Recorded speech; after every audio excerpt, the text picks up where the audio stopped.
if I'm honest, I get my feels when I want you. Say you feel it too, I want you. Hold on till I'm lost in the final. But if I'm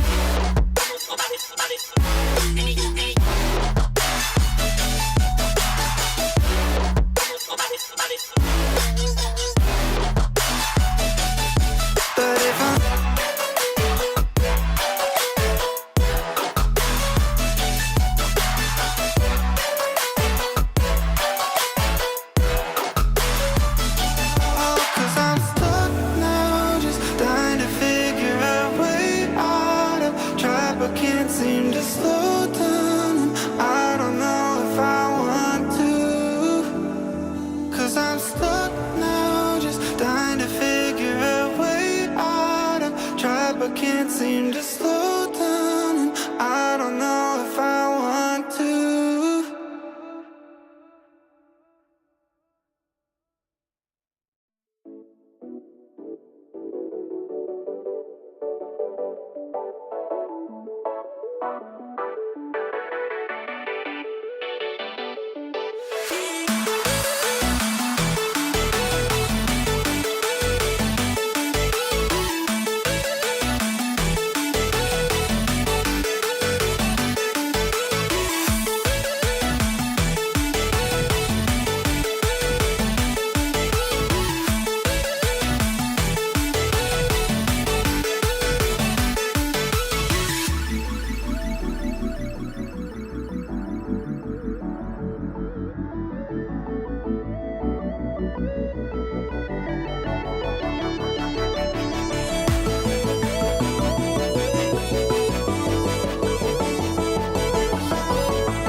Hello there, everybody, and welcome to day number 2 of the Winter Open. The RLCS is back, and we are going to be bringing you a half hour of pre-show action before we get in to our single elimination bracket. I'm Shogun, joined by Johnny, Cole, and Stumpy. Now, me and Johnny, we were over on the stream yesterday.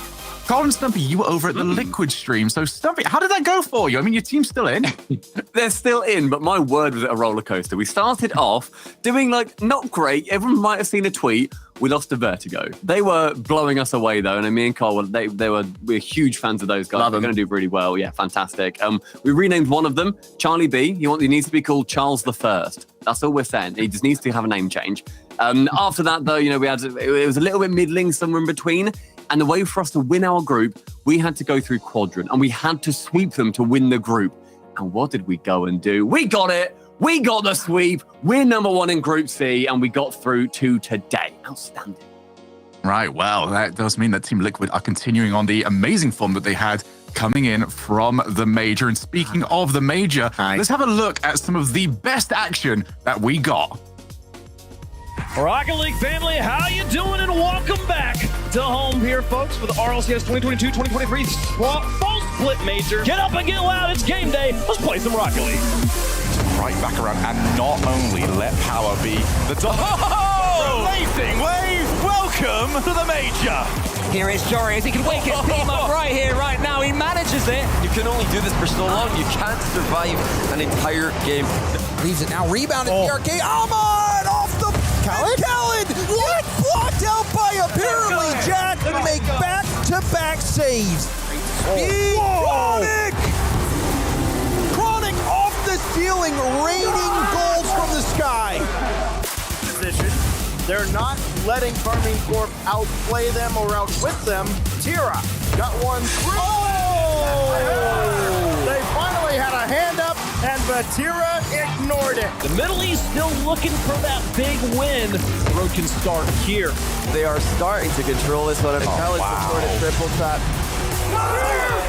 Around the world, he'd be at the top of the list. Daniel got the shot to go! Unreal! Pushing forward, making Scrub dodge the demo, then Laws goes for the fake.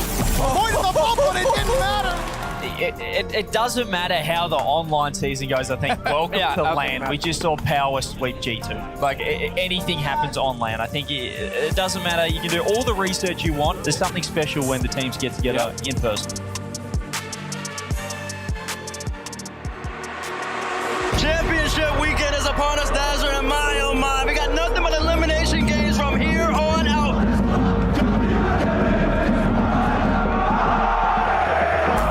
It's time for our first matchup of the day.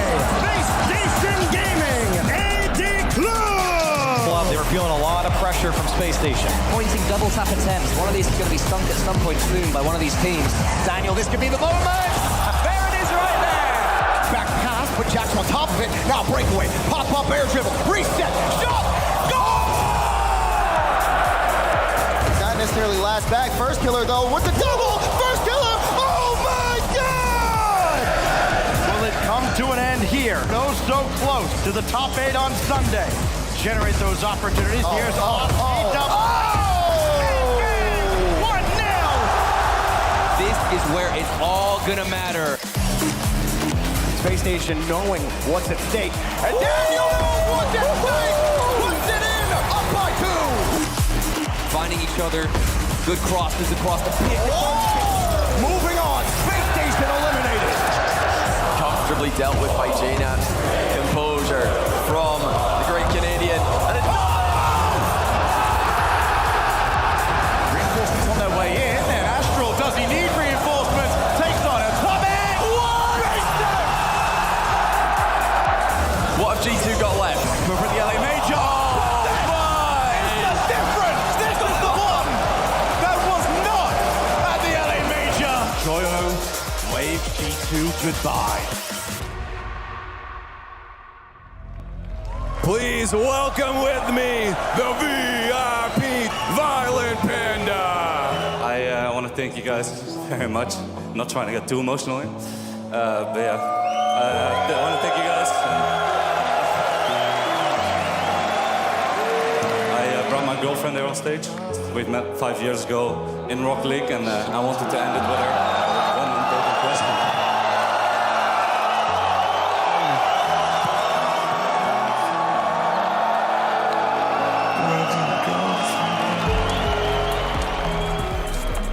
Vatira versus Rise and Joyo has never meant more than this, folks. The blue wall on one side, Moist Esports and the wet on the other. Moist have got to step up now. What a time to do it when they've got the entire blue wall behind them. Like K-Corp fans, we know they're here. Let's get things kicked off in game one. Joyo off kickoff. Astral also coming off the ceiling. Oh! He's on a different plane! What was that? What an upset! Gen G Esports taking on FaZe. Sidewall pass attempt, but again, Chronic is just faster. Oh, he goes for the demo! Moist Esports taking on Gen G in the finals for the title of Fall Major Champion. It's time for the Rocket League Fall Major Grand Finals. It all comes down to this final moment. Gen G stayed composed, stayed made defensive mistakes, and there's another one. Rise once more. A little bit of breathing room. When I say a little, I do mean a little. Joyo straight back in with the sucker punch. Gen G looking for an opening. Even now, they're passing the ball cleanly. Oh my! Chronic hits it hard and accurately. And Moist are done! Astronomical! They need a third. Can he be the hat-trick hero? What a statement that would be. 4 seconds left. Your winner and Fall Major Champions, Gen G.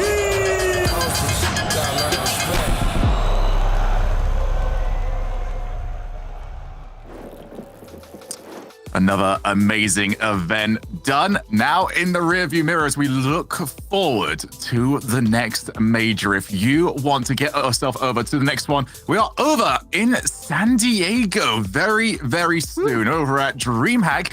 Some of my favorite events ever, just going to DreamHack. So those have always been so much good fun. But if you do want to learn more about tickets, then rl.gg/Winter Major Tickets Live. That is rl.gg/Winter Major Tickets Live. It is going to be amazing. Johnny, we've had some of our best times at events going and working over at DreamHacks. I'm so looking forward to doing this again.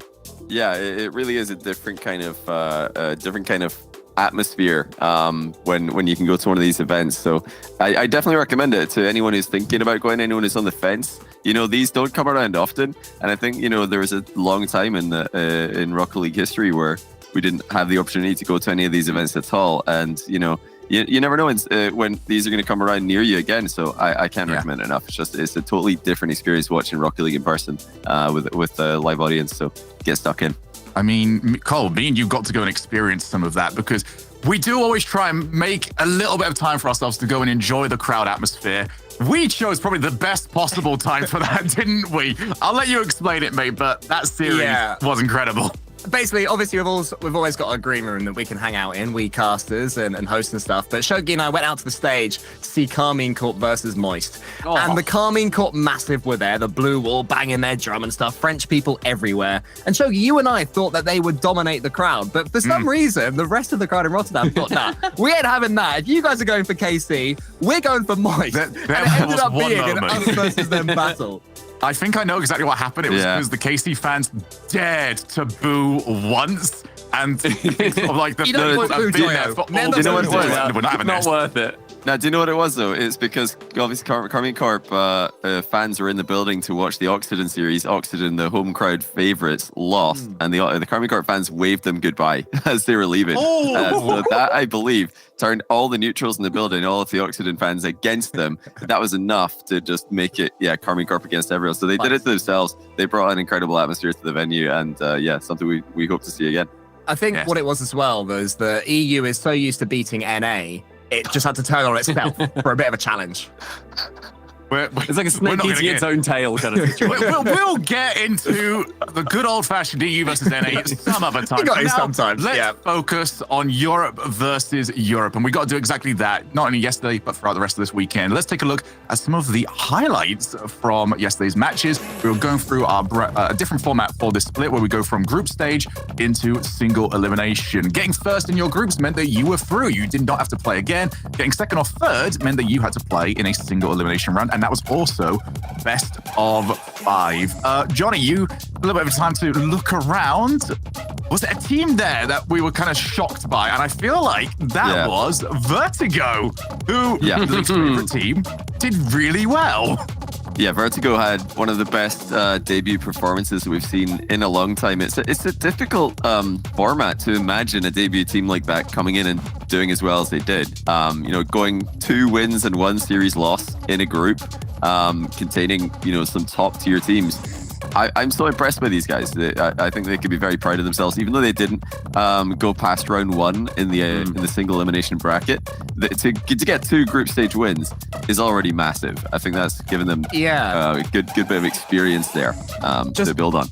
Just to stay on the Vertigo thing as well for one more second, the fact that their very first game, they beat Team Liquid 6-1. Mm-hmm. It's a decent start. Goodness. That's the way you want to go in the first game in the RLCS. Like, just come out with 6-1 and you'll be pretty good. But there was, of course, Rocket League going on all over the place, 16 teams. And G1 were one of the definite winners overall, going 3-0 in their group, looking flawless. So far, so aggressive. I know that, Johnny, you and Shogun casted those guys, and they seemed incredibly pacey. But BDS, they had one of their awkward days, Stumpy. Yeah, I mean, Group D was probably not necessarily the group of death, because all of them are incredibly hard. But when you look at having a group with Oxygen and considering BDS's form, you know what? Second place ain't bad. But they didn't even get second. Like they managed to beat Oxygen. Yeah, they managed to beat Oxygen, but then they lost to German Amigos in that first round, and then they managed to pick it up against Guild, a team that they should clearly be beating, and yet it was still that 3-1. And the first game again, a 6-1 for Guild over BDS. Like, they're looking rocky, they're shaking a bit, and then round 1 playoffs, they were gone 3-0 by Moist. We're not seeing them go through to today. All you don't see on that group stage graphic on the bottom right is that BDS were +1 on game win-loss differential. Both German Amigos and Oxygen were +2. The BDS were just one, better game away from making it through there. It was really that close to topping the group, not just finishing second. That would be a completely different outcome. They'd be in the quarterfinals already today, but they didn't do that. They lost just 1 too many games, finished third, drew Moist in the first round, and they lost it. Like you mentioned, they're there, they're out, and their season just keeps going from bad to worse. The crazy fact is that now, because BDS have lost in the round 1 of the playoffs this time, they're going to need to play through closed qualifier to make it into Regional 2. This is the first time they've had to do that, since the very start of the season. Crazy. Absolutely crazy situation for BDS. They've got to get it together ASAP. Well, what we do see there as well is that 4 of the teams that we sent over to the last major are kind of acting as gatekeepers here, as they are taking on new challengers that are trying to step up to take those spots away from them. Let's have a look at what we've got available today over for our prize pool. Also, have a look at all the points that we've got. This is the reason why it's so important. Get the win today, get that 4-point buffer, and then if you can get a tournament victory, you're almost as good as in. Almost as good as in. I've always got it in the back of my mind of there's an opportunity for a bottle somewhere. And, given the region we are in, certainly could be possible. But here is how the points look. We've also got this updated for guaranteed points. These are the points that you're going to get just for participating because you have already qualified. And as Johnny was mentioning earlier on, those points aren't guaranteed for BDS anymore. They have got to get through one of the closed qualifiers. Might have to get through more if they cannot quite get through any more. Let's have a look though for our points for Worlds qualification. You need to get up there because those spots are going to be highly, highly contested. Get to majors, get to that exclusive points totals, and you can get yourselves in with a shot of becoming RLCS world champions. Look how far away Team BDS already are across the season. They're on 21 points. Just to get into the top 6, which is sort of where you're looking to be guaranteed for EU, depending on how it wobbles out. My memory real quick. How many did we send last time? It was 6 last time from North America and Europe, both. Or was it? No, was it 7 actually? I might have got that wrong. But yeah, they need to get higher than 9th. This is not possible to get in. But yeah, getting on the left side of that table is where you want to be. You don't have to play the closed qualifier, which is just more time to practice outside of actual competition. But yeah, BDS in the closed qualifier. That's going to be very interesting to see. And I'm sure a lot of the teams who have to play them are going to be thinking, what are these guys doing here? Why are we against BDS? Well, that qualify. Well, I mean, then you look and see just how important making those majors are. Those top 5 teams, we sent them to the most recent major over in full. And look, there's already that point difference between Quadrant and G1, separated by 8 points. It's winning a single series at those lands makes it huge. It just puts you above. So, yeah, BDS, if they miss another one, that is a really scary spot. Can I just quickly say as well that I'm pretty proud of EU because 4 of the 8 teams made it to the last major, and the one that didn't, Quadrant, or the one that did make it to the major but didn't make it to the top 8 Quadrant, only lost in game 5. So Europe actually has a little bit of consistency. So I knew you were going to be so happy about that, Cole, because you've been talking about this for a while, about how you just wanted that little bit of, it's not parity, is it? It's sort of a little bit of consistency across the top teams. We did only, however, get to show you a couple of the games, so we have now scoured for the best plays that happened throughout yesterday. There were so many streams going on, but Cole, start us off with number 3.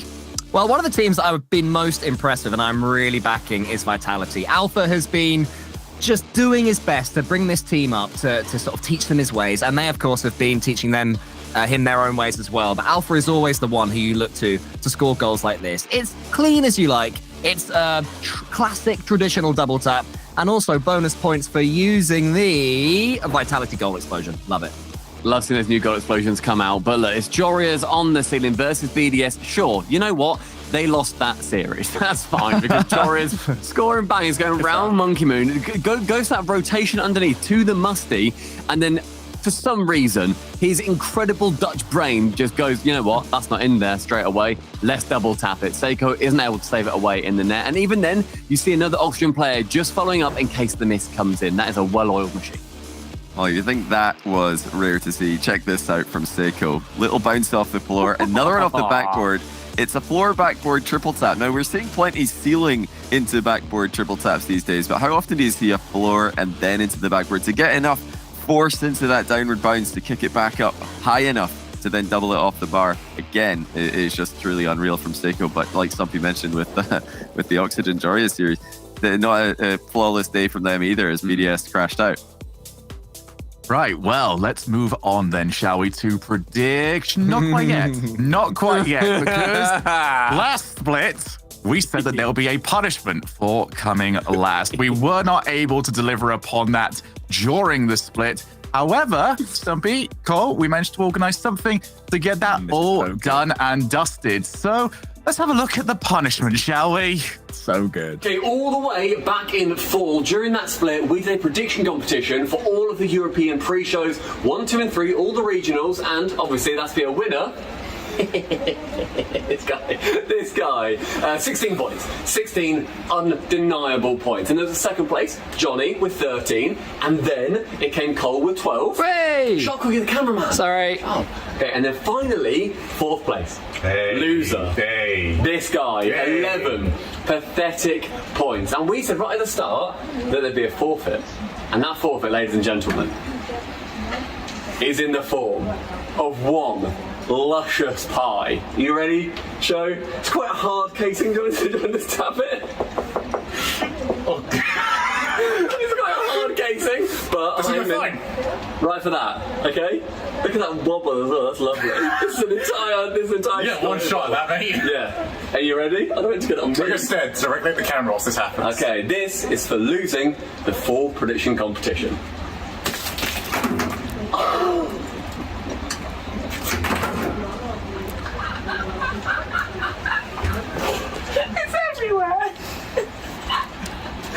Well played, well played. Right, now let's do it again and record it this time. What? Oh, it went everywhere. It went everywhere. It was, we tried so hard to make that pie casing not too hard so it bruised Shogun's face. And we had to plan where to hit it, didn't we? Not the nose, but the top. No one anticipated it to just clap. And also, it pushed out so far from around his head that it just covered the balcony. We had to hose it down. Why was the sound so fake almost? That sounds like an engineer. That had no unbelievable. That was real. That was genuine. That was the real sloshing sound of Shogun's head against the pie. I feel like any of our heads, the sound wouldn't have been that good. Shogun's head is just like the perfect. I think if anyone else's head, that pie wouldn't have broken. Against mine, undefeated, mate. Undefeated. All right, well. You know what? I'm going to be undefeated at this season. Predictions. Let's get our predictions up, shall we? Because we're going to have another punishment for whoever is last here. And again, whoever is first is going to be able to deliver upon that. So I'm going to keep our counts going. I get the feeling now that we've seen the punishment in play, people are going to be very interested in seeing who is where. So let's get my prediction bracket up, shall we? The bracket of glorious redemption. 4 out of 4 guaranteed. I've gone Vitality over Moist, Oxygen over Sonics, G1 losing to K-Corp, and Liquid over German Amigos. You can have a go at me in a moment, but before then, I want to take a look at Johnny's. No, this is not good, because we all know Shogun's terrible at predictions, and I think I've got the same 4 teams. This is a disaster for me. I'm definitely wrong already. Interesting. Okay, but we're not diving into it just yet. Okay. This stuff is the exact same. So No, I don't. Let's have a look, Cole. Is it me next? Okay, well, thankfully, Johnny is famously bad at predictions and Rocket League knowledge. So there is a differential. I think we're all the same, apart from G1. I've got G1 having it against K-Corp. I think they looked at. I won't get into it. I won't say why yet, but that's my difference so far. I can't believe this. You guys all went. You guys all went Vitality? Bring mine up. Oh, show mine. You didn't. I bet you have as well. Let's get it going. Moist. Oh, that's a big one. Yeah, absolutely. But then I think, Oxygen. Do we all agree on Oxygen? Yeah, we all had Oxygen and Liquid, I believe. And Oxygen and Liquid, yeah. Okay, so it's the Vitality and the KC that differ. Okay, interesting. All right, after seeing all of that, Johnny, are you more or less confident? Well, the biggest range we can have is a 2-point gap here between Stumpy and Cole. Wait, could you be 2 different, or is there only one different? Either be one ahead of us or one behind us, or Yeah, so this is going to be this isn't going to be a massive swing day for the. No, those come tomorrow. The finals where you get double points. That's when the swing days come. But remember, everybody, you guys can compete in Twitch chat. You're all going to need to work together though, because we are going to track the actual fan vote as well. And don't forget, last split, I believe the fan vote did get a perfect bracket one. Honestly, they annihilated all of us. It was on that one weekend. That's when me and chat got the perfect. Yeah, you both got a perfect bracket. Yeah, I'm as clever as chat. And also, bear in mind, I'm just very lucky that every single person in chat does not get a pie, because. Well, no, I was going to say, it's Shogun. Mini pies. I've secured the budget. I've secured the budget. We are going to send about 100,000 pies around the world, and you're going to have to pie yourself. I'm sorry. That actually sounds like a good thing to do. I'm sorry. Yeah. But it will be food wastage. So people can't eat them. Yeah, no, not. All right. Well, I am looking forward to seeing what chat is going to be going for very, very soon, actually, because we need to start looking towards our first match of the day. It is best of 7 time, but before then, it is your schedule. We've got Liquid German Amigos coming up in just a moment. K-Corp against G1, Sonics, Oxygen, and Moist versus Vitality. All massive matchups if you want to get yourself up into that top 4 and give yourself a little bit of breathing room when it comes to the rest of the split, because it will go by so quickly and you want to be the chased rather than the chasing. So, shall we get ourselves into this? Team Liquid, it's Cole and Stumpy's team going up against, well, a very plain-looking car right there, but I can tell you right now, German Amigos, nothing plain about them when they get onto the field. The former EG taking it up against Liquid. Catalysm, Ivan and Tox, a Chronic Oski and a Toe, and I am loving what we are going to be getting very, very soon. And do you know what else I love? I love this view that we are about to get, because we've got ourselves some player cams, hey! Hey! Get our Look at him concentrate. Look at him go. He's locked in. That's not a loser. That's a winner. He looks like he's just remembered something important that he forgot to do. I reckon. Wait, what's he forgot to do? Come, like, just play well at the start of a series, maybe? that would help. All right, Joska, the man, the myth. That's how you want you all the knowledge at home. He's Believe. recounting, he's rapping to him. He's wearing a dressing gown. I trust him. Get all that information out into the world right now. We'll go through the stats in just a moment, but what was our predictions list? Was there anyone that went against the grain? Somebody remind me. All grain. All grain. Boring here. All right, well, I'm going to go with the person I know is most likely to fight against the grain. So, Cole, I'm going to go with Cole. Cole can be the grain fighter. Why are we all wrong? Give us one big reason why we're all really bad at this. The reason that we're all really bad is that we all went for Team Liquid, a team that just cannot start series, that can be really quite rubbish when they fancy it, that tend to start splits slowly, and that are up against one of the most solid teams in Rocket League. So if they're doing their weird little Acronic trapped at third man thing, diving in, being beaten to the ball over and over again by Catalysm, then they're going to chuck away about 6 goals per game. This is, as would also remind you, a team that lost 6-1 to Vertigo Esports yesterday, a team who'd never played in the RLCS. So, you know, that's my spiel. Did you see the hydration? My that God. we're about to get going there. Oh, Very impressive. Dude, I would be so proud. That was a rubbish sip, though. He barely had any of that. No, that was full at the start. He had a pint of water. That was unbelievable. Hold on, really quickly. What were your guys' scores for this one? I had it at 4-3. I think this is going to be a close series. You know, I'm going Liquid, but I do think there's upset potential here. Yeah, this is 4-3 for me as well. I'm going to say this is the closest series of the day because I think German Amigos are very organized. I think they've got a very good structure to how they play, but I do think Liquid are just better players. I think the main 4-1. They're going to smash it, Team Liquid.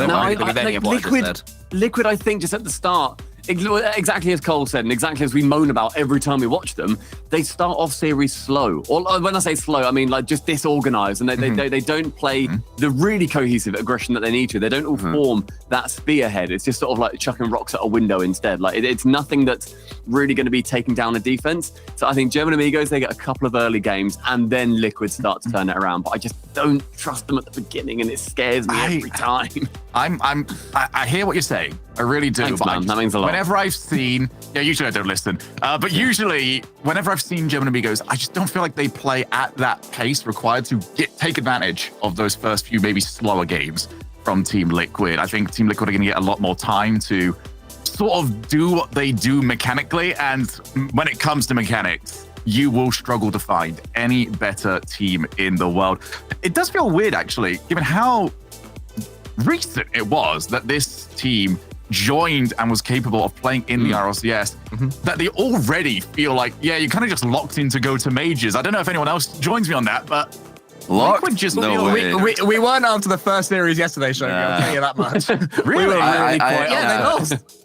I can't see them as being a lock. I feel like coming into this split, the only locks are Oxygen and KC. And I think that's still, after what I've seen yesterday, all the only two teams I'm confident will make it. I think Liquid are guaranteed. next, though. I don't think they're locked, but they're in that like 3, 4, 5, somewhere around there as well. I would. Yeah, they're definitely in the. They're favorites to make it for sure. But lock. I think there's very few teams. I have 4 teams. Or Oxygen, KC, FaZe, Gen G. They're the locks. Then NAD. Right. Well, we have locked in our predictions. The teams are locked into the lobby. We are about to get moving into our first quarter final of the day. 4 best of 7s coming your way. German Amigos taking on Team Liquid. The long hibernation is finally over, and Rocket League is back on the table. The Winter Open is finally here, Turtle, and I don't know if you agree with me, but I think we almost missed it as much as the fans did. Oh, absolutely. I mean, if you had been paying attention in the offseason, everybody was going crazy. Nobody knew what to do. Nobody knew what Rocket League to watch because there was none. And now we are finally back. The RLCS has returned, and we got a crazy day 1 group stage. And now we're continuing on with the rampage of this first European regional. We're going to kick things off with Team Liquid up against German Amigos. Subi, who do you got taking it? This is a tough one to call. German Amigos, one of those question marks coming in. Last season, they played under the banner of Evil Geniuses, and they were hot and cold. Whereas Team Liquid, they kind of seem to just ramp things up after the hot spring split coming in from the 2022 season. So for me, if you're asking, I just think Team Liquid has the upper hand, but you can't count out German Amigos, that's for sure. Yeah, for me, I'm just wondering what kind of transitions we're going to get out of German Amigos. I expect to see a lot of Team Liquid offense and mostly a one-sided matchup when it comes to possession. Now, I don't think that means Team Liquid are guaranteed to win. However, I do think we're going to see a more defensive German Amigos because of Team Liquid's speed and what they're able to bring to the table when it comes to passing that midfield line. And look at this, for example. You've seen Oski, high-flying action so far, but a big clear, and it's going to be transitions like this that German Amigos need. And being efficient with these transitions is key. Look at this bump. Look at the demo, and look at the goal from German Amigos. You called it, just weather the storm, and Team Liquid got a little too aggressive. And here comes German Amigos to capitalize. Catalysm getting the goal there. And it's off of that nice bump on the goal line to open things up. But I agree with you, Turtle. I think this is just going to be heavy offense from Team Liquid, and it's all about German Amigos to see if they can capitalize on little mistakes that Team Liquid seems to have. Absolutely, and I do think German Amigos had a relatively difficult group stage in comparison to Liquid. Not saying that or trying to belittle the record that Liquid have coming into this matchup, but I do think German Amigos, I mean, they had to take a dub over BDS, over Guild, and then their only loss was against Oxygen. So I think that German Amigos, they're prepared. They've had a lot of high-powered offense to deal with, so they are all warmed up for this series. Yeah, you see them all just very content to sit in the box and wait for those shots to come as Tox gets the much-needed touch. Awkward one at that off the backboard, and Ivan looking for a clear, can't quite find it. A toe passes, but gets that second touch, throws Oski off, and thankfully Oski gets the touch there to slow things down. But the demos come out, Tox gets the save, and Acronic gets the boost deal. It just seems like a never-ending offense for Team Liquid. Some retaliation out of Team Liquid. There was a lot of bumps, a lot of demos. I mean, the first goal was from a bump play out of German Amigos, and they also were getting a couple of physical plays in the past 30 seconds, but Team Liquid, a good response with a couple of demos of their own, and things have stabilized in the midfield. Good transition downfield from German Amigos, but nothing quite yet to yield from it. Still the first goal in favor of German Amigos as they look to get out of defense, but it's back the other way. Oski up high, can't find the angle. Here comes a big clear for German Amigos. Yeah, speed, definitely the advantage for Team Liquid right now, but when you look on the other side of the pitch, gotta wonder if poise is gonna be a factor here. So far, look unrattled, even though they've already faced 10 Team Liquid shots, but haven't let any slip through that goal line. As Tox coming through, just trying to slow things down, keep Team Liquid at bay, and a good infield pass. Ivan can't quite fade out a toe, and Oski does get that boost, gonna bomb it back downfield, but they need to get to work. They've been able to get the shots on target, but haven't been able to pull out German Amigos just quite yet. Yeah, but I definitely think they're building that foundation. I have noticed a lot of midfield boost steals from Team Liquid, so that is definitely gonna help whenever you're transitioning. We look to see who will take the midfield boost. This time it's gonna be Tox, and they're trying to set up camp in the half of Team Liquid and waste as much time off the clock. 1 minute and 16 to go, but Team Liquid slowly knocking on that door. And we just saw it was a slight double commit. That's what it's going to take for Team Liquid to find success on the offensive half. Chronic can't find the double tap there as Tox pushes it into the corner. And it's these slow clears that's really hurting German Amigos. They need to get those bombs downfield as Chronic can't quite get the shot on target. Just narrowly denied there as the angle was a little too tight, and less than 1 minute to go here, Turtle.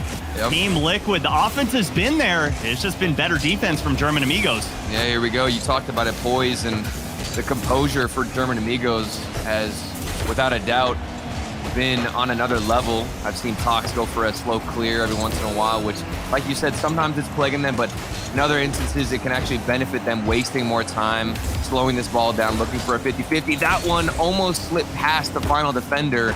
Team Liquid, more mechanics are being brought out, but is it enough? With 15 seconds on the clock, you've got to make one count, and you're only going to get a couple more chances.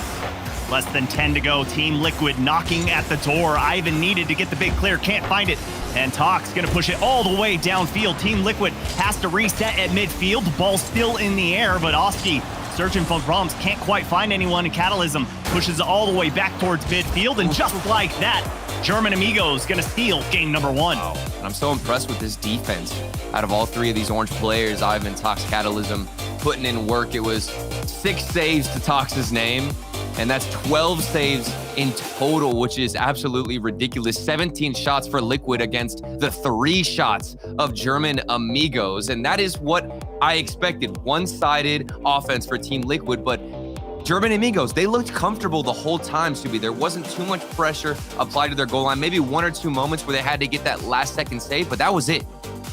Yeah, not many times are you going to hear either of us say they looked comfortable on defense when they were looking at 17 shots. 17 shots. Somehow German Amigos did just that. They were able to keep their poise, keep the respect for Team Liquid, but also able to capitalize on the small mistake that Team Liquid put forward, where they just pushed forward into that orange half a little too far. A bump opened things up, and that's all she wrote in game number 1. And as we head into game number 2, Forbidden Temple, oh, how we've missed you. We've swapped it out for Aquadome, and let's go underway.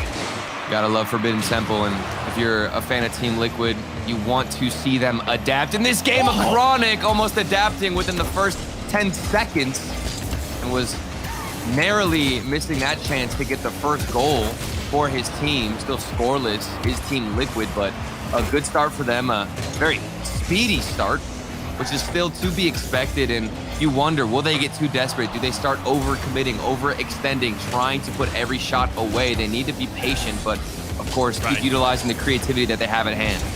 Well, that's kind of been their Achilles heel throughout the entirety that they've been in the RLCS. We've always known them to be a fast team, a mechanical team, but it's the little mistakes that have plagued them. And once they kind of polish everything out, that's when they're going to be a formidable opponent. Like we saw at the Fall Major, they got all the way to the quarterfinals, took the eventual major winners, Gen G, to a game number 7. But once they start buttoning things up and ironing it out, that's when they're going to be extremely dangerous all the time. But a team like this is one you have to be wary of, as Ivan looking for the pass, and this bomb all the way downfield. Great pump by a toe, getting Catalysm out of there, and we remain scoreless.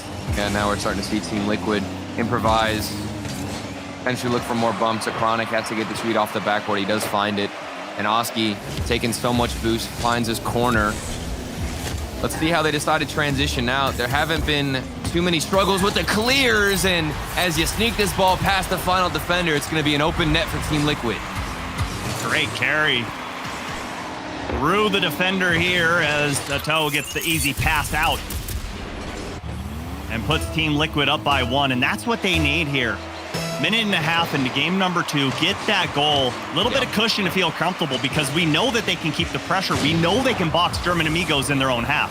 Oh, and this is an interesting play here. Ato traded blows here with the defender. I'm not sure exactly who it was in the corner, as that was, I believe it was Ivan who got taken out as well. And I'm not sure if he would have found the rotation, but regardless, 2 quick goals for Team Liquid. Early to strike now, and they have stopped the bleeding of game number 1 and gotten on the scoreboard in game number 2. Stretching the lead out here in game number 2 is Team Liquid, is Catalysm looking to get the offense started. So far, 2 minutes of gameplay, almost at the lap stand. No shots on the board for German Amigos, and just as I say that, Tox able to tuck one in, and I'm not sure what the defender was thinking here as this shot was coming out of the corner. Yeah, and this is crucial out of German Amigos to get a touch early on in that corner, and then the follow-up from Tox. It was a tight angle, but he found it, and an immediate response from German Amigos. You feel for the defender of Team Liquid, where you need to get a better hit. That corner is so deadly for these teams, and defenses might not be always in the proper spot, and Team Liquid certainly weren't prepared for that bounce, but a good response, like I said, for German Amigos to get back into this game quickly. And with that goal, that's Tox's 50th goal of the season, as he has been the key offensive maker here in the Winter Open for German Amigos. 15 so far throughout 2 days, and mind you, today hasn't really been a full day for him as a toe baits out one defender, gets it over, but Catalysm there in the rotation, playing third man extremely well.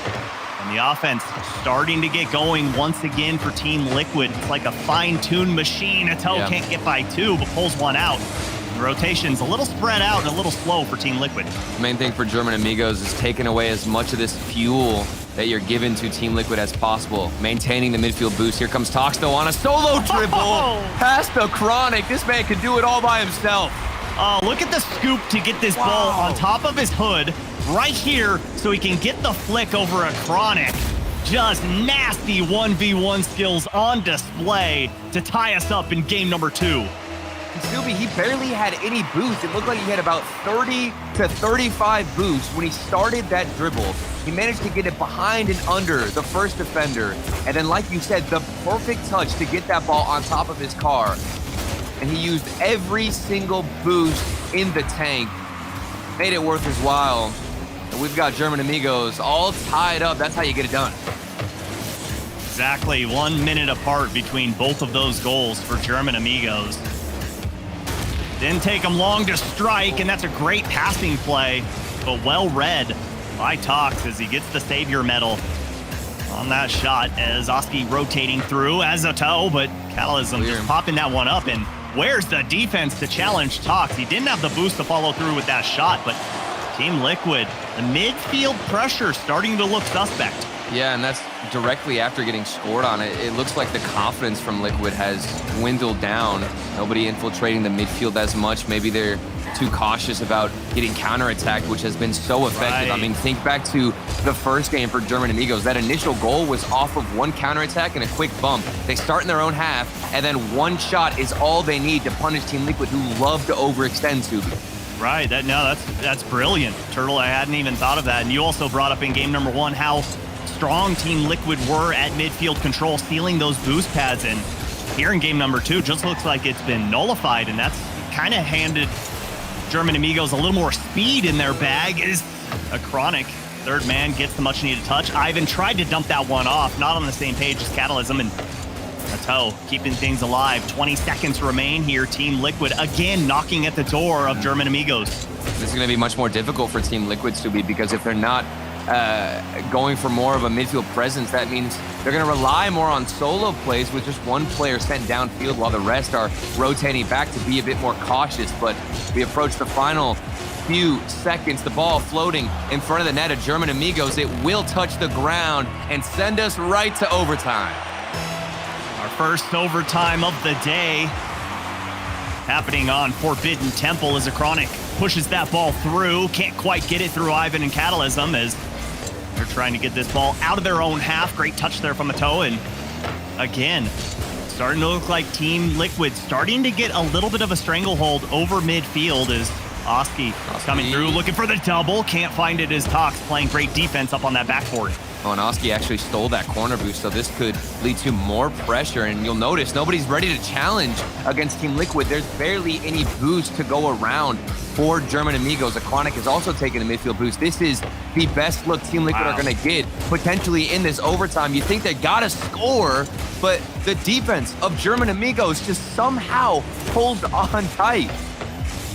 It's like what I always say, but we're going to wait for that as the Devils coming through from a toe.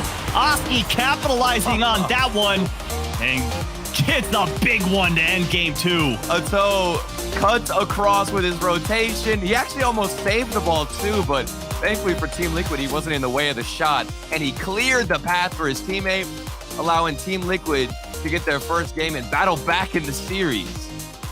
Man, those demos, so fun to watch. You love to see the explosions happening, especially when they're calculated like that. Big brain plays from Team Liquid in game number 2 to carry them through, but German Amigos kept swinging back. For every single punch Team Liquid was throwing at them, they seemed to have a counter.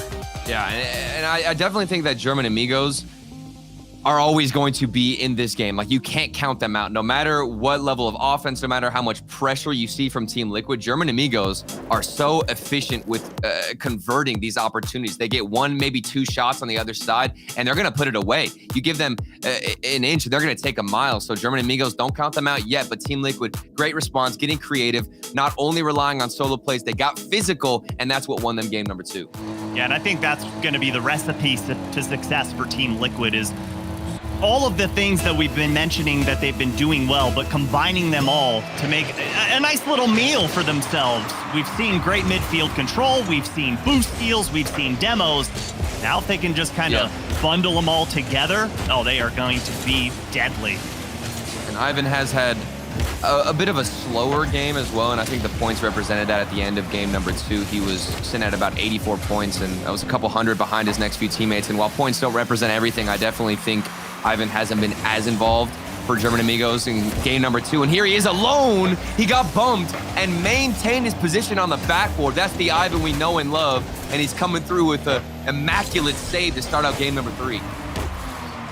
Big push there downfield by German Amigos, immediately turned away from Team Liquid. The rotations are on point. The spacing is there. And great read there by Ato to take that away from Tox. The passing play was trying to be developed. As Oski can't find that, or he did get the touch. Passes it in field. It was soft and light and barely changed his trajectory.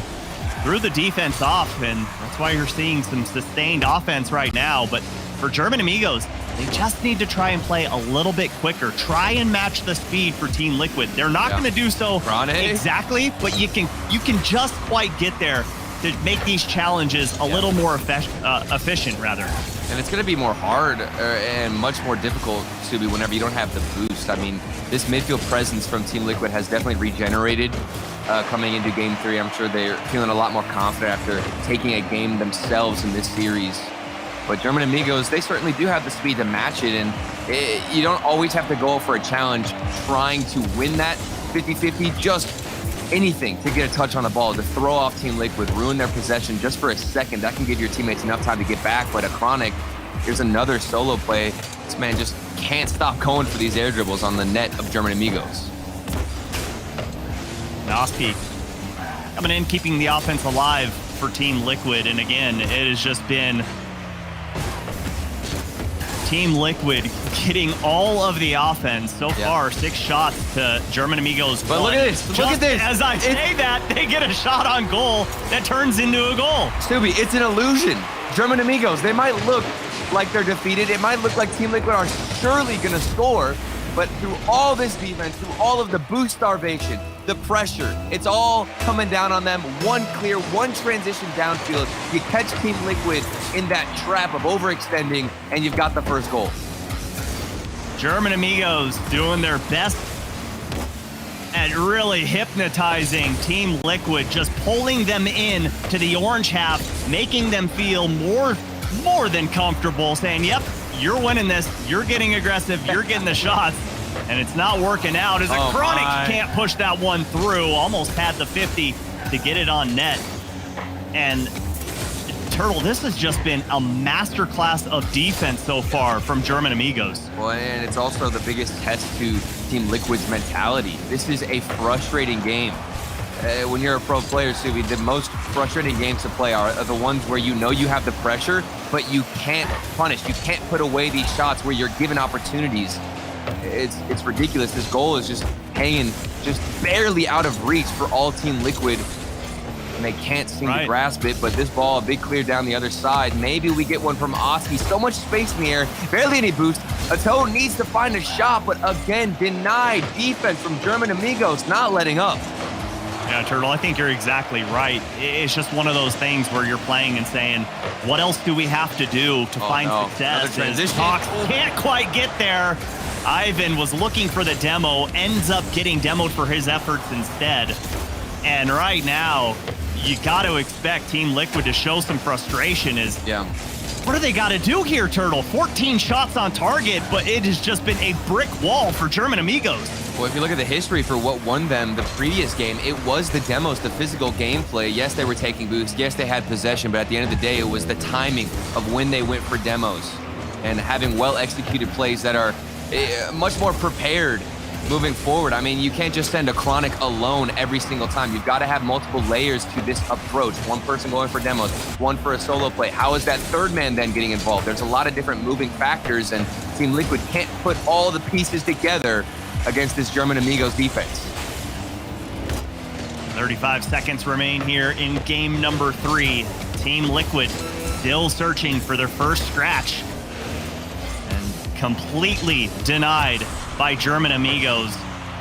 German Amigos looking for their second shutout of the series, but 20 seconds to go here, Turtle. Team Liquid once again knocking at the door of German Amigos, finding shots. They're on the right side of the field, but it is just completely bottled up in the net. Less than 10 to go. Tox can't quite find the touch. Ivan keeps it alive, and here comes a toe. He needs a big challenge. He gets just that, but no one there to follow up. And German Amigos put Team Liquid on match point. I mean, this is ridiculous. You talked about Team Liquid finding shots, and that was an understatement, Subi. Team Liquid, 14 shots up against German Amigos, 3 shots. What on earth is going on here, Subi? This is ridiculous. Team Liquid, despite having all the pressure, despite having all the possession, these shots not quality enough to get through the defense. And my apologies, I misspoke. I said match point. We're only getting into game 5. Yeah, what we are got we a long thinking series, here? all right? It's a best of 7. Are you trying to end this early? Is that what you're secretly saying, Subi? You want this to be a best of 5? You want to get out of here? What are you saying here, Subi? Turtle, you know how much I love you. You know how much I want to hang out with you. Good. If I don't recall, hold on. Wait. Let's bring some personal stuff into this. Who bailed on who during our vacation? Anyway, we'll get to that another time. I love you. I would never, ever want to leave you earlier than I have to. Bro's bringing up vacation. I actually can't believe what I'm hearing right now. And I also can't believe what I'm seeing from Team Liquid. They've got all these opportunities, Subi. What worked previously was the demos. What is the answer? What is the change that they need to implement? Because right now, my brain, I don't think I'm smart enough to figure this out currently. This is too much of a puzzle right now, and we're going to have to see how it comes together. Chronic, more solo plays, better shots off the crossbar, still not enough. Wait, right place, right time for Catalysm. And for Team Liquid, the only thing I can think of, Turtle, the only thing that they aren't doing right, other than hitting shots, because they're really not there, is the demos. They've got to do something to disrupt this defense because German Amigos are so comfortable on that back line. Right now, they're sitting at second in all of Europe for save percentages at 65%. And if you're Team Liquid, yeah, you're getting the shots on target, but German Amigos has shown time and time again that if you're going to put a shot on net, more than likely, they're going to save it. So you have to do something to change that. Yeah. And even if you're starving out German Amigos with the boost, that has not been enough to force them out of a position where they can get a save. Here comes Tox, dribbled down the other side. Let's see how this game unfolds. Again, this is a best of 7, a long series, plenty of time for both teams to adapt and change their play styles. And for Team Liquid, the ball is in their court. They need to be the ones to make a shift. Yeah, and Turtle, again, you've complimented them on a lot of things, but the one thing that isn't there is the shooting percentage. And right now, they really need to just dial in Oski's number. He has been the bread and butter for this offense, but the bump comes in on the back line to get a toe out of the picture, and Tox has a wide open net to shoot at. And Tox has been the bread and butter for the offense of German Amigos. There was a lot of chaos inflicted downfield right behind the defender. First goal in favor of German Amigos. The orange team continues to prevail. Now, Team Liquid, more shots their way and more saves for German Amigos. Jeez. Bad news for Team Liquid is they've yet to win a game when German Amigos scores first. And these teams do have a lot of history between them. And when you look at it, it heavily favors Team Liquid as German Amigos have only won one. What a save on the goal line. And again from a Chronic holding down that back line. But German Amigos looking to change history, put another win against Team Liquid and bring that series even closer between these two teams.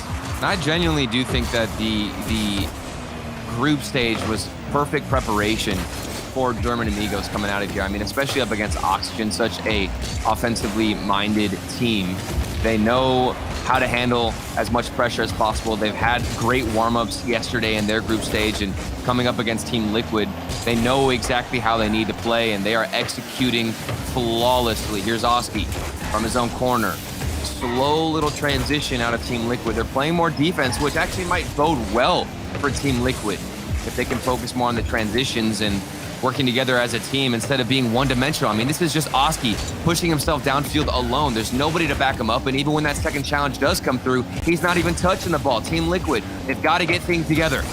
Yeah, I agree, Turtle. I think you try and almost let German Amigos on offense a little bit more, so that way you can counterattack, because you've shown that you can't score on them when they have 3 players in the net. So try and do it if you have a man advantage. They've only got 2 back, only got 1 back. They're rotating back. Something to change things up. But here comes the toe. Ball on his hood. Gets the flick, and Catalysm comes in. He wasn't on the play, wasn't on the call, but smart heads-up play, realizing his teammate was about to be bumped, and comes in for the save. And Scooby, if there's going to be a player who changes things for Team Liquid, in my opinion, I think it's going to be Oski. I mean, he came out the group stage. Hold on a second. Catalysm? It was a bump. It was another bump. What on earth from German Amigos? Look the at Talk. deflection, too.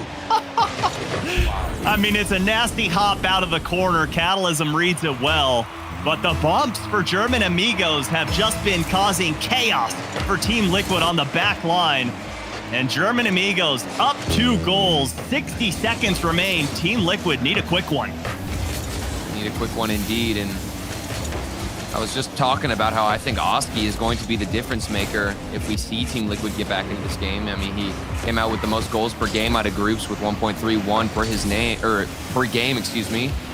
And now I'm on his perspective, and I'm trying to see how he's rotating. He's so aggressive. He constantly will push down the other side, take a corner boost, try and starve out German Amigos, and that's not working. Here he is over-rotating past the ball. Now can't get a touch. He takes the midfield boost, and he's waiting, but no clear is coming his way as a Chronic just opts to go for a solo play. This one is finally pushed across, and here it is for Team Liquid, the first goal. And it takes all 3 members getting involved. Oski gets the big boost steal, looks for a bump, and rotates through, and just a great passing play to open things up. And there's life for Team Liquid. Here we go. And that was such a good heads-up play from Oski. He was waiting for a clear, saw that it wasn't going to come out, and decided to go for a demo instead. That quick decision-making is what's necessary and might just get them back into this one. But with 7 seconds to go, might be too little, too late. A toe looking for a better 50-50. A Chronic off the backboard, Tox is up for the shot and denies it quickly and over the past defender. Nice little flick, good response, but is that enough, Subi? I don't think so. It's still up, no way. Maybe this ball, do we hover all the way to the other side? Team Liquid, they can certainly do it, but German Amigos have other plans indeed, and they send us to match point. And now it's match point, Turtle. Best of 7. We have arrived. German Amigos up 3 games to 1. And this is a shocker for a lot of people, as Team Liquid are going to take their time out, talk things over. Yep. And that's a perfect call. What else can you do other than talk about it? Communication going to be key here for the young guns of Team Liquid. I feel like the communication isn't there. Like I was talking about how I was pretty much for the second half of that game, I was only on Oski's perspective. I wanted to see how he was trying to make a difference, how he was trying to make an impact. Frequently, I would see him get so aggressive, rotate all the way down the other side, all the way down the other field. And he would be patient, Subi, and be waiting for these clears to come out that would never find him. He would just be stuck in no man's land. So for Oski, I think the key is actually to dial it back a little bit. Try and maybe take the midfield boost, but don't overextend too much. Help out with that transition, because these clears aren't even coming to him. So he's essentially in no man's land half of the time. And I think that change in rotation could be a huge game plan, moving forward. Or do you, if you're the coach, do you just say, hey, Oski, no rules for you this game? We let him go even more crazy. He's already playing like that. The man is already unleashed, in my opinion. But I mean, if there's anything else he could unleash, I'm here for it. You're right. I'm just trying to think, and just throw anything out there. We're brainstorming right now because he's got 18 goals so far. And in between yesterday and today, he's been the offense for Team Liquid. But for Team Liquid, they've only scored 4 goals. Yeah. And they've been shut out in 2 games. So they've got to figure out something else. And again, Turtle, I know it can get repetitive, but the demos are available. The bumps are available for Team Liquid. Take the gloves off, play dirty, do whatever you can to just try and get a little bit of opening on the German Amigos net, because Team Liquid, like that, it's just those small windows that are going to be available. They're not giving you much, so you got to make them count. Yeah, and that play where we saw the only goal in that previous game we just casted, Oski was going for a demo. He opted to not wait for a clear or try and get any playtime on the ball. He said, I'm just going to go for a demo, and that's what works for him. But we have returned from the timeout. We're back into it, and we'll see if that little break gives a little bit of some momentum back in favor of Team Liquid, as they do start out on the right foot with some close shots, but of course, as I say that, saved immediately and transitioned down the other side. Why do I even bother? Why do I even bother? It looks good. It looks like we're going to see a goal from Team Liquid, but no. One counterattack, one transition, and Tox gets 1 goal. Oh, that's just unfortunate from Acronic, as he kind of rattles that one in. And just like that, German Amigos strike first in game number 5. Off the timeout, too. Ay, ay, ay. You hate to see it. Unless you're a German Amigos fan, then you love it. But for Team Liquid, you got plenty of time to work with, yes. Yeah. But man, oh man, you need to get a quick one, because the longer this game goes, the more comfortable German Amigos are going to be. And we've seen when they're comfortable, they're brutal to get by. That was almost a big mistake from Oski on the backboard. Found no touch to his name. Big demo from Ivan, however, will open up some space, but immediately challenged by Oski. Ball slipped down to the midfield. Good counterattack. And I mean, look at that transition. Ato is looking for Oski. I like it, but still the pass not too accurate. Maybe one, a Chronic. We've been waiting for some kind of highlight performance, some pop-off play by himself, and he finally comes up with one. Oh, I would say highlight, hello, and I would say pop-off, hello. He gets that nasty angle out of the corner to tie this game up, and right on cue, Turtle. They needed a quick one. They found it off of the shoulders of a Chronic. And that might be the boost in confidence that all 3 of them needed, understanding that, yes, we can pull through with these solo plays. We can convert, even if it's just one player alone, but Ivan still looking for demos. A Chronic by himself, another solo dribble. And yes, Oski is hunting, and that's much more immediate. Normally he would linger for the clear, but immediately is Oski looking for the demos, which is what I like to see. But Catalysm, here we go off the backboard. Tog. It looks like he had most of the net to shoot at, and he comes up accurate. Well, the demo just booted a Chronic out of the picture, and I love this pass going all the way across the box to the left. The shot goes all the way to the right towards the post, and German Amigos immediately answer Team Liquid to put themselves back up by 1. This always feels out of reach for Team Liquid. They get 1 goal, it's a solo play, there's a sign of life, but immediately rejected. Turn back around for German Amigos. Booming clear. And we're about to approach halftime. There we go. Team Liquid getting the demos. That's what you like to see, Subi. Love to see it. Slows them down just enough. And when you play at the speed of light, just those blinks are what matter, as a Chronic coming in, going to rotate out. Great communication from Team Liquid to keep this ball alive, and that's something you would question during their timeout, was the communication, and it seems like they were listening, Turtle. Communication a factor there. Yeah, I mean, look at this one. It was perfectly read from Catalysm, but we did have the setup in place from Team Liquid where 1 player was downfield already in the air. And we'll see. What does a Chronic do with his first touch? He keeps it to himself, finds Oski.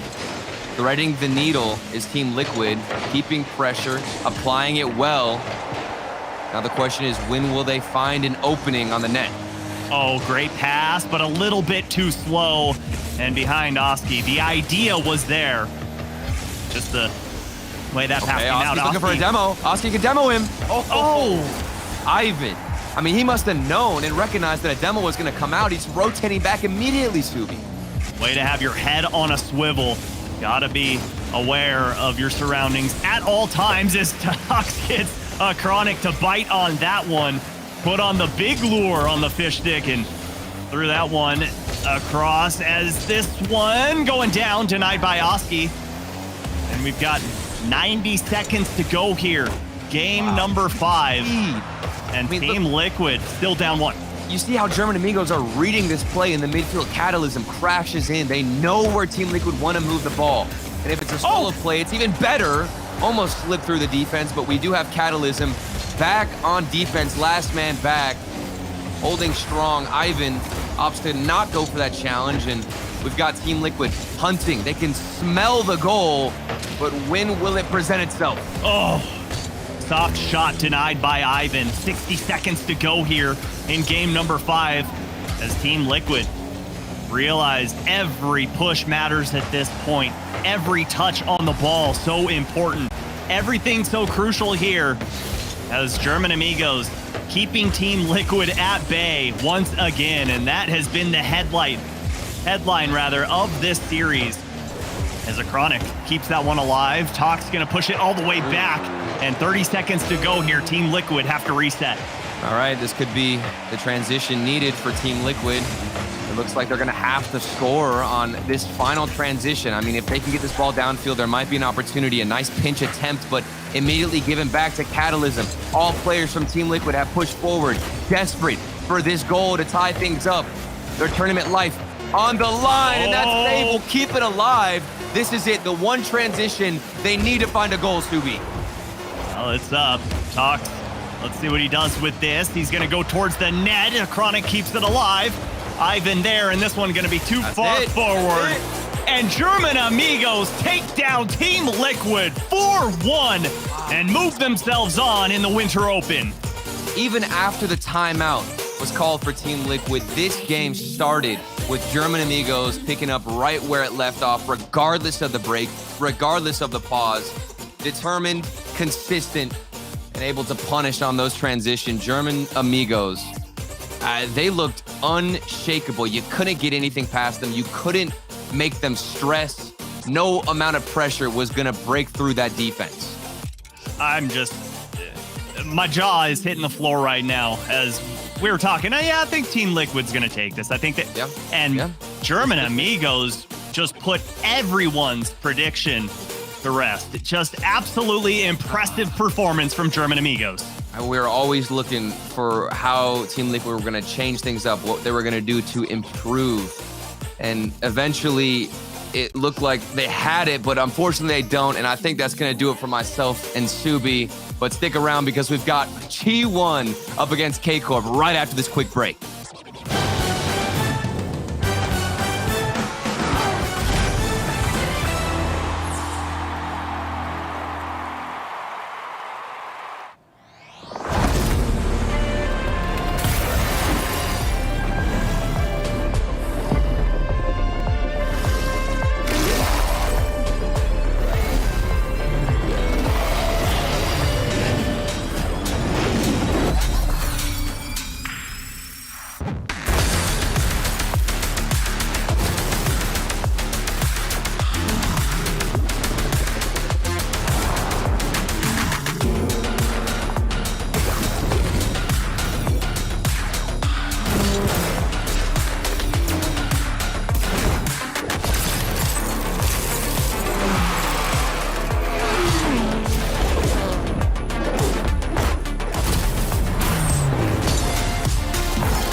Away and get the save. Not going to be in one to the backboard. Tries to send one to the back of the net. And he will triple touch. You said the double might work out. How about a triple? Oh my! This time, Fire tries to clear this away. Let's call it with the back. Picks up the seed. It's still there for Jim. He scored!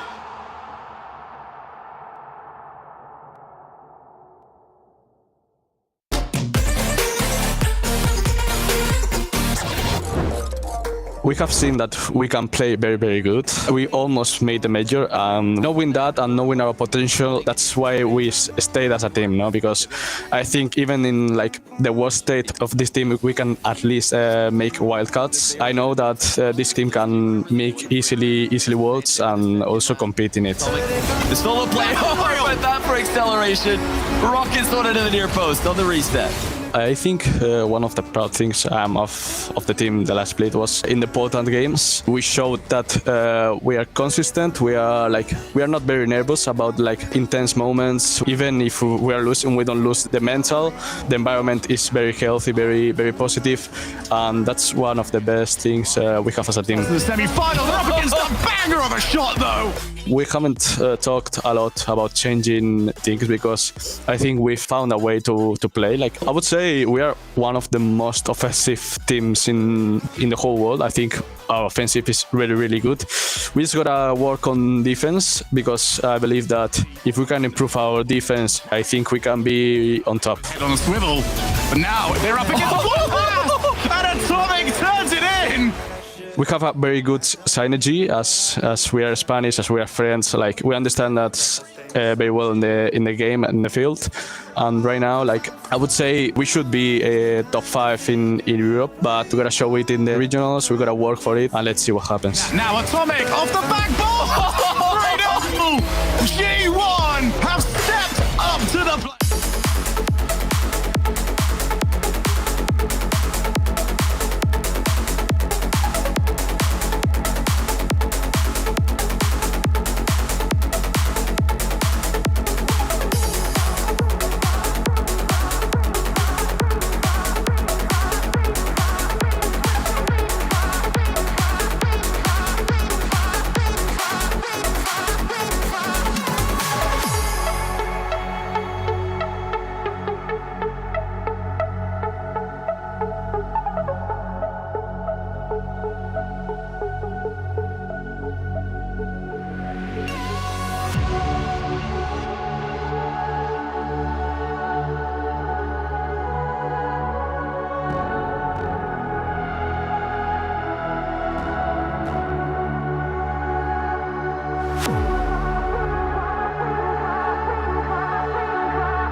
Welcome back, everybody, to the RLCS European Winter Open. We've just had our first series of the day. It was Liquid versus German Amigos. And the boys who I watched so carefully yesterday could not make it past the gigantic wall of the German Amigos. And the man at the very forefront of that is Tox. How are you doing, first of all, Tox? I'm good. How about you, Stumpy? Yeah, I'm doing very well. Oh, I don't normally get asked that. That's very kind. I wanted to ask you just a few questions before we carry on with the show. The first one being, Liquid are an intimidating team to go up against, I think, for a lot of players because they're very mechanical. They just went to the most recent major, but you guys didn't really seem to have many issues in beating them, to be honest. Well, we are definitely intimidated by their mechanics and their speed because they are known to be one of the most mechanical and speedy players, and even as a team. So our main goal is always to slow them down and force them into our half and then just counter off that, because if you try to match their speed and match their mechanics, we won't have a chance. So we have to find a different way to beat them. And we've definitely been working on it since the last time we played them. I mean, this is also not your biggest result of the last couple of days either. Yesterday, you took down Team BDS. Certain people are going to say Liquid are a better result than that right now. Some people will say BDS are still that massive result. Did that shift your mentality at all, thinking, oh, okay, we can go through these incredibly mechanical teams? Definitely. The BDS series, we played them a couple of times now since the last split. We were confident going into them, but we were getting clapped in scrims, to be fair. But we still had the upper hand in RLCS for the time being.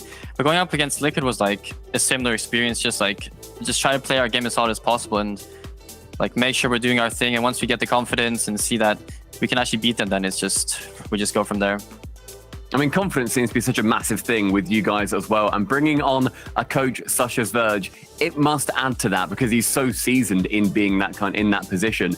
What does Verge bring to the team? Oh, Verge brings a lot of positive attributes. We've been working so much on just keeping our mentality positive with him. He's been involved so much in our playstyle now and staying consistent with our playstyle, because we've had a couple of slip-ups in the past with our playstyle where we would not be able to keep up the rotation and just the whole game plan we would have going into the tournament. But with Verge, it's just very easy to just work with him. He's an extremely good coach, and we just can't wait to work in the future. Is he one of those noisy coaches when he's shouting, come on, every time you guys score? Or is he more quiet and keeps you guys level-headed? He has a really good balance. I'd say he is very passionate, but he's not disturbingly passionate where he's he does it after every goal. He takes his time, he knows when to do, and he's very professional. So we all love him. Okay, and final one. Earlier on in the show, we're still doing our prediction competition, and I didn't, Cole didn't, Show or Johnny did not pick German Amigos to beat Liquid, and we're all very, very sorry about that. But I want to give you the floor and say, why should we pick you tomorrow in the semi-finals? Well, I think we're a very consistent and solid team. I think if there's anyone you should vote on for consistent results, it should be us.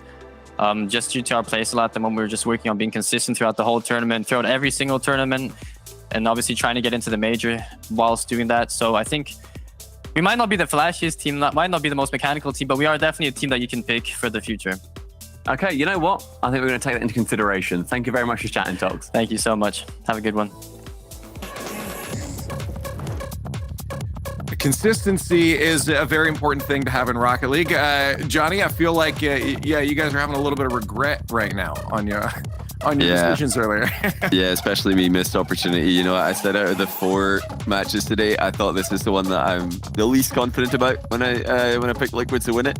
And it isn't entirely due to Liquid's inconsistencies and their lack of good starts that they've had as of late.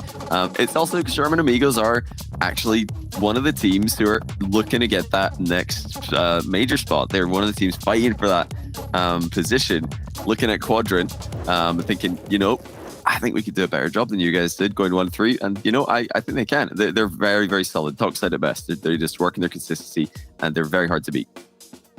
CJ, if we're looking at consistency from this team, German Amigos, they're in top 4 right now. Are we going to consistently see German Amigos top 4?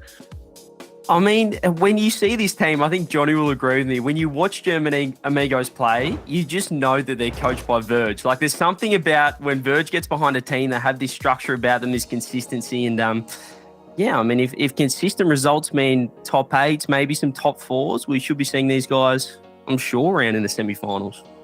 Well, there they are, sitting around in semifinals right now. They'll get to play on tomorrow. They'll play on the winner of G1 K Corp up in the upper bracket. Vitality, Moist, Oxygen, Sonics still waiting to play later on today. But we do got to focus in on that quarterfinal. G1 is going to be facing off against Europe's strong K Corp. This is one of those teams you hope to avoid as long as possible as you make your way through a bracket. But here, G1 find themselves. And G1, honestly, coming out, CJ, looking pretty strong, topping their group yesterday.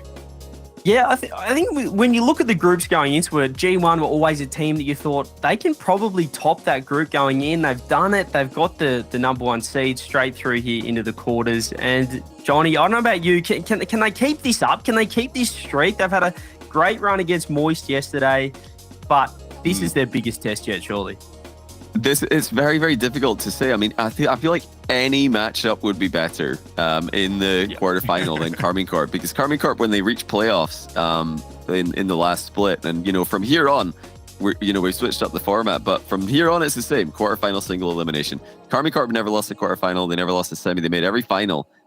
So they just seem to be able to elevate their gameplay in the bracket. And G1, although I think they're trending upwards, they're facing Karmine Corp here. That's just a really, really bad draw, I think, for anyone right now. So it's hard to see them being the favorites, I think. CJ, what's the focus going into this then for G1? I mean, obviously they know they have a monster on the other side of the field, and that's got to be a bit intimidating. How do you approach this mentally? I mean, I think G1, obviously, they were pretty unlucky not to make the major last split. So I think coming in here, they probably have the most practice. Maybe they can use that as an edge. You don't really know how much of a break K-Corp had over the off-season. So maybe they can use the more hours to the hands here. You see a bunch of excitement there. K-Corp looks like they're ready for this. They look like they're ready to shut down G1. And honestly, I mean, they should. I mean, they know what they can do. They've seen what they've been able to do before. And this should be a win for them. So let's throw our predictions up and see if we agree. Oh, they're already up there. Okay. We'll just get right into why I'm wrong. Okay. No, I'm honestly have a very flawed reasoning for picking G1 here. The reasoning is that Johnny got the last one wrong, and I didn't want to agree with him on this one. That is strictly what I'm going for. Wow. It is the end of it, and I knew if we went all K-Corp, it would have cursed them. I do still think German Amigos have a chance if K-Corp is off today. But if K-Corp's on, yeah, obviously this is the team you don't want to face off on the other side. Johnny, do you think there's any chance G1 wins this, or this is just this K-Corp? Oh no, yeah, there has to be a chance. I mean, K-Corp dropped the series yesterday to Vitality in the group stage, so they're not invincible. So yeah, I'd give G1 a chance. I think the games should be good games. G1 do play teams like KC close, but yeah, it's got to be K-Corp favored, and of course, yeah, the fans agree. Honestly, I thought that would be in the 80s. I'm not gonna lie.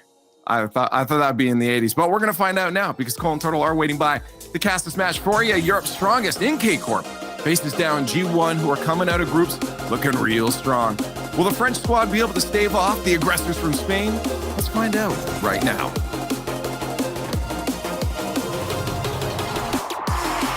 Well, Karmine Corp are statistically Europe's best team, but surely, Turtle, their run of grand finals is going to come to an end at some point. Could it be now?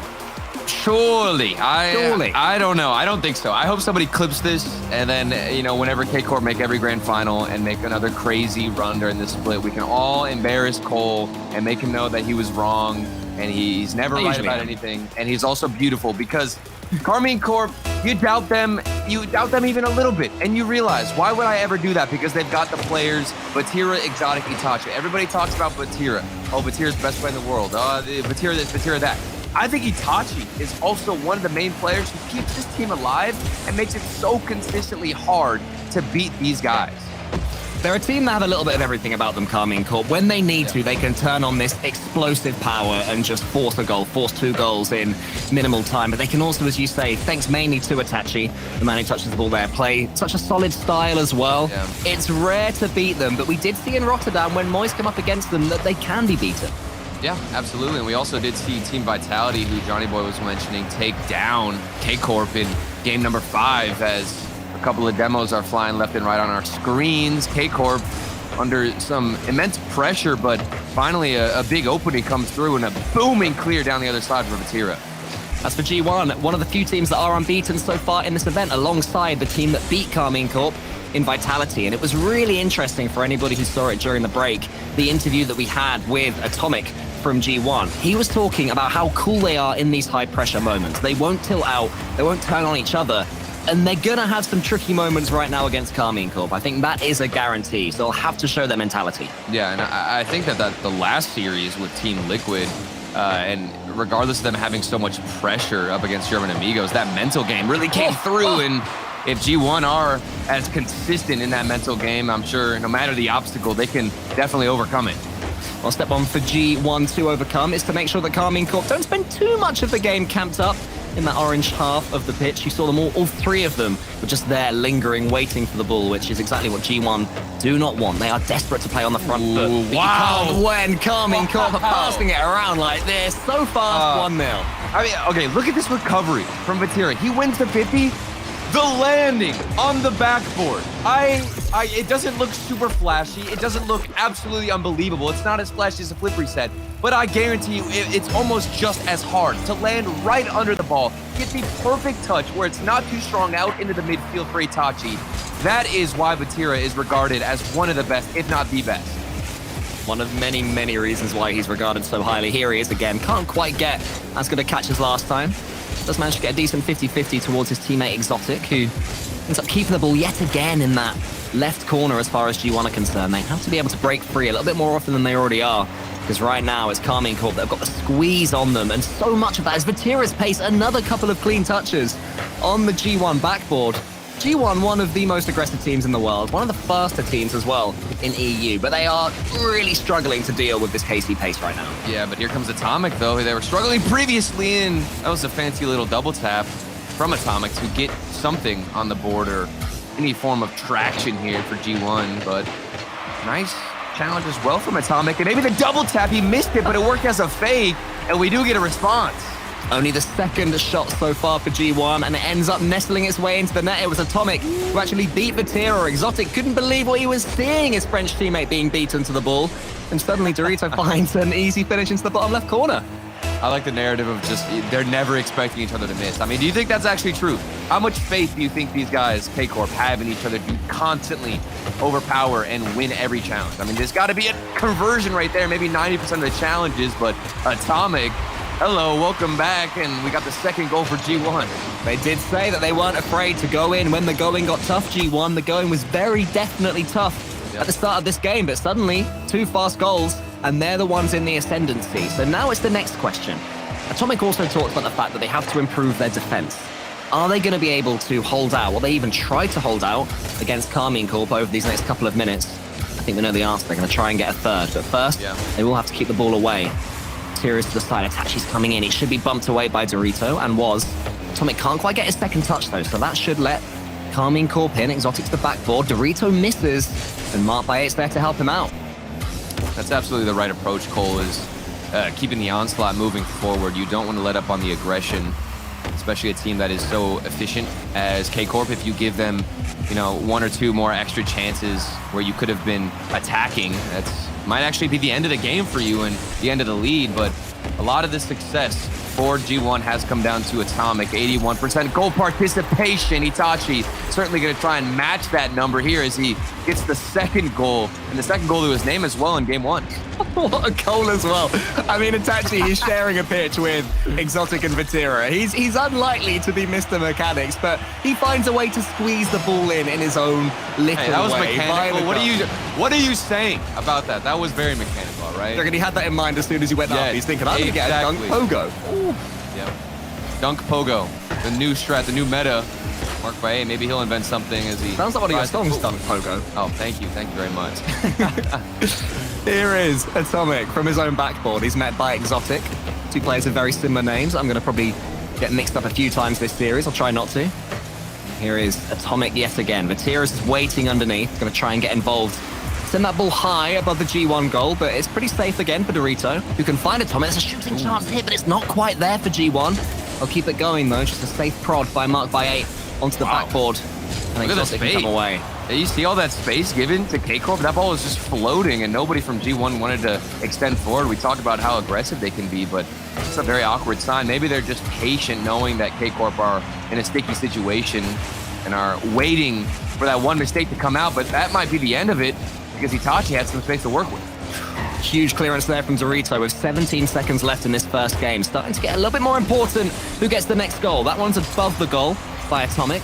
Itachi tries to shepherd it away, but Dorito's in fast.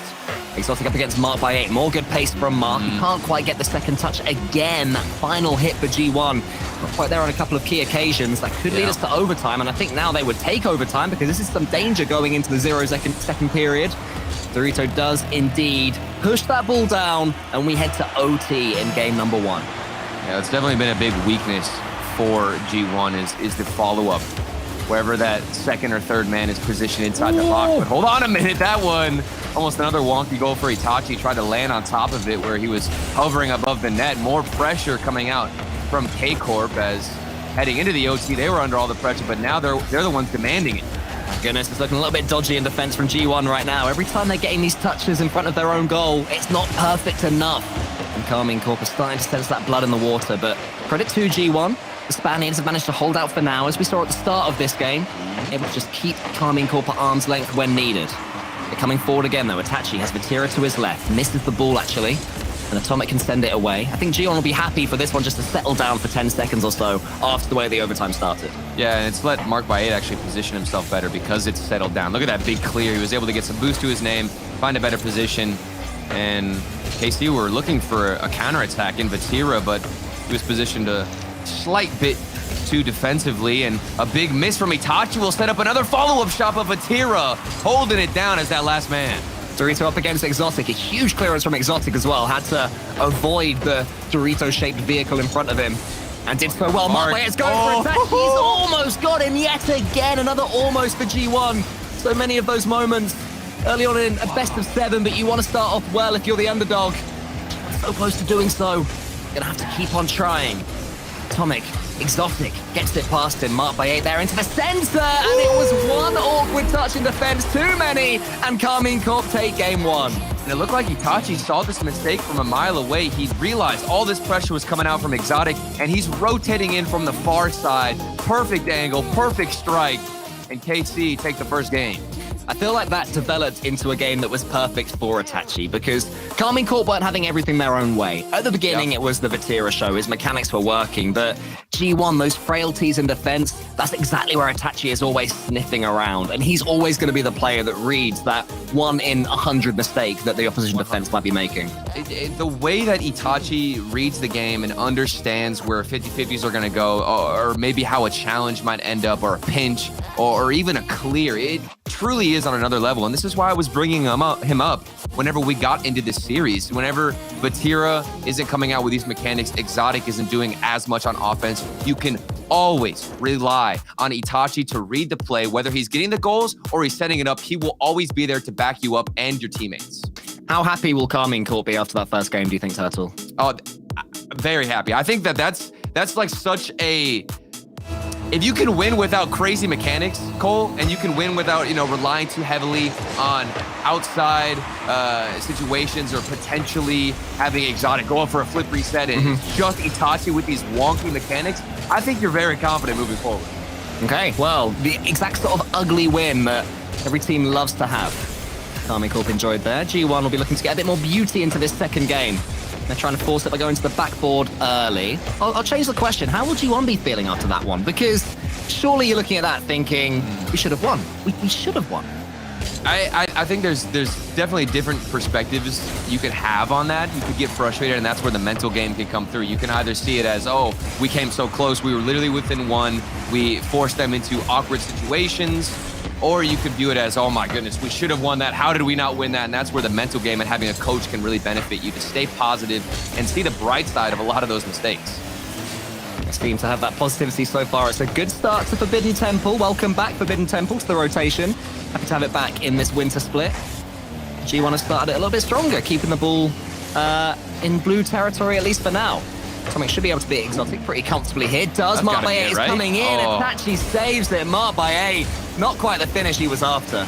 And it does look like they had to dodge a demo. Dorito was rotating as that first man, looking to take out a player. Off the backboard, here comes a shot opportunity, but Vatira is going to opt out and try to keep some midfield possession, but it's not working. Both teams have had a couple of good looks, Cole, so far, but nothing too fruitful. Exotic versus Atomic again. That duo combining once more. And the ball ends up with Vatira. Wants to go over the top of Mark by 8, but can't quite do so. So now Atomic in his far corner, just prods it past Itachi. That's the sort of touch that can open things up for G1. How's the bounce? Dorito's following it, but again, the shot wasn't quite there. G1, will they rue these missed chances? I think so. I mean, they're sneezing on the ball. There's no power behind any of these shots. Good opportunities, good setups, but when it comes to make the final strike, they are whiffing quite hard, Cole, and that will bite them at the end of the day because you're not going to get too many chances. And you know that KC only need one, and they will more often than not take it, especially with Exotic on the ball. Vatira is waiting to come in the center. Dorito, no, it's wide again. Oh, come on. Even though it's in his own half, that's a good chance. Oh, even though it's in his own half, it's still an open net and a direct line of sight to the goal you've got to punish. Exotic, slow the game down for Carmine Corp right now because you are the team at risk of chucking this one away. Surely G1 eventually going to make the most of one of these mistakes. My, but Vatira, he only needs half a chance. Itachi's shot is a little bit weak this time. Mark by 8 flicks it high. Really nervous position here in this game. The first goal so important, you would expect. Who's going to set the tone, set the mood for how game number 2 is going to go. This is the best of 7. Reminder, folks, a long series ahead. Plenty of time, but we want to continue building momentum if you're K-Corp or get back in the series immediately for G1. Vatira, back-to-back demo. Space opened up. Exotic, another line of sight on the shot. Can't find it, and it's saved with the follow-up. No one wants to score this game. Every shot is going to the center of the goal. Someone, find one of those corners, please. Mark by 8, maybe it's you. Instead, you take out Itachi. Atomic can take a second, boom it to the corner of the pitch, not the corner of the goal. Exotic was already waiting for the ball. This is better from G1, a little bit more purpose to their approach. They are going to have to head back. I think they've run out of boost. Mark by 8 turns into it. Itachi up against Atomic.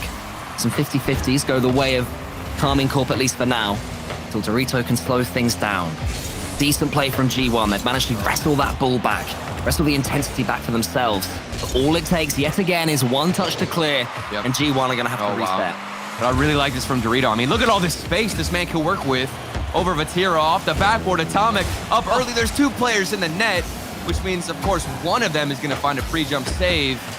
And K-Corp somehow get away with it. Atomic beats Itachi to this one, though. Ramping up the pressure right now, G1. Mark by 8, another shot. That one's wide. And Vatira to the side. Now it's Dorito's turn. No boost to play with. G1 so desperate to keep this ball in KC territory. They do want to let this chance go. Dorito wants to take out Itachi and can't quite do so. Mark by 8's turn this time. That's a better shot, but Exotic saves it. And he slows it down, and he gets it away. Beautiful defensive play there from Exotic. 25 seconds left. Blue goal line under so much stress at the moment. And they finally alleviated a lot of that. Itachi, nice little first touch. Potentially opens up an opportunity, but another great response, and we're seeing probably the best defense, I'd say, out of both of them, and that's what's held us scoreless in game number 2. Do we get OT? I wouldn't expect it in this game. This is the sort of game that seems like it would have a 0-second goal at the end of all this strain and pressure. Atomic wants to put it down. Is anyone arriving? It's Dorito, and again, the finish isn't there. It's overtime. It's 0-0, and next goal is going to win. Oh, wait, what is this? Atomic, Dorito, 2-on-1, another opportunity. Wasted. You felt the buzzer beater. You saw the opportunity, but they just couldn't execute.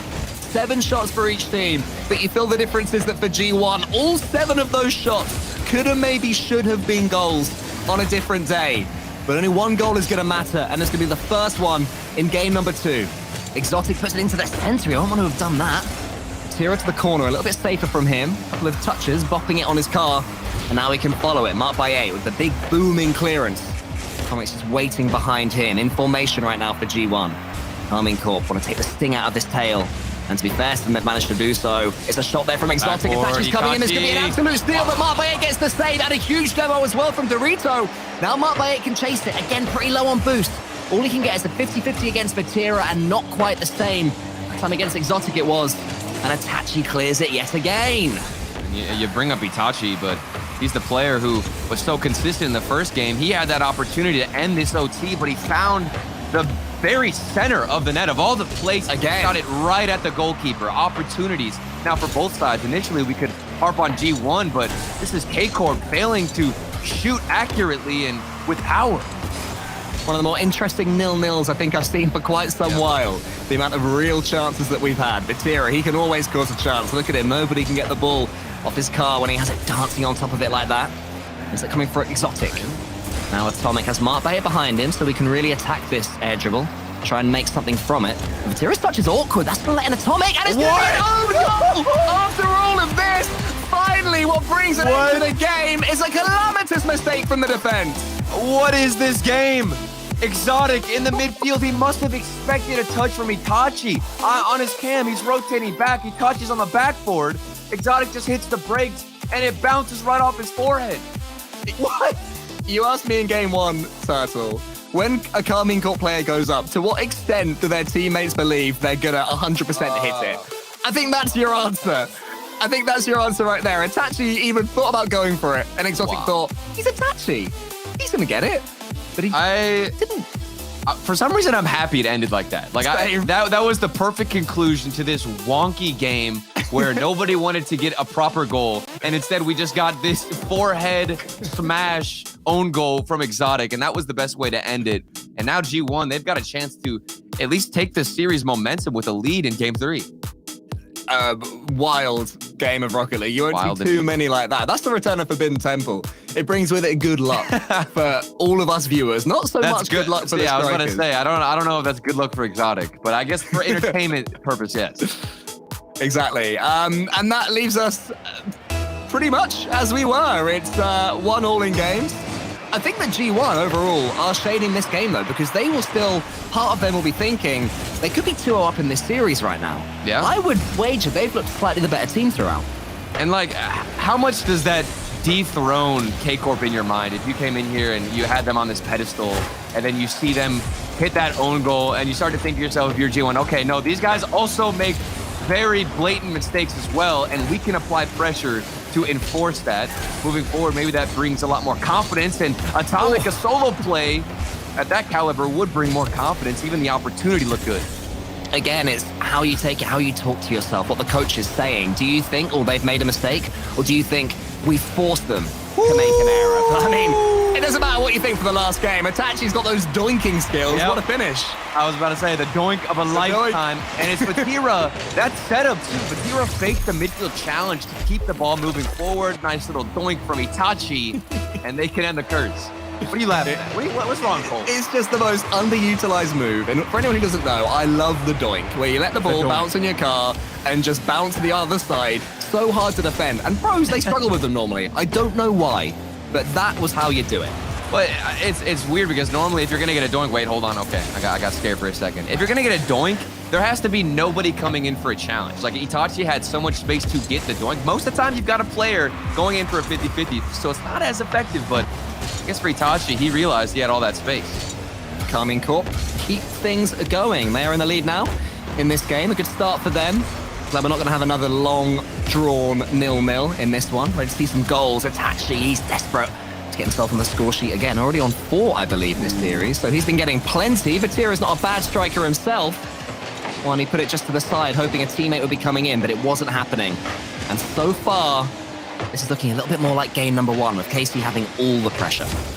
We'll see. Maybe G1 can change the trend of Carmine Corp making every grand finals, or Itachi will keep popping off the same way he has the whole series.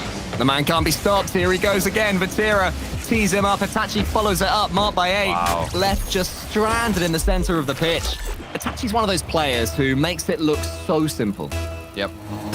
You have to give credit, too, to the setup. That's another good pass from Vatira. That's been a duo in Game 3. Vatira in the midfield manages to open up space, and Itachi is the one player who can convert and strikes well.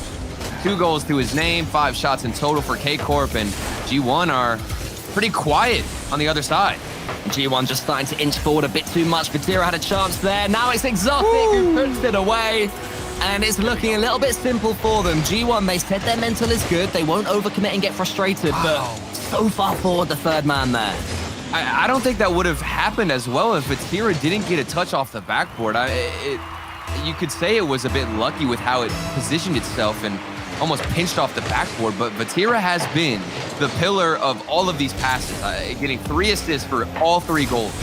Ridiculous stuff, and now able to thread the needle. He's also going to get one to his name, a goal by himself, or actually, not necessarily, I do believe it was assisted from Itachi, but the striker, you can definitely credit that to Vatira.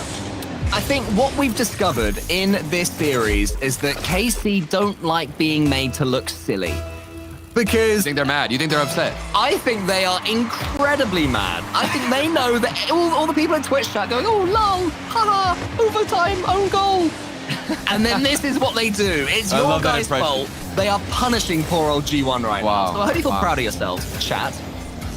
So basically, you never want to force an own goal against K-Corp. That's just the worst situation possible. You think it's good for G1. Yeah. The mental would be there, but K-Corp, I guess they're angry. They've been bullied down, and now they're making you look silly as a result. The only time to do it would be in a Game 7 or a Game 5 overtime. When the series is done. Then you can force them to score an own goal all you like. Because if you do it too early, this happens. Oh, my. Nah, Dorito, why would you save that? Almost had it, Cole. Yeah, I know. That'd be almost great. fancy little cast in there. You know, I appreciate it. I appreciate it. Well, the game might be alive if Dorito can score. It's a pretty weak finish from him. G1 just trying to get themselves some sort of chance in this game right now, or at the very least, bring some momentum into game number 5. It's looking, sorry, game number 4 is looking a long, long way away right now. We'll see. G1. I mean, they've gotta have something in the vault. Okay, something spicy, something extra saucy. I'm prepared. What do they do? What do they do? They're 4 down against K-Corp. You can literally throw any play style you've had in the lab, you've been cooking up. Just give us something different because it has not been working for the first 3.5 minutes. And marked by 8. What a strike. Suddenly they've got 79 seconds to get themselves 3 goals, which is very, very possible. Marked by 8 with a gorgeous little redirect. Itachi helped it on its way. Not quite an own goal. The ball was already going in, so we're not going to have another version of enraged KC punishing G1 for that own goal right there. I wonder how this kickoff goes. It's good for KC. This is where game management is so important for Karmine Corp, because it is possible to concede 4 goals in a minute, 20 odd seconds. Yeah, absolutely. I know that K-Corp understand that 100%. And as a result, we're going to see probably more of a defensive approach, but that could benefit G1 and allow them to get some demos. Marked by 8 was able to punch out that last defender, but a quick rotation in from K-Corp saves the day and will stall even more time and get the 5th goal for Exotic. That's great play from Exotic as well, because G1 were just starting to get a bit more pep in their step. They were looking a bit happier with things, the way it was going. So that goal is going to push them away yet again. And this is why we love watching Karmine Corp. When they do manage to get that little bit of space on the ball, their mechanics can show. Yep. And this is the first game, I would say, in the series where their mechanics have really shown. Yeah, well, absolutely. And it actually started with Itachi and Vatira, that duo, taking the first step. And here they come again off the backboard. Dorito is very slow to get the follow-up. Flip reset attempt as well. I do like the mechanics. The striking has been in peak form in this game, and that's not something that we were able to say in the previous one, not only because of the own goal, but also so many wasted chances where they were right in front of the net goal, but the accuracy, they were finding defenders in the net versus the open space. Oh, here's Vatira. He's got another air dribble on the go. He just about got caught by the defender, so couldn't turn it into anything else. This game, long since dead. It's going to be 2-1 Karmine Corp in this series. It's such an important series as well. You're in the first regional of the split, the Winter Open. You are desperate to make it into that top 4, and that is why G1, after that game, will be taking a tactical timeout to talk things through, because the pressure is really high in the context of this split and making the major, even at this early stage. Yeah, I definitely think that this is the right time to take a timeout, especially with how drastic the difference in the score line in this game alone was, and you just need a break, a mental break to reset, to understand that, okay, we can come back from this. Again, we have to remind ourselves that we made them own goal, all right? They need to have that at least going through their brains and maybe implement some kind of change. This just looked pretty dominant from K-Corp, who were able to execute better on those opportunities. Yeah, it was the first game in this series where G1 looked flat, which is definitely a disappointment for them, because even in the first game that they lost, I would say that if they didn't look like the better team, it was certainly competitive and close. I imagine what they're saying is just to let that one go. Not to take too much from the game that just happened. You know, Itachi was absolutely smashing them at the beginning, and he's been having a great series, but it was Vatira that was breaking through their defense.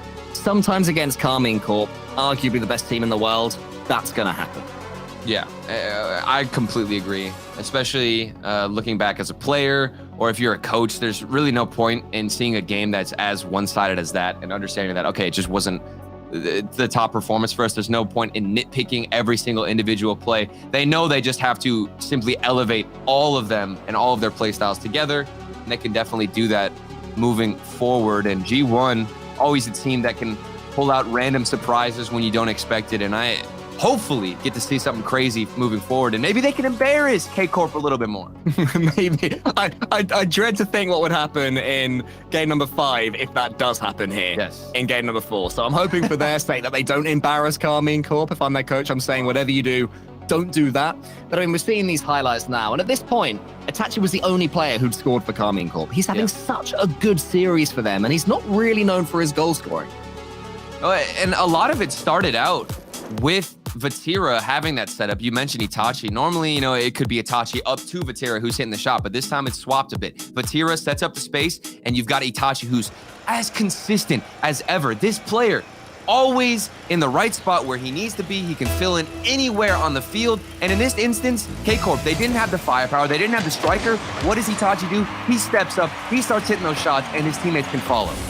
Game 4, Utopia, 2-1 Karmine Corp, and G1 have used their secret weapon, their tactical timeout. Normally so effective at managing to turn the momentum of a series on its head, but Karmine Corp, they're just good enough to deal with that. They should be able to win this game the way they're playing in the last one. It's actually starting well again for Karmine Corp, barreling more pressure on that G1 defense. When Karmine Corp get going and get their momentum going, they really pen G1 back. Oh no, and that doesn't help. Yeah, this is a painful one. Somebody was in position for the midfield challenge. I believe it was Mark by 8 rotating back in. He tried to cut in early. The pass from Vatira would have gone to the left. Instead, it bounces off Mark by 8. The goalkeeper doesn't expect it. And the first goal for King. Unfortunately, the own goal counter for this series does have to tick along to 2. Sorry, Mark by 8. I don't think that one was going in until your touch, Nate. To give an indication of the power of the tactical timeout, G1, who might be about to go 2-0 down, have taken 3 before this season and won all 3. And now, already, in this game against Karmine Corp, it's looking like they're facing an uphill battle. So Karmine Corp really stepping it up at the moment. It's got to be frustrating, too, because, I mean, you imagine what it feels like. You take an extra 60 seconds, come back in here, completely reset. Maybe you forgot about the previous game and all of the mistakes that you were able to make. Then, boom, right again, you're put under the spotlight on your defensive side, and you start to think, oh, maybe this one will slip away as well. But hopefully that's not the case for G1 and they can battle back. Dorito's going to send that one as far as he can, but Exotic was waiting. The pass into Itachi was a smart one. Dorito was just in the perfect position to send it away. Atomic helps out, and you can see the defending from G1 is, to me, looking just a little bit desperate. They're booming the ball as far as they can, but oh my goodness. What is Itachi is always cooking something. Itachi has been grinding the map packs. I saw this play develop all the way from the blue corner. He controlled it effortlessly, got around the first defender, then air dribbled it through, gets the flip reset, took it from his own end. It's not just a transition, it's a full court carry, and he gets the second goal. He's inspired by Morocco in the World Cup. That's the only explanation. The man is playing out of his skin right now mechanically. I mean, G1. Cole, what more do you want of a teammate? You know, normally it's like, oh, you got a clear, nice. Oh, you got a flip reset over another defender, nice. Oh, you got a goal? Thank you. I'll take that. He's doing all 3. He's doing it all. He's scoring again. Somebody stop this man and his positioning. Somebody stop Vatira and the setups. Can anybody stop all 3 of K-Corp from dismantling your defense? I don't think so. They're gaining more and more speed, more and more momentum as we get into it. They're looking like the team that made it to 3 grand finals in a row in the full split, winning one of them. G1 struggling to deal with it. As it stands right now, they're on the ropes. They're on the cusp of going out, G1. Still a couple of games to play of at least, but they just have to get something going in this next 2.5 minutes. Have to get a goal or two. Have to at least make Karmine Corp think, and it's not happening. Is there going to be a G1 player on the end of this? Yes, there is, though. Dorito gets them back involved in the series. Yeah, and this is huge for G1. As much as we like to talk about K-Corp and the flashiness of it, G1 still have speed, still have the mechanics to outpace and outmatch K-Corp in a lot of different challenges in a lot of different ways, and they do so with that midfield approach. And it's wide open for Dorito to strike. Approaching halftime, 2:30 to go, and that's the way you want to get into the second half of this game, with a goal to your name. Oh, what a pass that was from Mark by 8. It just wasn't quite read. This is exactly where his teammates were, but Atomic is there. Bang, 3-2. Oh, and he's flying so fast into the air. You can see Dorito, perfect 50-50, off the top of the dome, into the middle, and Atomic so speedy to get up to that one.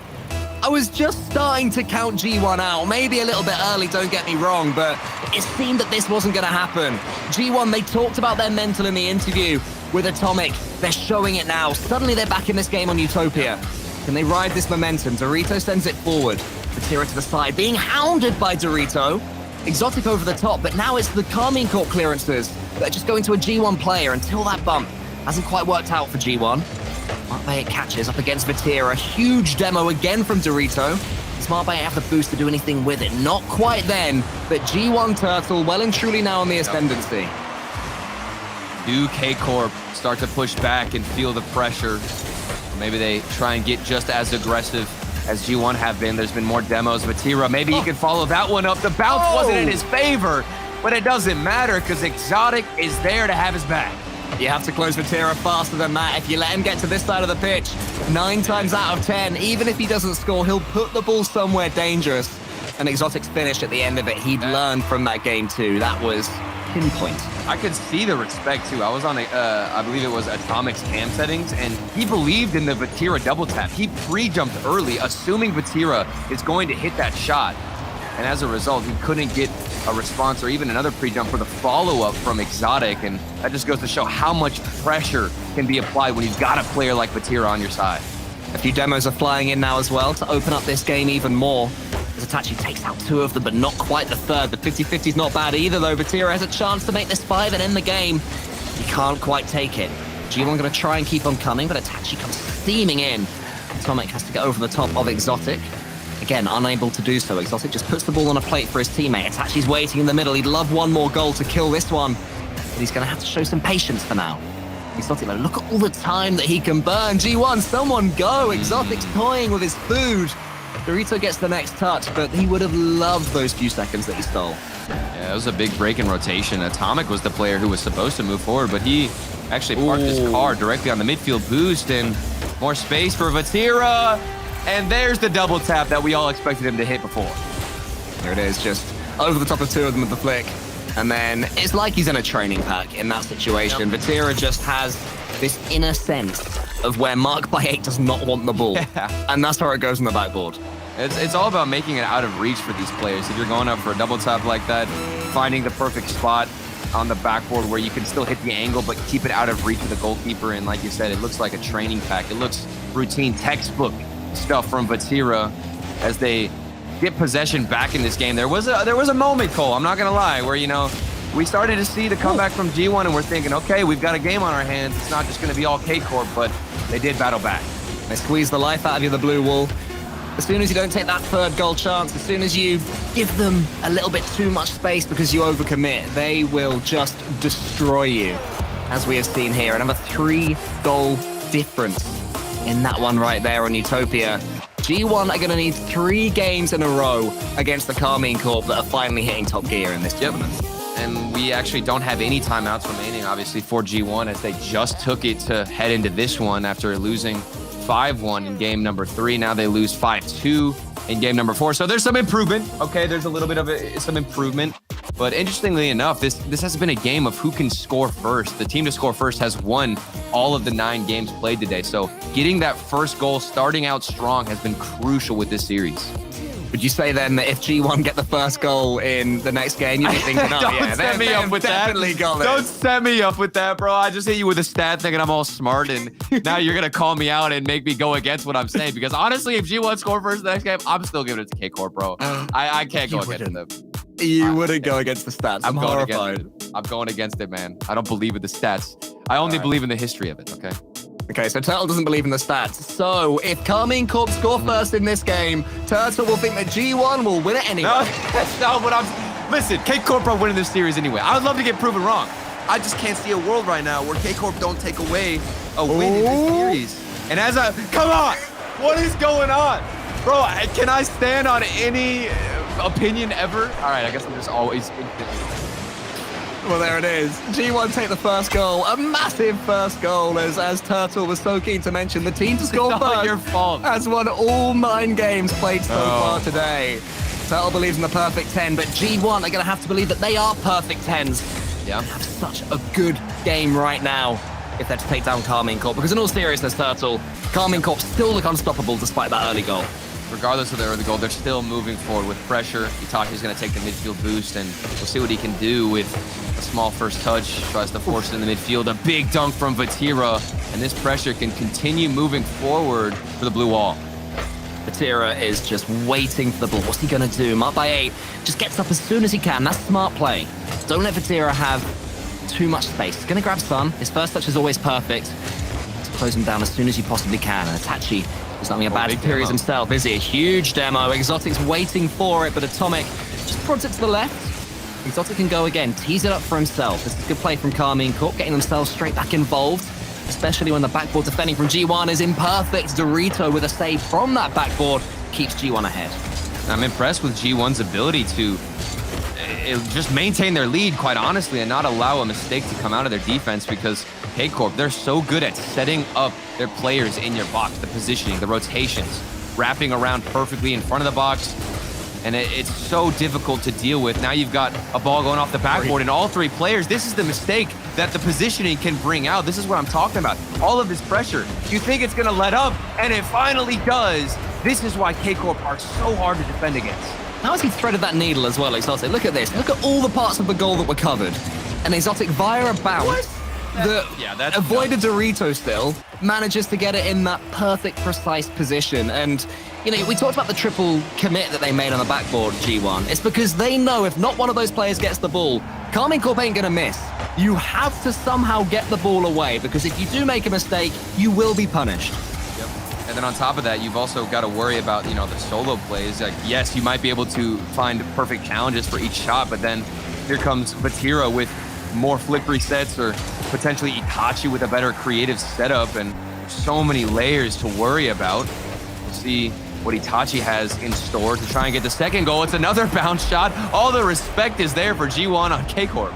Even when he misses, it still works out flawlessly. Look at this. I mean, place your bets. Did he mean this? Oh, that... I'm gonna go no. He was just opting to go for a better challenge, maybe a 50-50, and he's just like, oh, okay, I guess you're gonna not touch the ball. I'll take it. He's definitely spamming calculated in Quick Chat right now, because I don't care what level of Rocket League you're at. If you do that, you spam calculated in Twitch chat. This might be even more calculated. Itachi again! Oh, just off the post, and the game stays alive. All right. Big transition for G1. Their first time on offense in quite some time. Maybe they get a goal, or just opening up some opportunities that you can build on, but you were down the other way immediately, Cole. They're going to have to get over this respect that they've got for Carmine Corp right now. It's that respect which is why they're double committing. It's the respect which is why they're missing the shot, because they're constantly thinking this has to be perfection, because if it's not, then we're going to get just almost humiliated by Carmine Corp. You have to let that go if you are in G1. You know, maybe their coach Kale needs to have a word and say, just play your game. You are unbeaten going into this series. Atomic's going to close down the clearance. So it just gets it through towards Dorito, and G1 have just about managed to start walking. Now, can they start running? It's going to be hard if you got a player like Exotic bumping you out of the way. He just got some of the best timing I've seen in rotation with a bump. I mean, rotating back and then took out Mark by 8. Even if he can't get a touch, he's still involved on the play off the backboard. Vatira is involved with this challenge, but immediately won by G1, and a better look for Mark by 8. He goes for a backboard read, but can't find it because of Exotic. Mark Bates has always looked a few boosts short of what he wants to do in this series because he's chasing it so much with the pace that Karmine Corp have. So it's not quite able to work for him when he gets those double tap chances. Vatira, he can make this one work. He's gone to the backboard with the musty flick. It's almost paid dividends, but it was saved in the end. Now it's Itachi's turn. Mark Bates underneath. Goes underneath him. Itachi's trying to fake it again. Exotic's in. His own double tap goes wide. 1 minute, 10 seconds left. G1 need a goal. Vatira could be about to do exactly what they don't want, and that's to lead to a third goal for Karmine Corp. They are just incessant on the attack. The Vatira-Itachi duo. Vatira flip resets over 2 of them. Ball bounces in front of the net, and G1 scrambling to try and make up for that given space. 3-1. Security's there. 1 minute and 5. Everything is on the line for G1. They've got to score soon. Summit tries to make it happen, but it's met by Exotic, and that is how you defend the backboard. Not just catching the ball, not just waiting for the fake, then getting the ball all the way down to the other end, but that's a huge here we go. It's going for bumps, but Atomic's forgotten the ball. The first thing you need to score a goal is the round thing in front of you. Oh, you're already trying to prepare this super complex plan, and you forget to get the perfect touch. Atomic, the double tap off the crossbar. You needed to hit that goal. That was it, maybe Dorito. It's not it. The execution. It's not enough. That's not what you have. No. Cole, what is going on? How was that not a goal? I'd love to say it's because of brilliant Karmine Corp defending, and in the end it was with Vatira's save, but until then, you had to score, and you would have given yourself 25, 26, 27 seconds left to score one. As it is, the 2-goal swing, and now you find yourself 3 goals behind. Karmine Corp are going to be making it into our semi-finals. They're going to be up against German amigos. And maybe they're going to make yet another final. It's turning into a season of dominance for Karmine Corp. The only real mistake they've made since the start of the 22-23 season was losing to Moist over in Rotterdam. That's it. That's the only blemish. And honestly, that might have added more fuel to the flame for KC. They had such a dominant fall split. They came up a little bit short at the major. I'm sure their expectations were clearly to win the whole thing, and here they come with a chip on their shoulder, a lot of frustration that they're letting out right now on the pitch against, unfortunately, G1, who are catching a lot of the smoke here, and KC will take the dub. And I won't say it was always comfortable. There were moments where you're thinking G1 can get back into it, but for the most part, Karmine Corp, very routine and textbook gameplay from that. Just beautiful, clean gameplay from Karmine Corp. When G1 came forward and they had their moments, and they did have their moments, Karmine Corp never panicked. And you can see there the team camaraderie. That is a happy camp right there, Turtle. Yep, absolutely. And that's got to feel so good, too. Having a game where you own goal. I mean, we think back to what got G1 their one game. It was an own goal. And Karmine Corp, they have the mentality to not let that get to them. They weren't shaking in the next game. They came out and won 5-1. If that doesn't speak about mental resilience and a wall that you can't break through regardless of how well you're performing, how do you shake up K-Corp? I honestly don't think you can. I don't think you can shake up the foundations of this blue wall in Karmine Corp. We were talking in the pre-show about some of the teams that are guaranteed to make the major. Karmine Corp, surely top of that list. A superb performance from them, but the Rocket League is going to continue. After this break, we're going to have Oxygen Esports versus Sonics. It's going to be massive, so make sure you stick around.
one to the backboard, tries to send one to the back of the net, and he will triple, but you said the double might work out. How about a triple? Oh my! This time, fire, tries to clear this away. Landing comes up with the back.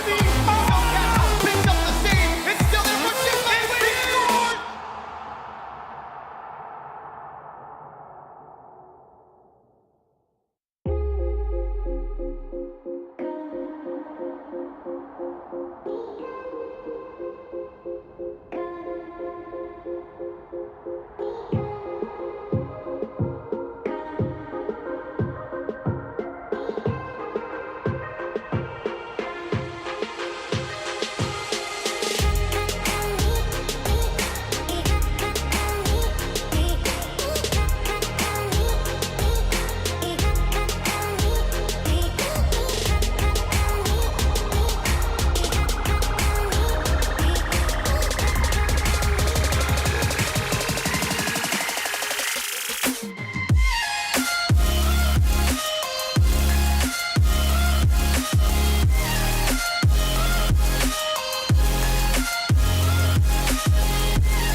halfway through day number 2 of the European Winter Open, and Carmine Corp made quick work of G1, taking them down 4-1.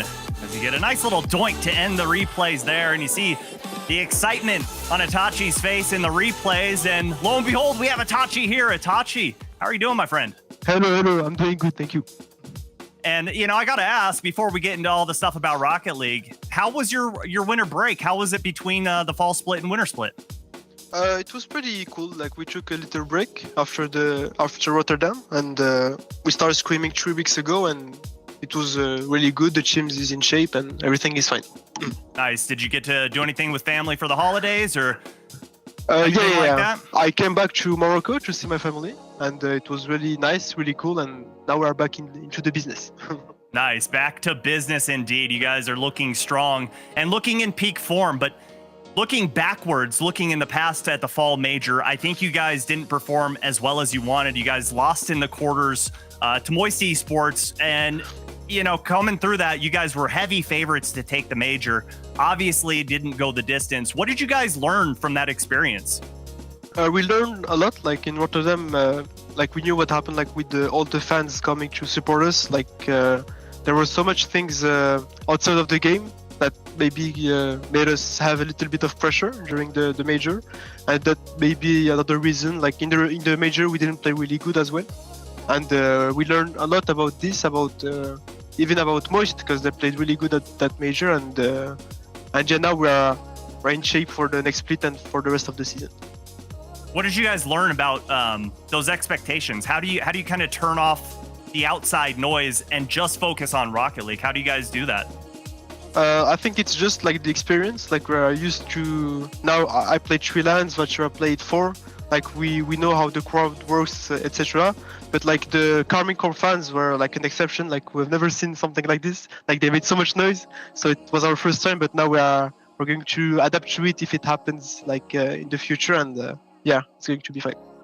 Well, you guys had a lot of expectations, and I think a lot of that was due to the fact that Vatira joined your roster, and he's kind of the consensus #1 player in the world. It's got to be great to have a teammate like that. But we talk about you guys a lot, him, yourself, but we don't get to hear much from Exotic.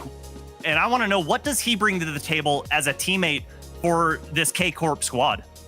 He brings like so much. Like you can even all the people who underestimate him, they're just stupid and they don't know anything about the game, because like he's just one of the fastest player in the game. Like in my opinion, he's so smart. He's really good in so much aspect of the game that other players are not, and he brings so much to the team in the game and even outside of the game. He's just super friendly. He's a really nice guy. Well, Itachi, it's been awesome getting to talk to you, man. I look forward to watching you guys the rest of this weekend, and hopefully we get to see you guys in 3 straight grand finals again, but we'll have to wait on that one, as we're going to go back to Leaf and the desk and hit some highlights. Thank you. So I just learned, guys, don't make fun of Exotic or you will feel the wrath. Exotic is the best player in the world. I think he's amazing. I'm sorry. I know this game very well. He's the best player. Yeah, don't mess with them. But yeah, it seems real good here, Turt, that they've got the focus on, and I think we know that these players are definitely all about business and making sure they're getting that job done. I really liked hearing what his take was on the major, and how there were different expectations. And coming into the LAN, he didn't understand fully how to deal with all the fans and all the support, and now they're coming back. They're stronger than ever. Their mental game seems amazing. I mean, even in this game, I was talking about it in the series, they committed an own goal. G1 got back, and they still continued to dominate. So that says a lot about where they are mentally. I think they're in a fantastic spot now as well. They get German Amigos in that lower semi tomorrow. I mean, KC, we talked about at the start, it feels like Oxygen and Carmine are the 2 teams that you feel like are locked in for the major. I know it's only the first regional, but they're in such a good spot now, and that was a great series. Yeah, I mean, again, both sides of the bracket look a little rough, but for K-Corp, this might be a little bit of an easier cruise to those grand finals, but obviously you can't count out those German Amigos. Still sitting on the top there, though. Team Vitality, they were looking hot the other day. Moist, obviously bringing in Juicy. They're still performing. I mean, they made it to the quarterfinals. We'll see how they do against Vitality. And then Oxygen, Sonics. Both these teams, Sonics, looking not too bad recently at the G1 Invitational. Oxygen, though, definitely one of those top teams in the European region. Let's start talking about that. That's our next matchup in the quarterfinals there. It's going to be the Sonics up against Oxygen Esports. Turtle. Oxygen, I do feel like still are the favorites coming into this. We saw a little bit of brilliance out of Sonics recently, but they haven't really delivered on that same promise here coming into this European Open. Yeah, 100%. And I mean, it's one thing to talk about a recent showing where they both faced off against each other, which was the G1 Invitational, but they faced off against each other twice. And I think that speaks a lot for how dominant Oxygen were. They won 3-1 in the first series, then 4-1 in the grand final against Sonics. And I do believe we're going to see a repeated game for Oxygen where they have all the mechanics. They're going to put it all together, and it might be too much for Sonics to handle.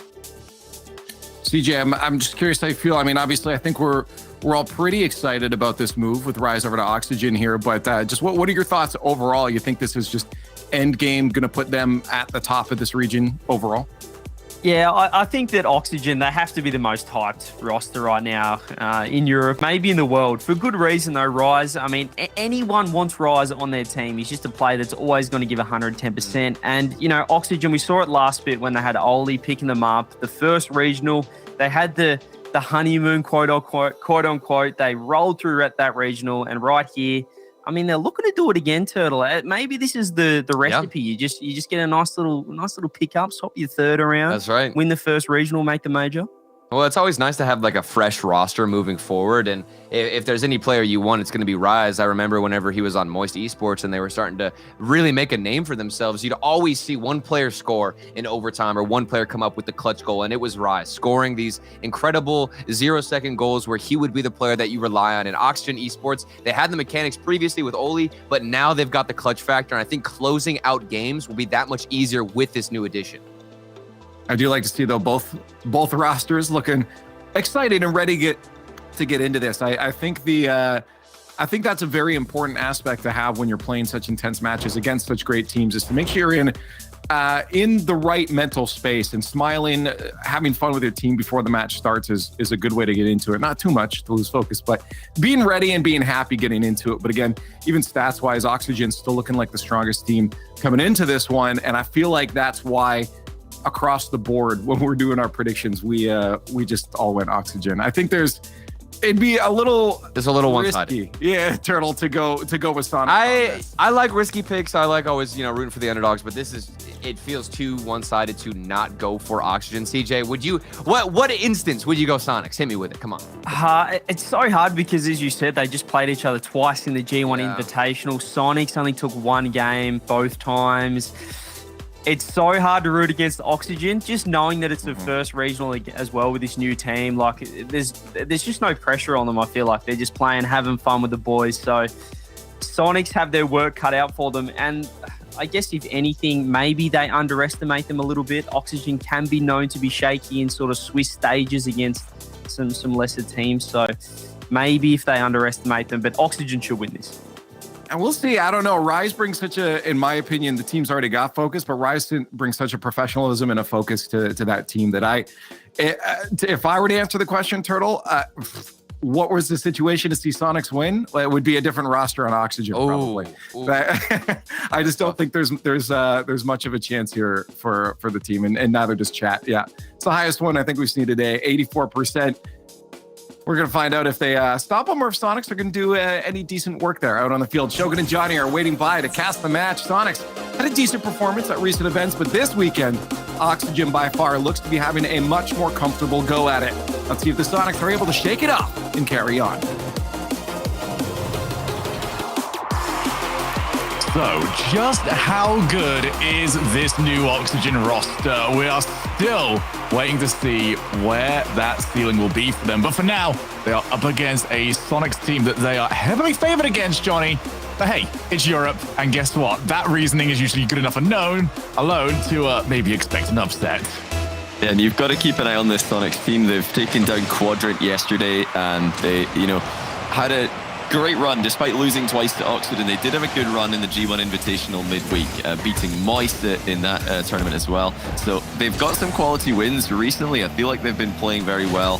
I've been hearing good things about them as well from players who previously wouldn't be saying good things about them. Oh, look at this. Smokes actually gets an opening goal. I think he might have faked out the goalkeeper on this one. As a booming clear gets launched downfield. That was the last touch. Jarius just thought he was coming back to get another touch on it, and he didn't actually have any cause to worry. It's just gone straight in. one of the more interesting goals that we will see today. It is the perfect start. Can it get better? No, Rise shuts that down before the shot can go rocketing towards the net. This has been an amazing position for Sonics to find themselves in. That pass not quite enough. Archie would have preferred to run onto it. A little bit of a kerfuffle there from Sonics, but at least it's happening on the offense. You don't want that in this position, though. You don't want it on defense. It's Matane. Almost wiped out, but he did enough. Yeah, well played by Matane. You know, Matane and Arju have a long and, I'm going to say, sad history with RLCS at times. Getting so close, only to lose at the last match, only to fall at the final hurdle. So, you know, many different iterations of the roster. They tried with Cash, they've tried with Ixo, now they've got Smokes, a Northern Irish player. And this is, I think, going to be the first time a lot of people in the wider Rocket League audience have seen Smokes play. And I think you're going to like what you see. This guy really has gelled brilliantly with Arjun Matane in the short time they've been together. He scores again, that one rifled to the top right corner. Left no chance for the goalkeeper for the second time in a row. Nothing fancy about this whatsoever, just pure power. And not a single thing Yorius could do about it. And yes, I believe there's a lot of fans out there as well, Johnny, that have a bit of a spot in their heart when it comes to Matane and Arju. Arju especially, I feel, after his debut as that substitute role. I believe for Mouse Sports, it was a while ago now, actually. But everyone just sort of wants Arju to now go and succeed. Is this the roster to go and do it? Yeah, there's a long list of players and teams in the past who have benched Arju, who have decided to go and team with other players instead of Arju. And, you know, many of those players are now players we don't see at the top level. Meanwhile, season after season, Arju just keeps on making it back in. You know, this is a no-pressure kind of matchup for them, I feel, because no one's expecting them to win this. We don't expect them to win this. I don't think they themselves will even expect to win. They're just going to go out and give it their best shot, but that underdog factor has favored Arju and Matane well in the past. It's suddenly when all the expectation is for them to win that they've struggled in the past. So this is ideal circumstances for Sonics. That's my one angle that I like about them today, is that they're the underdogs. They tend to do well when they're the underdogs. Well, the angle they really like at the moment is the fact that they've got 2 goals to the better after this game gone. And they are still the team looking more likely to score again. Arju ends up missing it. Jorius, with Matane up against him, goes low. Doesn't quite fall into the path of Rise. Haven't seen Oxygen click just yet.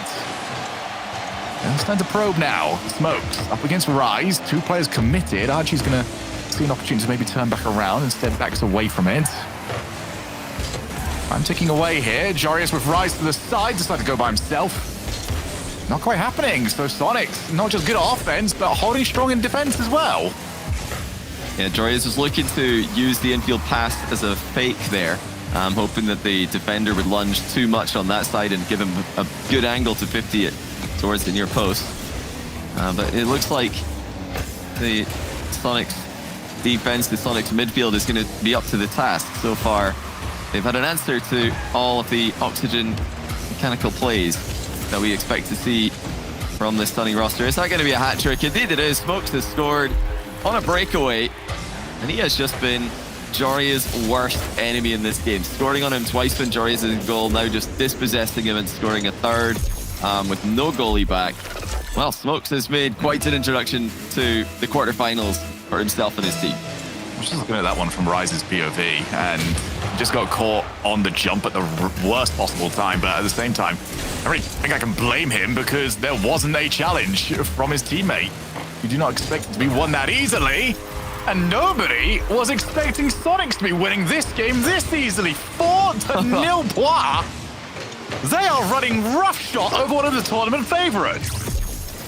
Well, Oxygen, you know, we talked about the favorable mentality that Sonics might have here, thinking they're the underdogs, and CJ brought it up in the pre-match that, you know, maybe Oxygen have got a tendency at times to underestimate their opponents, and that's the worst thing that they could do here. You know, having played Sonics 2 times recently, you'd think that they wouldn't underestimate them. They've played them twice in the past week in a community tournament. but they actually destroyed them both those matches. So maybe they're coming into this match today thinking, okay, it's just going to be another easy match for us, going straight through Sonics. Like they're not even there, but you've got to remember the community tournaments, you know, they're phenomenal, but they never match RLCS perfectly. RLCS is a different caliber of competition. It's just, it really is just the ultimate test in the Rocket League world. Ox didn't get one. They can't even get the shots on target. That's going to be clean sheet for Sonics if they can hold on for 20 more seconds. Definitely look at that tournament as just fine-tuning the last few bits. Well, whatever Sonics have changed, we'll hope that they can keep this up for another 3 games, because it is Oxygen who have been annihilated 4-0 in game 1 and have got to go and find themselves some answers. Did not even get going here, Johnny. Yeah. Look at the offense that they had. I mean, there were shots towards the goal, but there were no shots threatening the goal. Yeah, for all those shots, it really, you know, didn't look like a problem for Sonics to handle. The quality of shots that we've come to expect from Oxygen was really missing in this game, but I think more so defensively, they were a shambles. I mean, Joria's got a little bit confused in that first goal. He probably had his eyes on Smokes, who he was flying back towards the ball. Second goal, he also gets a little bit out of position, left the near post top corner 2 open. And then, yeah, third and fourth goal, just third one is a risky play from Joria's as well. So maybe just a little bit of a slow start from Joria's in particular, although it's not like he had help in any of those defensive plays from his teammates who were getting dusted and were not recovering to make it back. You know, always going to be easy to criticize the goalkeeper there who's getting scored on, but where was the rest of the team? The best teams in Rocket League defend with their team, not with one player at a time. So Oxford didn't have to help each other out and mainly help Joria's out a little bit more. When you see those plays, you only get into those positions because something happened else. Okay! You know what? Joria's, there will be no complaints coming your way this time, pal. Metane went off! Yeah, that's fair enough. I feel like when someone hits an angle like that on you off the back of an air dribble, you can say safely, well played. And well played. That is it on that one. Rise gave him a nice one. Yeah, he did. He dropped a nice one in the chat here, or in the quick chat, like Shogun's saying. So, yeah, I don't think they're going to be too upset about how they defended that one. Obviously not ideal to lose the kickoff to the left-hand side.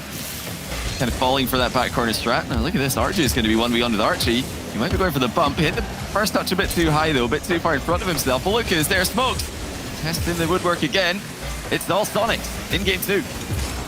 And Smokes' performance so far has been to the point where him not scoring there is considered a disappointment. Archie up against Archie! And he needed to put it behind him, just didn't have the boost to get to that side of the ball.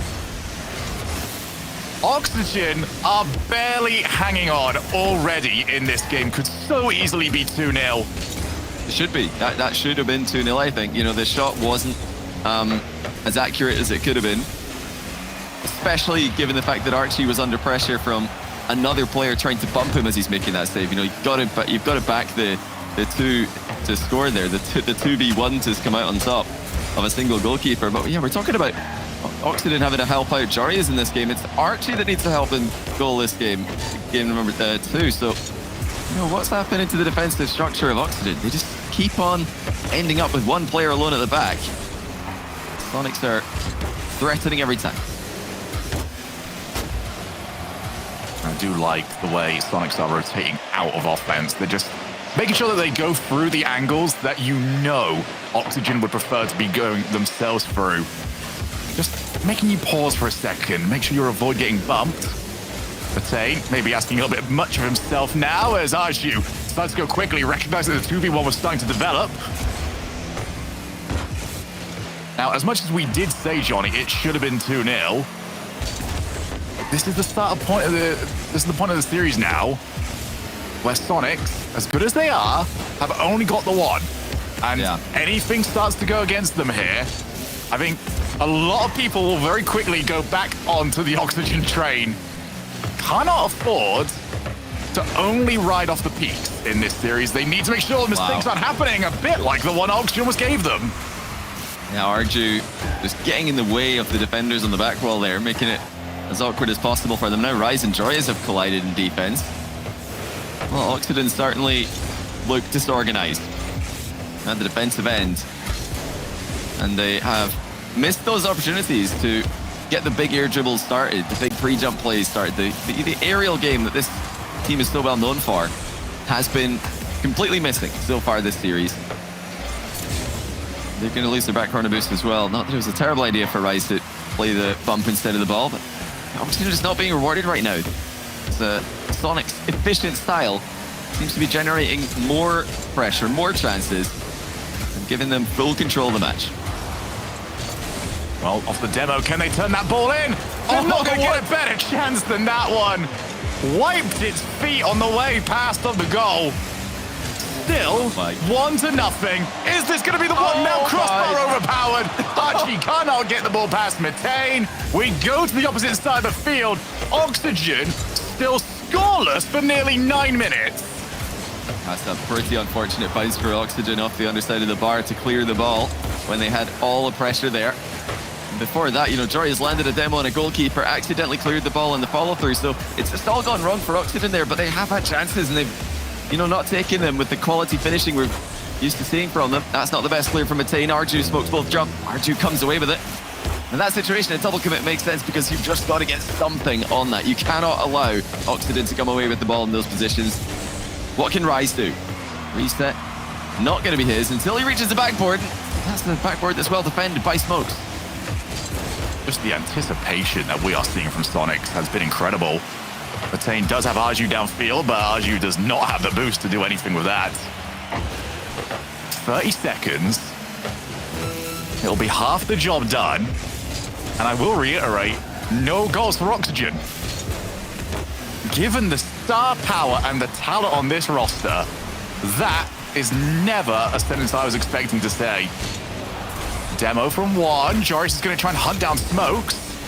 Challenge off the backboard, but there's nobody around. Arju clears. Smokes jumps up again. He's going to be a long way off from recovering, which means this is the chance. And it does not go in. Shot in the middle. Easy to save. Oxygen have to keep the ball up in the air. Smokes tries to guide it back down. Not happening just yet. Metane booms the ball across the field. 2-0 Sonics. Well, it's been pretty close to the end there, the second half of the game. A lot more lively from Oxygen's POV, but not enough to get a goal. Denied by the crossbar. Denied by last-ditch efforts on the goal line from Sonics. And I think at times as well, Oxygen denied by their own inaccuracy today. Their first touch has been a bit off. I think we saw one glorious opportunity for Jorius. Around about halfway through the game, he had a set up for a solo air dribble, and the first touch wasn't ideal. Second touch had him losing control of the ball. I mean, compare that to Metane, who's going to be thrilled with himself for scoring in the first few seconds of this one. Yeah, clearly Sonics have just got their number right now. Like, that's such an unfortunate play. Tough to read, very tough to read where that ball's going to go when you got a near post demo like this, but it just didn't fall for Oxygen, and they couldn't get the goal despite every effort they made. Demos, solo plays, team plays, couldn't get the goal. And that is now the longest Oxygen have been held scoreless all season long. Not much of a surprise. I'm more surprised it took this long for us to hear about the fact that Oxygen have been held scoreless for that long. And Johnny, do you agree? No timeout. Bit weird, Oxygen. I feel like that was the time to take it.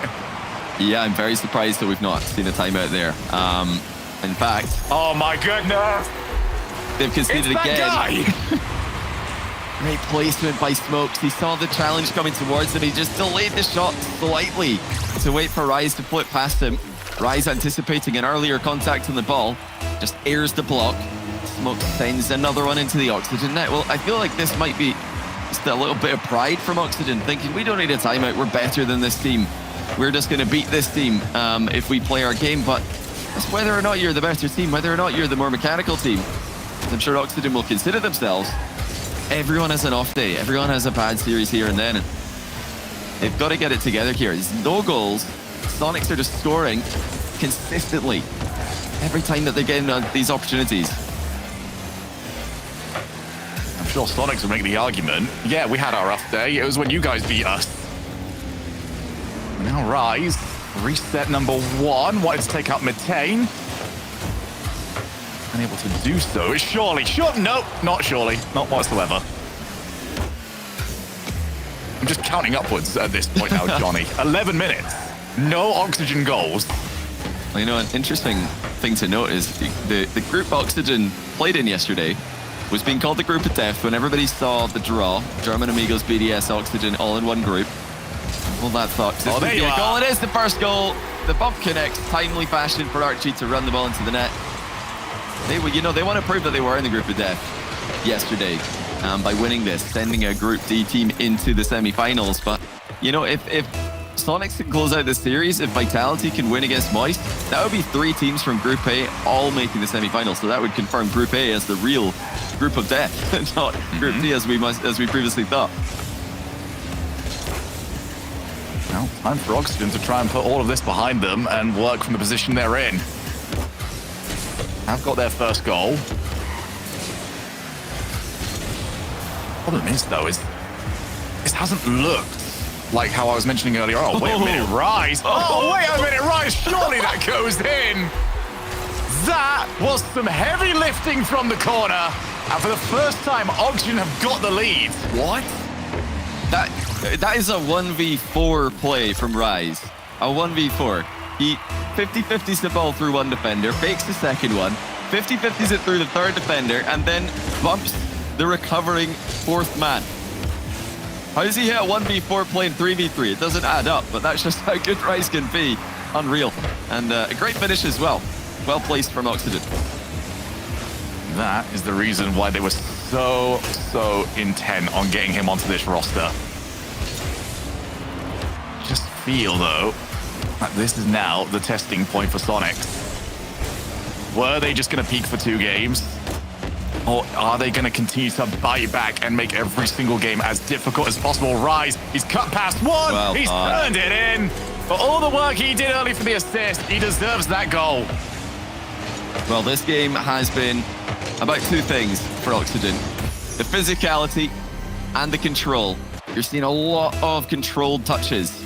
They're just holding the ball when they get a chance to do so. Compare that to the first 2 games where they were just trying to boom the ball past Sonics and then beat them in the aerial battles, beat them in the races to it. And, you know, that's something Oxygen can do if they're on their game. But I don't think they are on their game today. I think they made a very nice playstyle adjustment. And credit to them, coming up with that without a timeout. Just trying to go for a more grounded-based approach and a more bump-heavy approach, realizing that actually Sonics are playing very well in the quick game. And look at this, Smokes has just scored again. Well, that has caught Oxygen by surprise. The stealing pitch from inside his own half. Oh my God. Smokes is going to have a lot of new fans by the end of this series. Incredible. He's been absolutely incredible. And he's got his team plenty of time to find this next goal. He might even do it quite quickly here as Mitane almost landed on it. Instead, Archie waiting in the midfield. Archie gets enough on the ball. There's Smokes again. There's that moment of anticipation now every time he's on the ball. I think, how many goals is that now? He's scored, I think, 5 goals, if not more. Forgot how high they ran up the score in game 1, but what a series for Smokes. He's playing out of his mind. And Arjun Mitane have been solid as well, but yeah, Smokes is completely still in the show here. Does get dusted to that ball, though. Mitane with a bit of work to do. He catches the ball effectively, offloads to the Talisman. He's been on fire today. He's a 2v2 grinder, he is, Smokes. If you like to watch your Rocket League streams, they're pro players in EU, Q, and Ranked, I'm sure you'll know who this guy is. He's a very active player in the 2v2 ladder. So he made a name for himself outside of the bubble scene. Yeah, definitely one way to put an exclamation mark on that introduction. They need one more. They're going to come back in game 3. Look at this. It's the same thing. It's another bump from Oxygen. They've done it every single time. And the timing of the shot, once again, is just perfect. That was not a bump. That was suplexes to get rid of Smokes. And you're going to have to do nothing short of it to get rid of him at the moment. This is, however, massive for Oxygen. Because they are doing... Every time we look at a series that has gone this heavily in one direction, and suddenly the next game, we're seeing something a little bit different. The main question that always comes to me is this something you can replicate? For this style, absolutely, for Oxygen. If anything, they are asking less of themselves than what they were previously doing. Yeah. Yeah, it's very easy to keep this going. It will be entirely up to Sonics to adjust and realize what Oxygen have done this game.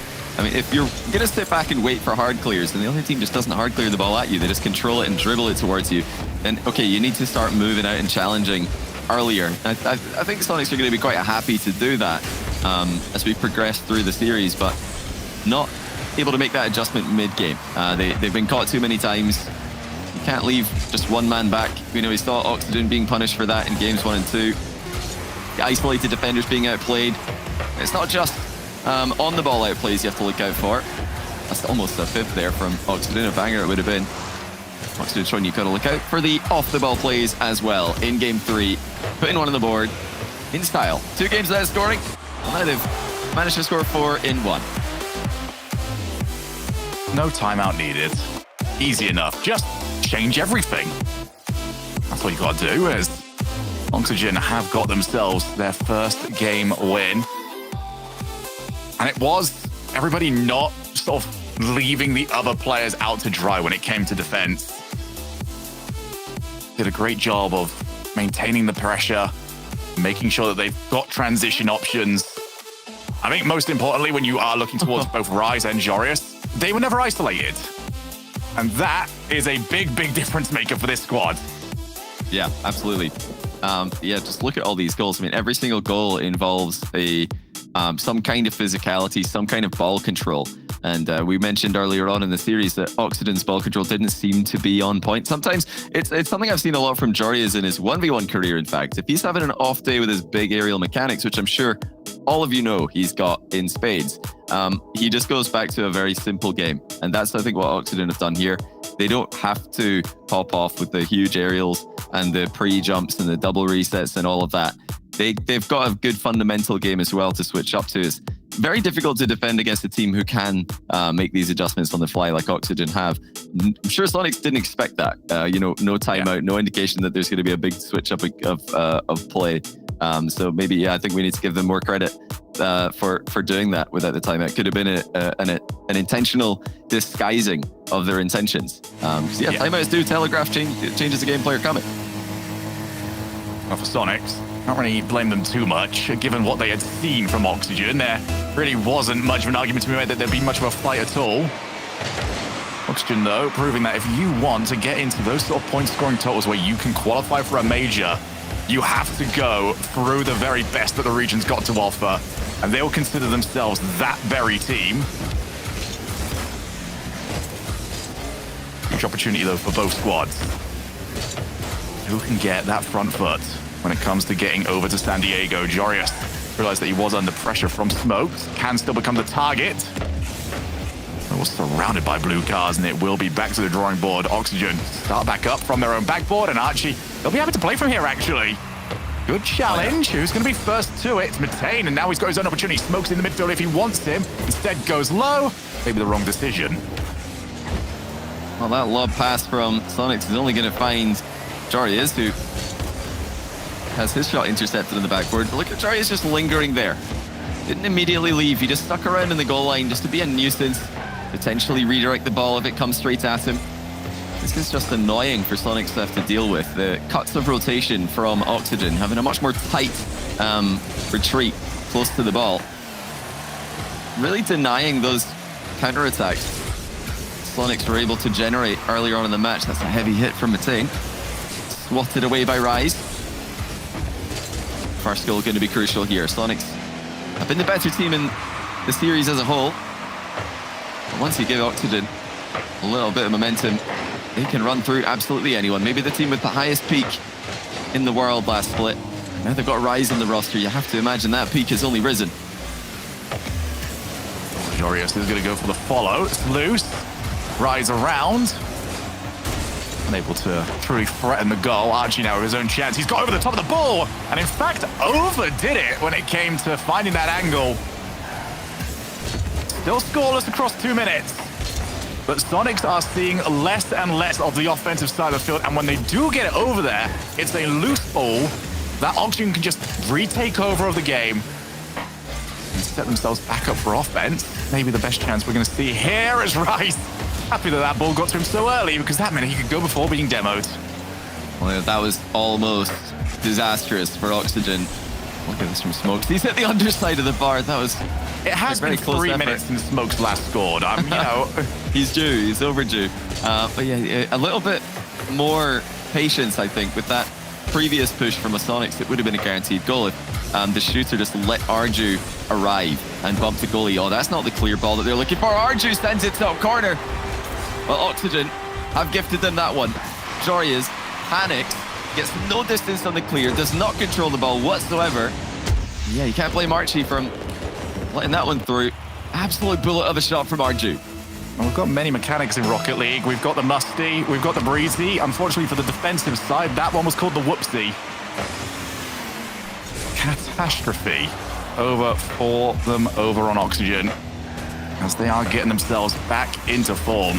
Cannot be giving up those sorts of goals. Matane from the ceiling. Now Sonic's getting more and more looks at the net. There's nobody around. So much of a shock there. I don't think anybody from Sonics was expecting it to get that far. Another quiet game as well now from Oxygen. Sonics just getting bodies behind the ball. And when you're in these close quarters, it's obviously a lot harder to get those dribbling plays going, the ones that worked so well for Oxygen in the previous game. Arju's downfield here. Goes for a bit of a specific touch on the ball instead of just looking to dust his opponent. Oxygen leaving plenty space over the top of them. Oh, the drop down pass will go through. The vision from Rise is met gladly by Archie. All it took was one small miss there. Arju didn't get the read, didn't get the hit. And he jumped the wrong way. He didn't get the right angle there after jumping off the post. It's an awkward one for sure. I would love to re-see that one because I'm 90% certain, which means I'm 100% wrong, that he had it without the second flip. Yeah, you might have lost bearings of which direction his car was facing. I'm sure he tried to flip towards the ball, but of course, if you turn your car just slightly too far past the vertical, then suddenly a front flip becomes a back flip becomes a front flip, at least in terms of which direction your car is moving. So small margins for error there, and panic situation, definitely. I don't think you can blame Matane too much. Arju did miss the ball completely in the run up to that, so mechanical misplay, certainly. Under pressure, though, immensely. Oh, wow, and that's almost got through. Rise back to Archie. Doesn't put it into the net, and now on the breakaway, Archie has to try and get rid of the ball away from Arju. Back down again. Smokes, the man of the hour, needs to get back in form. You don't want to see this series getting tied back up. What a pre-jump that is from Archie. Yeah. That was certainly some belief, if anything else. And almost got it again. Well, Archie is adamant that if this is going to happen, he's going to be playing on the front foot. Instead, it's Smokes. From Jorius, Matane has creeped up a little bit too far forward. Still makes something of it, but we are going to go to overtime. Well, Sonic's just one goal away from triple match point. They have got someone in the area here. Even though the ball's in their back corner, they should be fine, but that's the miss from Smokes. Chance for Rise. Arju's up for it, but not quickly enough. Rise drops it down, but it's going to be easily saved. In fact, Rise's attempted dunk goes backwards.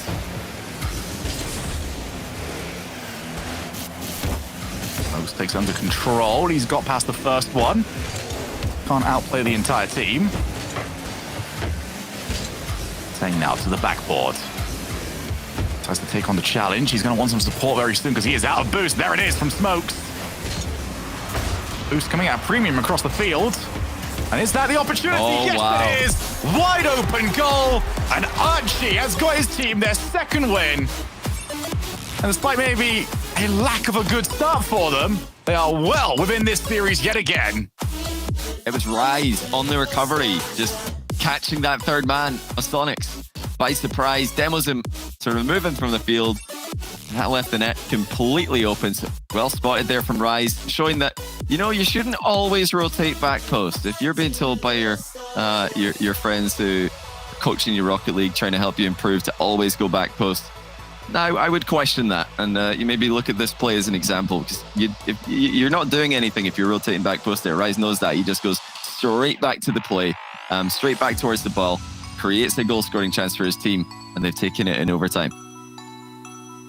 And that is Sonic's first overtime loss of the event. They were 4-0 going into that one. Now 4-1, and most importantly, 2-2 in this series. Oxygen have turned this back around, Johnny.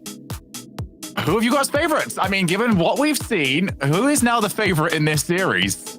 Well, you know, it has to be Oxygen. I think Sonic's missed their chance there. A couple of close opportunities in that last game.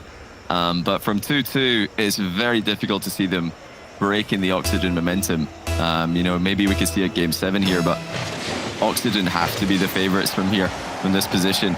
The mistakes did start to creep in from Sonics as well. Remember the miss from Arju, leading to Matane being stranded in an awkward position, and then him missing the ball as well. You know, these are the inconsistencies that can start to creep in those high-pressure situations. You know, the Oxygen are going to create plenty high-pressure situations with the way they're playing now. Full physicality, full aggression. Maybe full win if they can keep this up. Archie's over 2 here. Doesn't get the rebound, but Jorius is there for it and has to be saved low by Smokes. I will say, Archie's not had tremendous success with a lot of those plays, but he still goes for them no matter what. He has got tremendous self-belief, but that is an exceptional play. Everyone from Oxygen involved, annihilate the goalkeepers. I mean, the touch from Archie to center the ball from that position is exquisite. And the vision from Rise, completely fooling the entire defensive team of Sonics. They're all on the goal line. They're all expecting a shot. And Rise just effortlessly drops it down for Jorius to score. You know, that's reminiscent of Nolly's pass to win the Fall Major right there. And it's an effective strategy if you've faked a shot before infield passing like that. Absolutely perfect. I feel like that goal from Nolly is going to stick with me for a very long time, because every single time I see any sort of touch like that now, I just go, oh, that's what Nolly did. There is Matane. Well, not trouble Archie whatsoever. We will find out whether or not the opportunity has gone by them, because for the first time in this series, they are currently losing. We need to start turning this momentum back around. But you've also got to look at the way that they were winning, and the way they were winning was off unattainable levels of brilliance that we were getting from Smokes.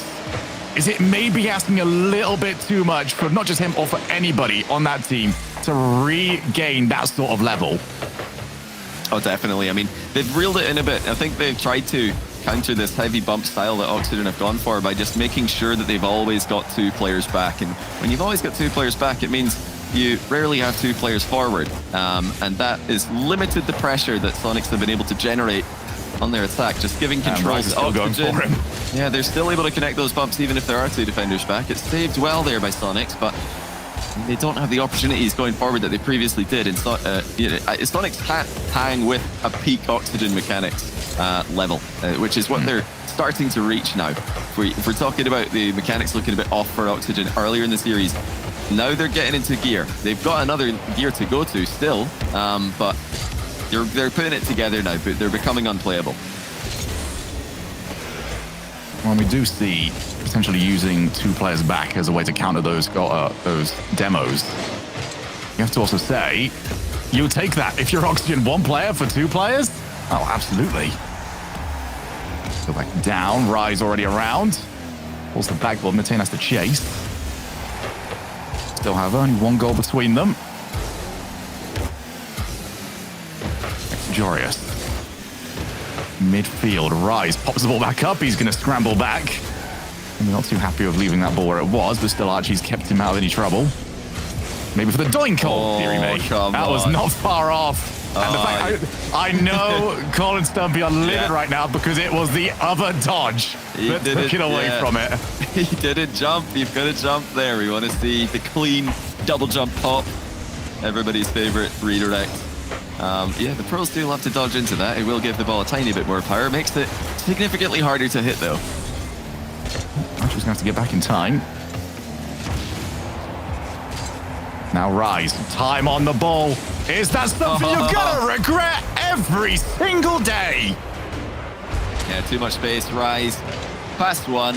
Arju didn't have the boost to recover. Smokes could not read what Rise had planned. Easy goal there for Oxygen at the end. Some of these assists have been phenomenal. I mean, Rise assisted the previous goal as well with a purely positional play. Now, a almost purely mechanical play to assist the second one. They're finding all kinds of different ways to score. Uh-oh.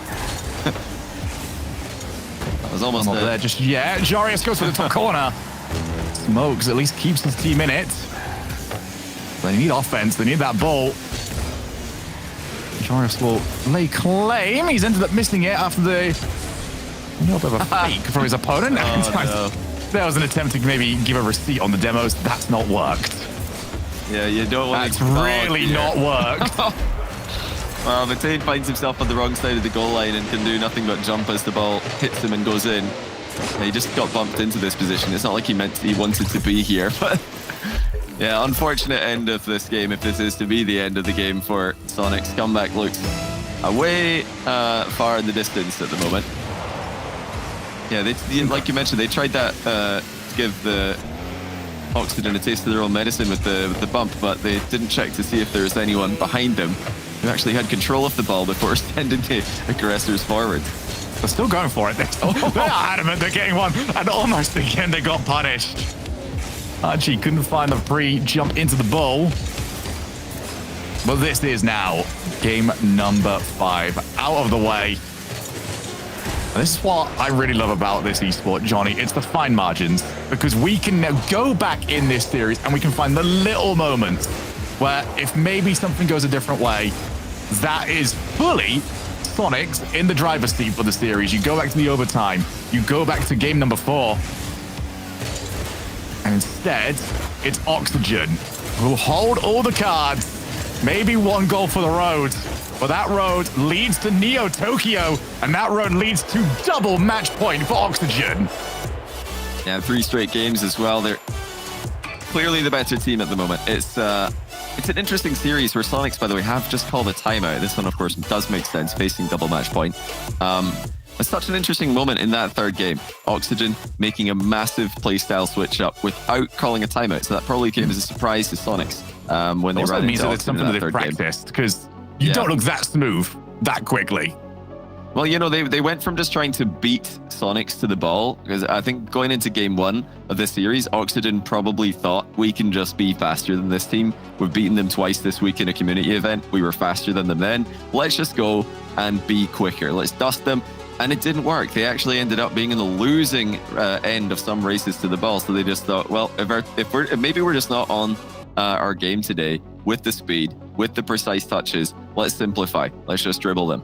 They're giving us a bit of space here to come at them. Let's use that and get physical in the final third. Now, like we mentioned, Sonic's tried to play a bit more defensively, defend as a unit to counter that playstyle. And I think it's really taken the sting out of their pressure that they had earlier in the series. They had plenty of opportunities earlier in the series, need I remind you guys. But now that they're playing almost not to lose, it just doesn't look like they've got any threat for Oxygen to worry about. That's a big problem.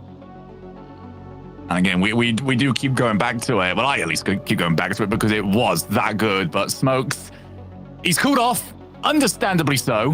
But they now need some sort of step up. Because, well, it goes back to what I said, Johnny. It has to be something that you can repeat.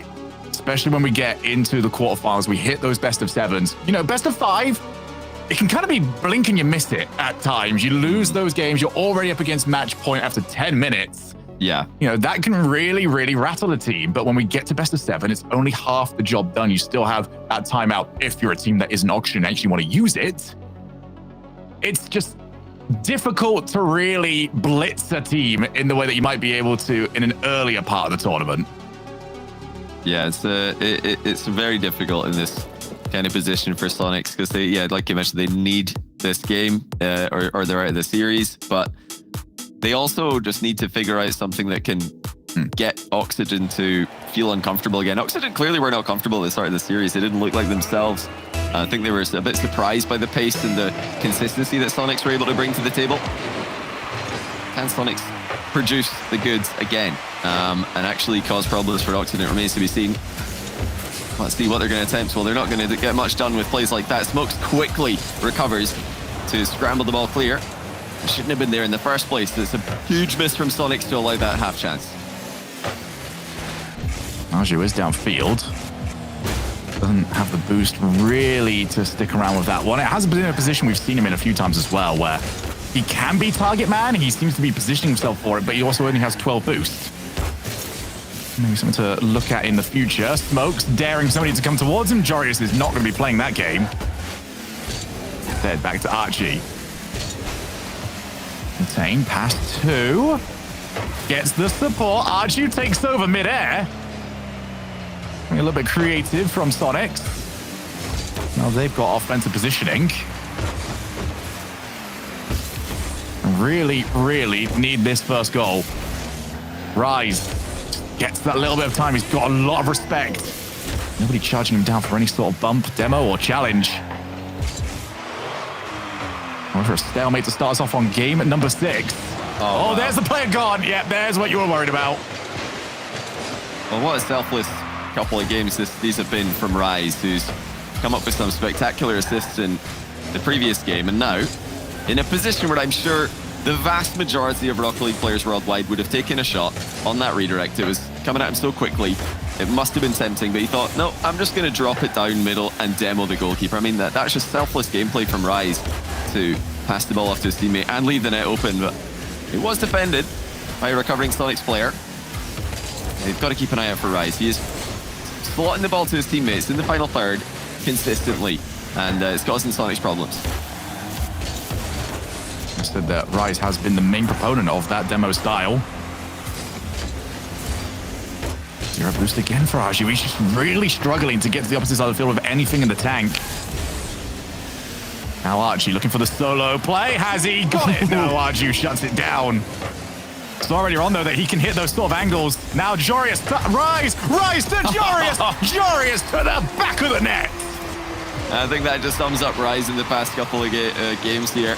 Receives the pass from Jorius. He could have shot that himself, but no, he passes back. Jorius from point-blank range to send it through the goalkeepers. For just phenomenal vision from Rise there. And again, completely selfless play where it would have made perfect sense to shoot. If Rise decides to shoot that, that's not a bad play. He would be well within his right to do so. But I think he's picked the better option there. And for, I think, the 5th or 6th time in a row, this outplays the defense rather than shooting at a defended net. You can see it. Mitane had to pre-jump that. The moment you see that, you know it's checkmate. Just, all right, you're pre-jumping, but that ball's not going anywhere near where you thought it might do. Sonics really, really, really need this next goal. They are heading out here.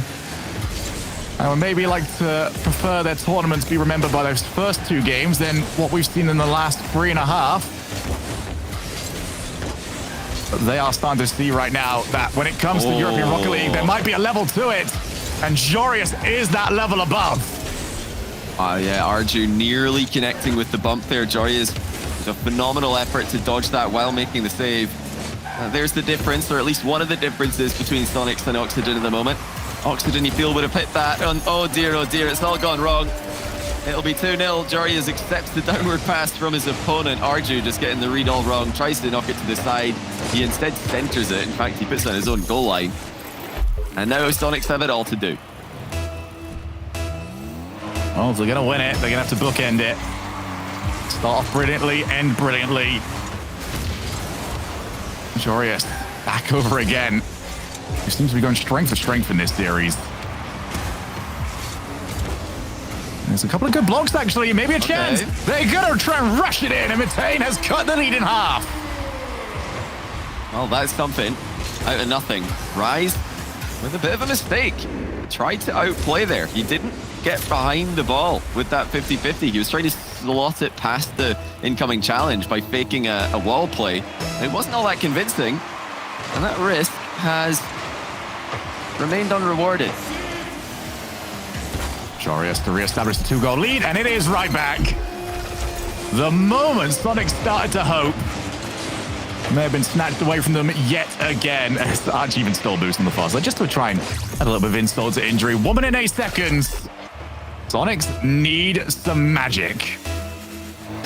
Yeah, and I don't think they're going to get many more gifts, especially not from Rise, who's shown that he's such a versatile player today. Doing so much work for Oxygen off the ball, doing so much in the playmaking role. I mean, he's not really, I think, historically been known as a pure playmaker. He's known as a goal scorer. He's broken scoring records.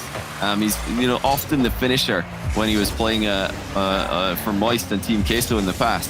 The guy coming in to slot the ball after his teammates have forced the opponents out of position. But now he's doing that on Oxygen. He's showing that he's quite happy to offload the ball to his talented teammates.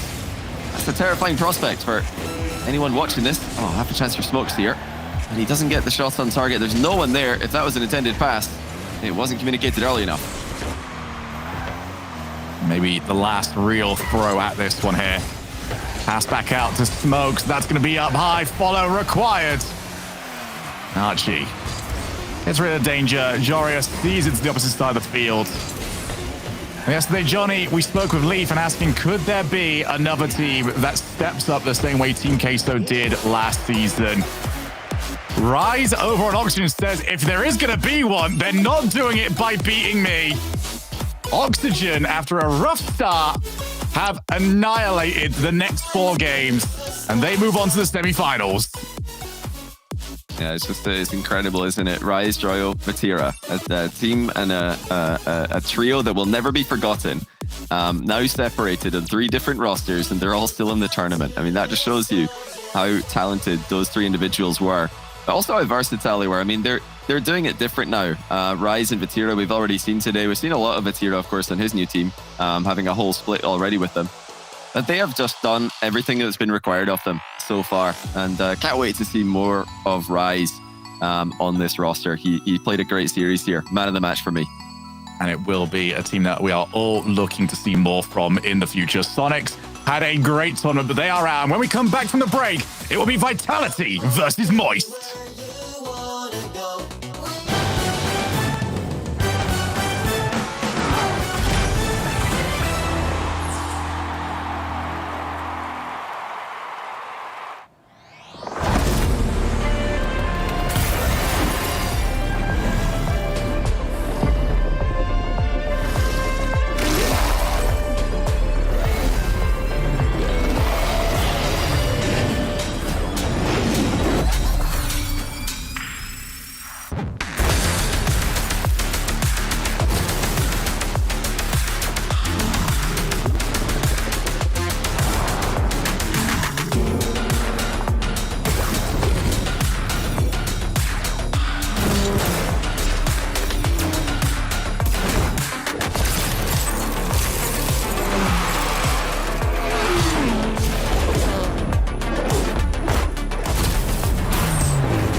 Tries to send one to the back of the net, and he will triple touch. You said the double might work out. How about a triple? Oh my! This time, fire, try to clear this away. Let me go with the back. Picks up the seed. It's still there for Jim. He scored!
You have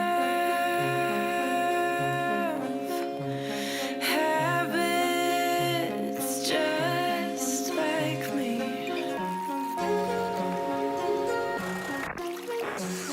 Talk too much with strangers.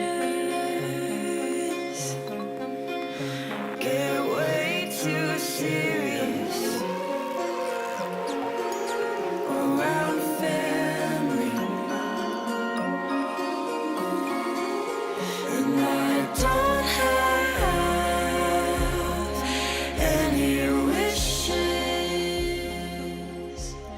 but when I kiss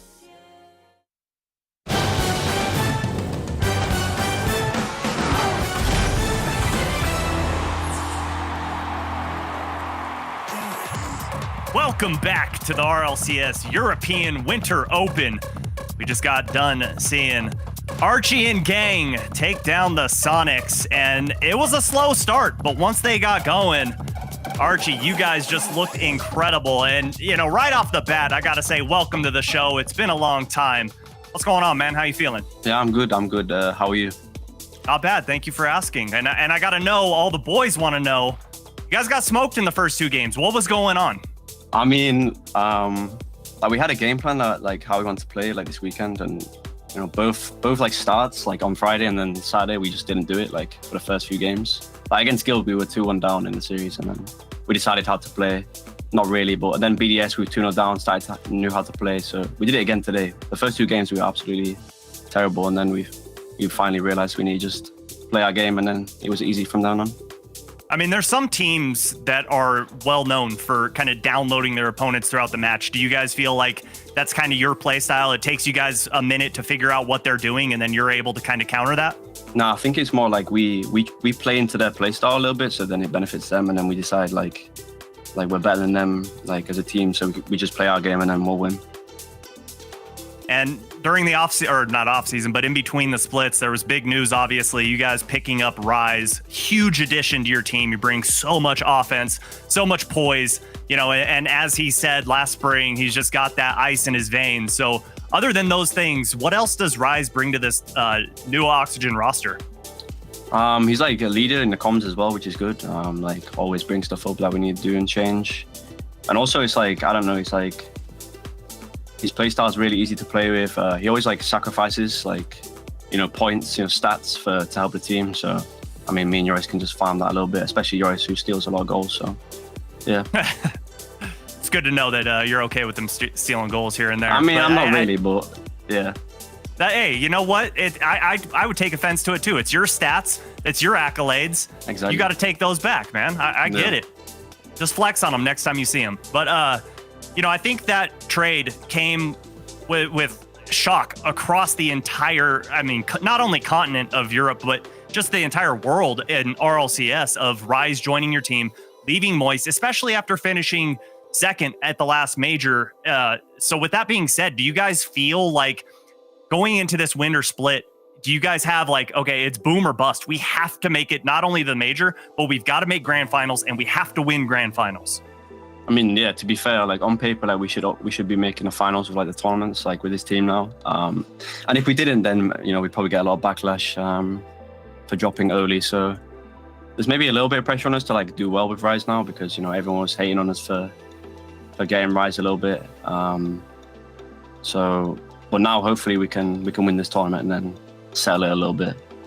I don't think it was necessarily hate. I feel like it was just, you know, a lot of head scratching. Like, why is he leaving when it's such a successful team? But you guys were the beneficiaries of that for sure. And, you know, with that being said, moving forward, is there a team you're looking forward to facing? Is Rise looking forward to maybe facing Moist over Vitality? Or at this point, do you guys just not care and just want to see yourselves in that championship game?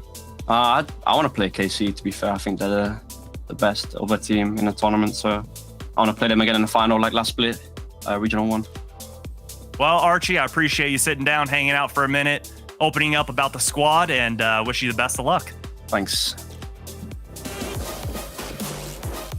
I think it's really good, a good thing to hear when a team wants to play the best of the best in the region. They're not just looking total for the free wins in the region. They're like, no, We want to prove that this roster decision we made was the best. We've continued to learn, continue to grow, and we want to beat the best. Yeah, that's how you can really tell apart the true competitors and the people who have a deep passion for this game are the ones who want to beat the best and play against the best because your mistakes, your flaws are put on full display. You can adapt, you can evolve, and to hear that out of RG is amazing. And to see this performance, I think that it was a solid one from Oxygen, and they're only going to keep ascending from here.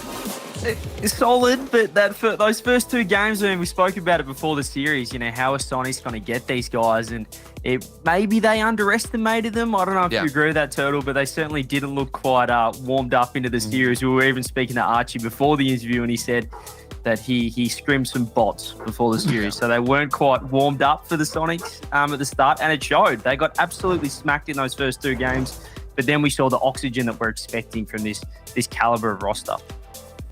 They do make it on to the semifinals, though. They hold on, they get warmed up, and they push on through, and they'll be waiting for the winner of Team Vitality Moist. There's K-Corp, German Amigos sitting on the other side, but a top 4 finish coming into a new split feels good, especially CJ after making a roster move. You heard him talk about, hey, yeah, of course, this is a proving point. We got to make those grand finals, because if not, there will be more head scratching of like, you just took one of the best players. How are you not there? Yeah, I mean, it just, I feel like it comes with Rise at this point. Like this guy, whatever team he's on, he always elevates, and Oxygen didn't really need that much improvement based on what we saw with Oli on the team. So it's going to be impressive, but all comes down to this last one. Can the final teammate of Queso, Joyo, lift them up? We'll see. We have Team Vitality and Moist Esports facing off to head into the grand final. Esports, of course, losing Rise, Turtle, and now they had replaced with Juicy. Juicy trying to get warmed up and ready into position and say, hey, we can make sure we keep Moist where they were before in terms of skill and even elevate that. But Vitality on the other side is not going to be an easy task. Yeah, and for Juicy to come on to this team, in my opinion, and he's coming onto a team with a lot of pressure, a lot of responsibility. I'm sure that, Astro and Joy are telling him there's no pressure, it's fine, just play your game. But in all actuality, he's got a lot and a big shadow to fill and a big role to fill. So I think he's done a great job. He's been supporting his team where he can, and this is a good first showing, but he's up against Vitality. I mean, these guys, these players are hungry. Alpha 54 finally getting back into the scene and, making a run in the playoffs to potentially be one of the best teams. I know he's hungry. He's been patiently waiting to get back to the top, and I think this might just be the team to do it. From a player perspective, CJ, for Juicy, how do you fill in shoes like that, knowing that you've got a lot to fill? Where do you bring yourself in terms of focus? Do you think about, okay, what did this player do before, and I have to mimic that, or do you try to tell the team, hey, I'm going to bring my own thing? Like, what do you do to fill in a position like that? Oh, it's tough. Look, I feel like when you join a team like that, you feel like there's so much expectation on you. But I feel like with Juicy, I don't think anyone really is expecting him to come and take over the world. So I think he just has to play his game. Don't worry about replacing Rise or anything. Do his own thing and see how he goes. I think he'll only improve from here.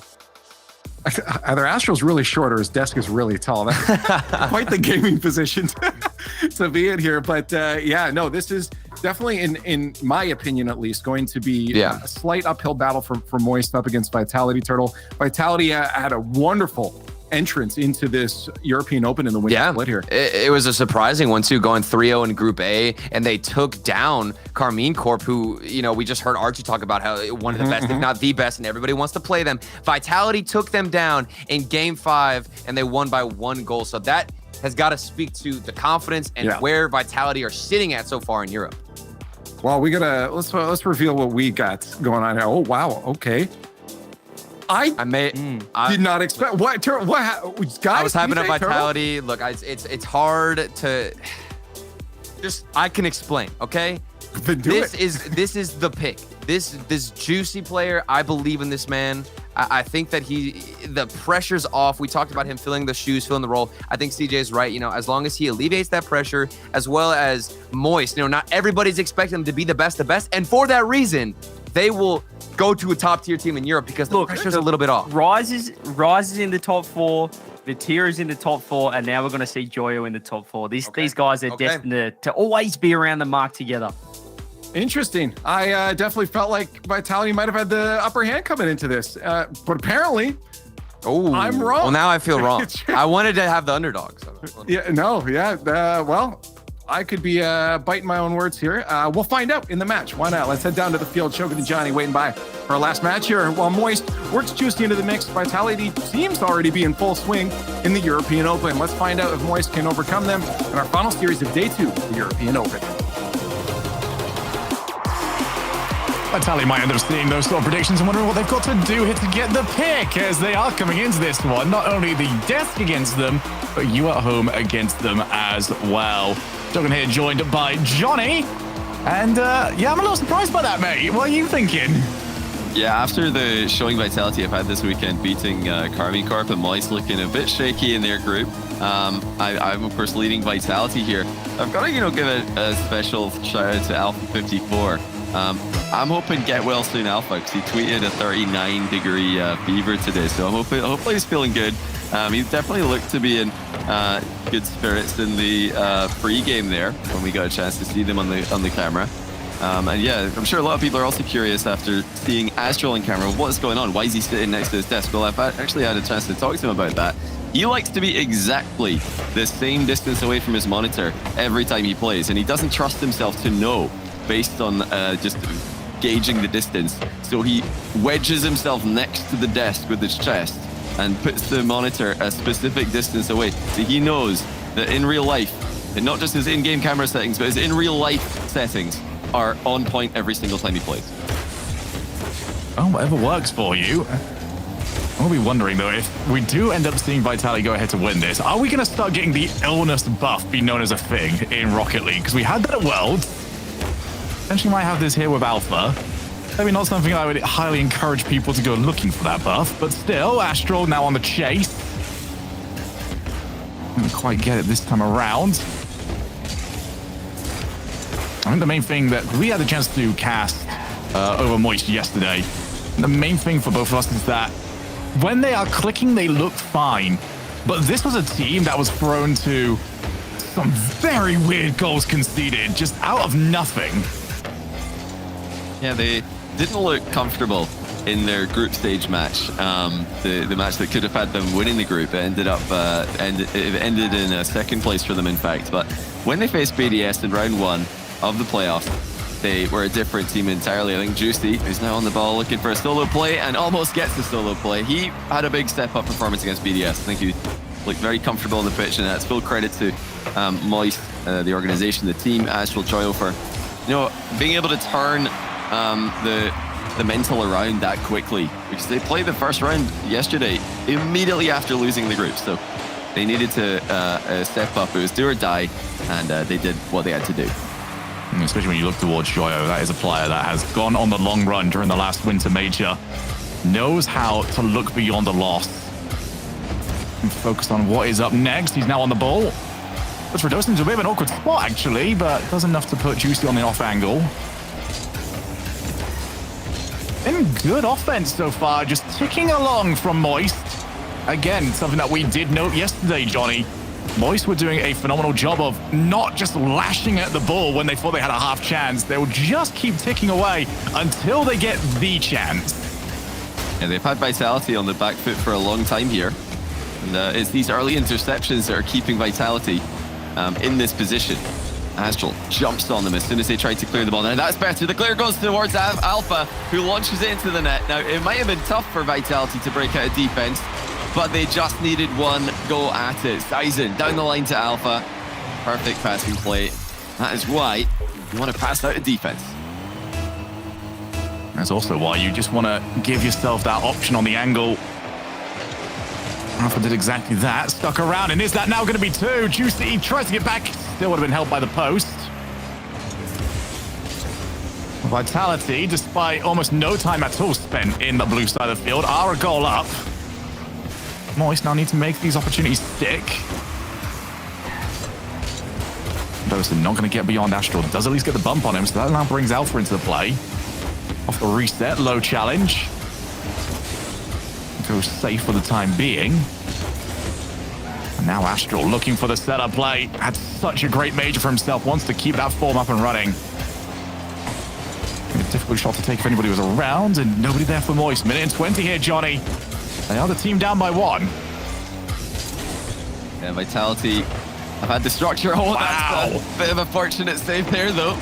Joyo just fired it straight at Alpha, who knew nothing about it, but he's in the right place to pop the ball clear. That was a great chance for Moist.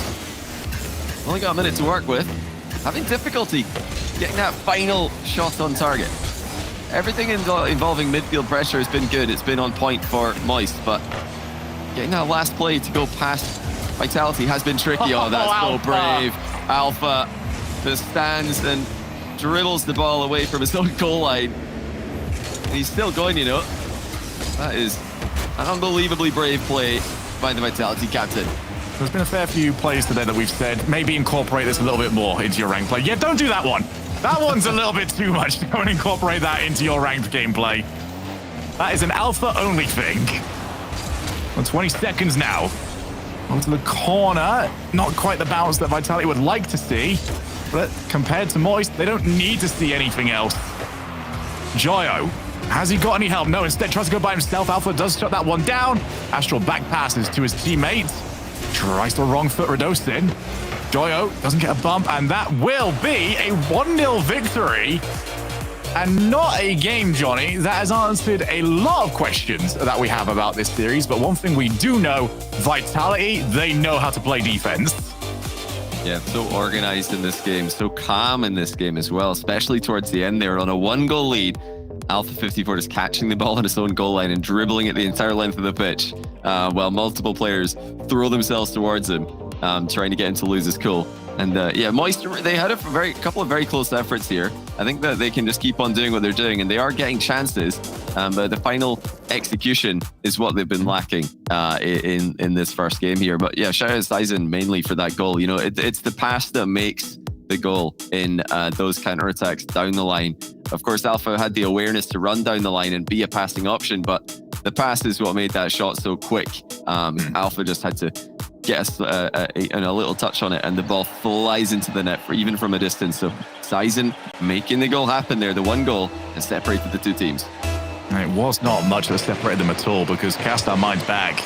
There was a very fortunate moment in there for Vitality where that ball could have gone anywhere, and they were very lucky to see it ricochet off one of their own players. And now Joyo, will he be stopped on this one? Tries to add an extra phase to the play. Wow. Wow. That is one where you don't know where the ball is going at all, and you just hope for the best when you turn back around. Now Juicy off the pass. Okay. Nothing will stop this from going in. Juicy on the board. Yeah, Vitality all getting a little bit too close for comfort there. Sizen crept up extremely close to the ball as third man. And, you know, infield pass into third man, always risky, like we say often. Definitely when it's just falling shorter than your post there. Easy counter-attack for Moist. 2 counterattacks in 2 games, and for 2 separate teams, leading to the only goals that have been scored so far. This is going to lead into some Season 3 style Rocket League right here, where it's just long balls. Don't play offense. Don't send 2 people down that side of the field. You might get counter-attacked. Vitality are all up again. I mean, this is how they conceded the first goal, and the only goal of the game. Have they seen how they won the last game and decided that they didn't like it? It's not comfortable being stuck in defense for that long, I'm sure, but it was working. So unusual to see the whole Vitality squad this far advanced in risky positions. That's something that they can work with, though. Alpha to himself, and that's the danger when you add that extra phase. Recoveries in modern Rocket League so quick that somebody is always going to be able to get towards that backboard. Again here. Now Alpha goes for himself again. One of them's going to work eventually. Vitality are in constant attacking flow. I mean, Alpha's in a training pack. He's in a lean back reset double training pack. He's just done it twice in a row here. Go on, Alpha. Hit a third one. He might, you know, is in a good position for it. He goes for the stealing play instead. Wanted to switch just it merely. up. Yeah, three in a row might have been a bit too blatant. Would have loved to see it though. He had the setup if he wanted it. He could have had it. Alpha yet again taking control of the ball. Team down by 1. 3 minutes left to play here. Astral's got good purchase on that hit. Might give his team a little bit of a push now to move into that side of the field. Maybe try and scrounge for that second goal. It's not been a match that's really flowed too much so far, Johnny. Everyone's kind of picking and waiting to see, is it really my turn? Nobody's really making that conscious decision to go all out for it. Apart from that one time Vitality did make that conscious decision, and it went very wrong for them. Yeah, One just seems a little bit snake-bitten. Bit more careful approach compared to earlier in the game by Vitality, where they were advancing very, very far forward with all three players. And I think Moist have also been very careful. That's a great effort from Astral. He doubles it off the inside of the post. So he almost scored with the first shot. And he had the follow-through just in case. That is... Wow. That's impressive. That's so impressive. He's read that the whole way. That post is very much, I would say, the most difficult angle on the entire game to read. Everywhere else you can get a somewhat good guess. That post usually just goes wherever it feels like. Yeah, Astral has made a name for himself all throughout his Rocket League career. Being able to read those impossible bounces. Still to this day, he's coming up with new ways to score, new positions to score from. That might be a third, but it's just barely taken off the line there by Redostin, who's had a bit of a quiet game, and that's not something that can be said for his group stage performance yesterday. Redostin was putting in mechanical plays. He was, I think, playing more confidently than I've seen him play on Vitality since he joined. That's the one thing that was lacking in the last split for Vitality. They seem to be just putting too much pressure on themselves. A lot of discussion about this four-man roster plan that they've got. Now there's half a chance. And it's well defended. Juicy getting a big clear on it. Slicing couldn't really make up his mind what to do. Follow-up touch. Yeah, still slow plays coming out from Vitality. They have got just about enough time to justify doing that. But very soon, they're going to have to up the pace a little bit more. Astral waiting on the wall. Watching the ceiling does not quite agree with him. Alpha now.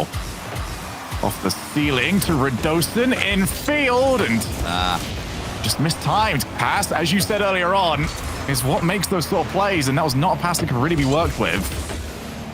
Yeah, definitely not for an immediate shot from that distance. It would be very surprising to see Moist concede from that range, from that infield pass, but I don't think Sizen needed to shoot it first time. He could have taken his time with it. Like to see the passing play from Vitality. That's how they scored their only goal last game.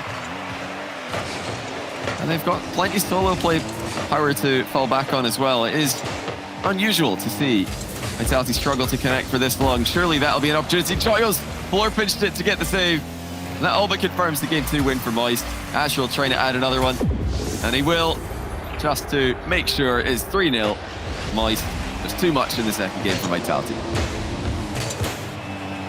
This is the sort of series right now, Johnny, where I'm going to start wondering about the staff behind them, because both teams not quite hitting, I would say, even their third or fourth gear from what we know that they are capable of.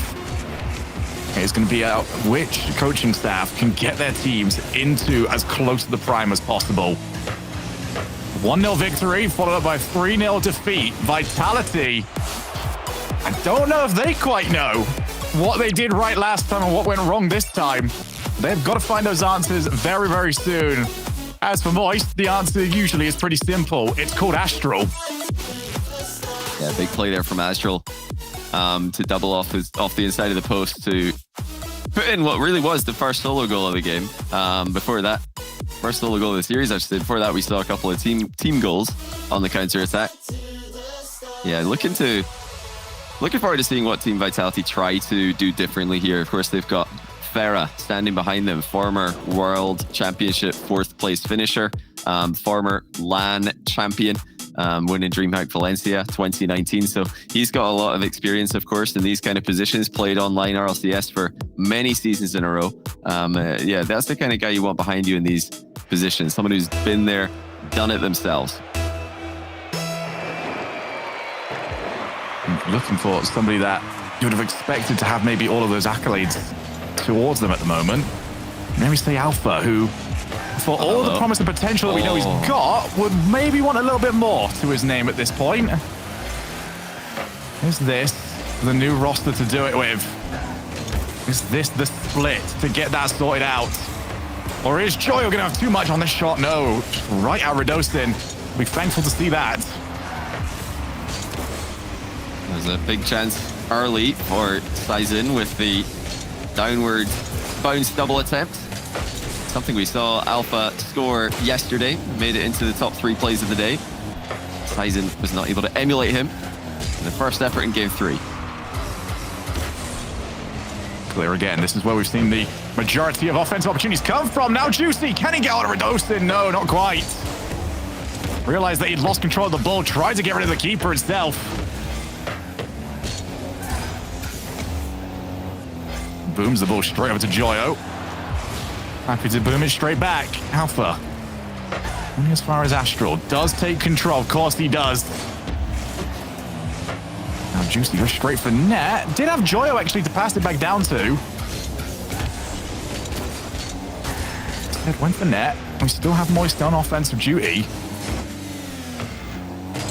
Now Sizen takes back over. Joyo's actually by himself. He's got 2 players chasing him down. Who's going to be the first one to it? Instead, Joyo did just about enough. Now he's got the reinforcements, but Alpha up against the challenge. And it was good enough to keep the ball away.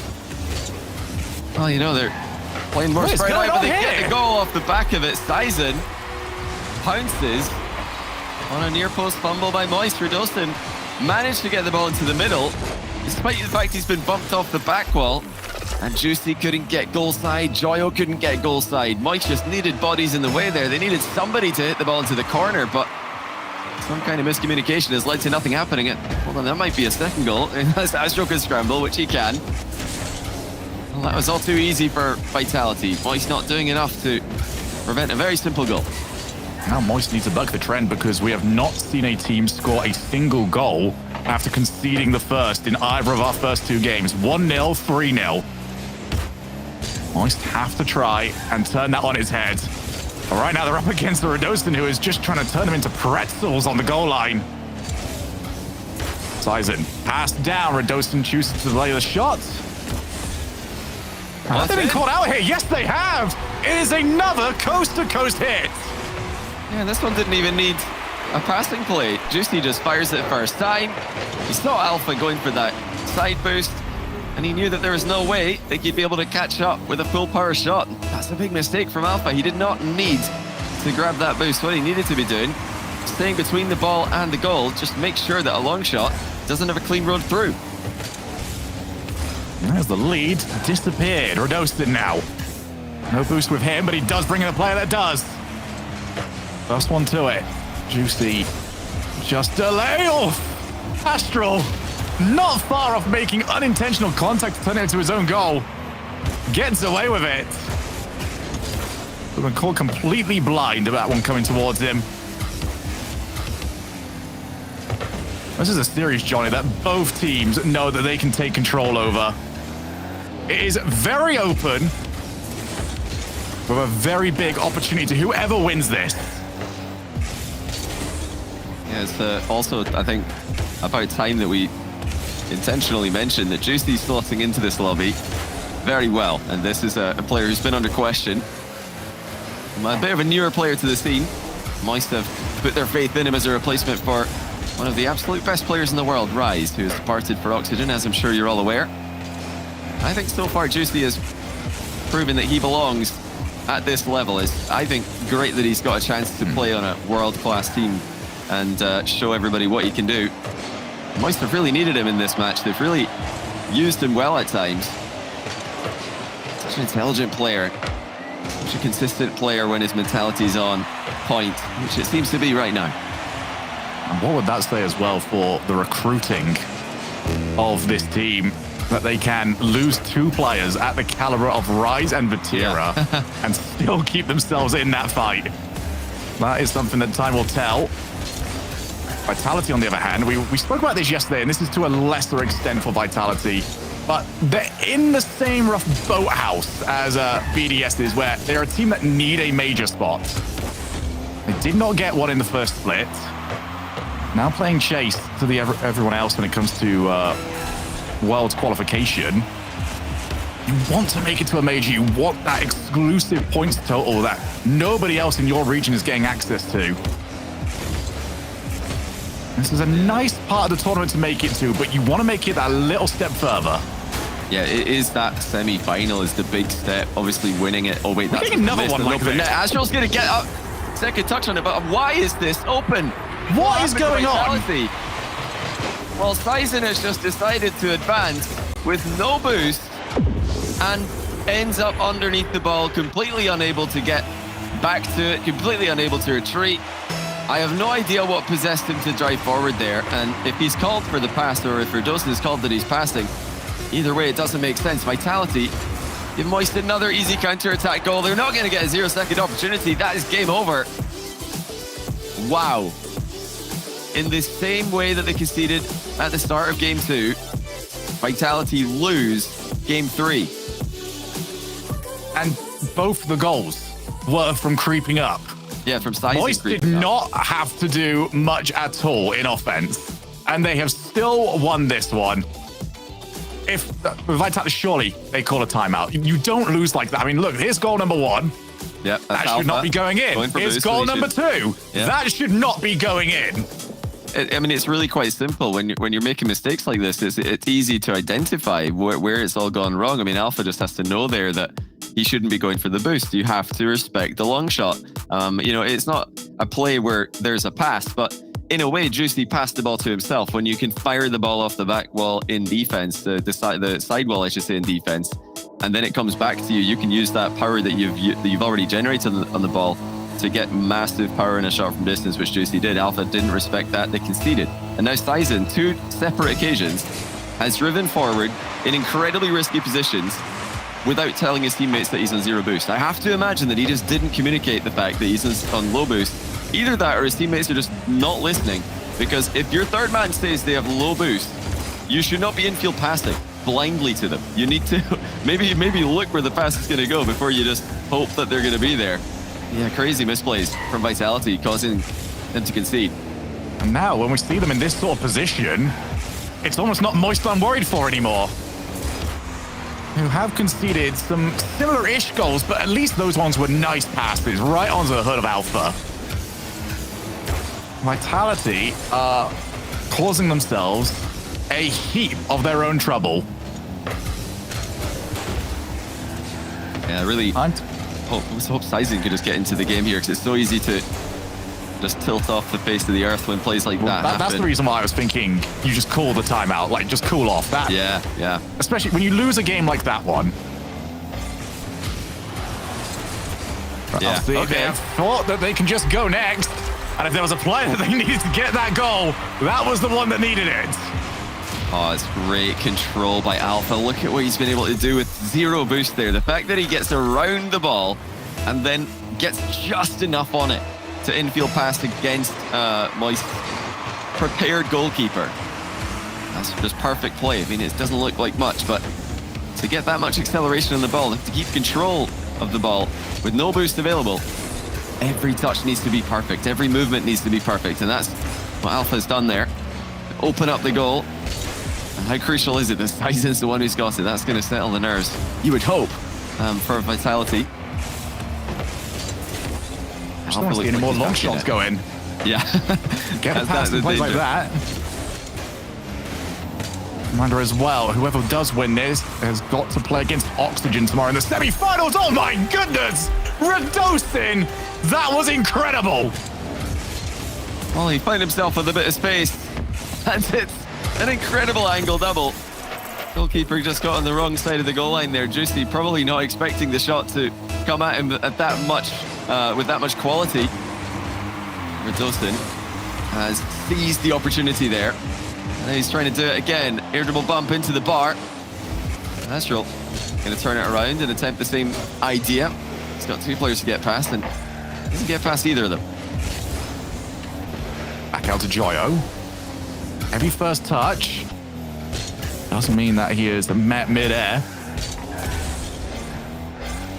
Juicy delays. Saw that Alpha jumped, and Alpha still managed to recover enough to get some purchase on the ball. And again, Joyo with Astral. Doesn't get there in time. Juicy's by himself. Has he got the support in time? Yes, he has. He's got Joyo to pass it off to. What a save that was. It's a save his team needs, because they are 2 goals down here. They cannot go down by yet another one. Astral with Juicy midfield. Can he get it over to his teammate? He can! Saved by Alpha. Well, these are better saves from both teams here.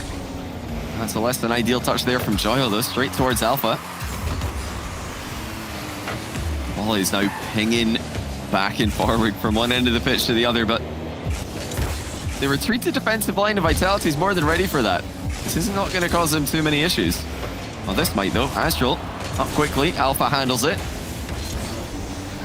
How long can they survive this onslaught? Moist knocking on the door again, but the ball remains safe for the time being, but now it's in. And it didn't take much. Juicy, or Joyo, sorry, centers off the ceiling. Just slams it up into the ceiling, and Alpha and Sizen both went for the back wall. I think if Alpha just stays in the net there, they're going to be more than fine. He joins his teammate on the back wall, and Moist capitalized. Lots of time to work with. Joyo, I don't even need any of it. Well, this has been the hot hand, though. Radostin takes over. In field, two players went for it, but both of them for the same team. Juicy just covers for his squad mates. And now back in position. Moist looking to maybe send this to overtime, maybe steal it before time is even up. Joyo off the backboard.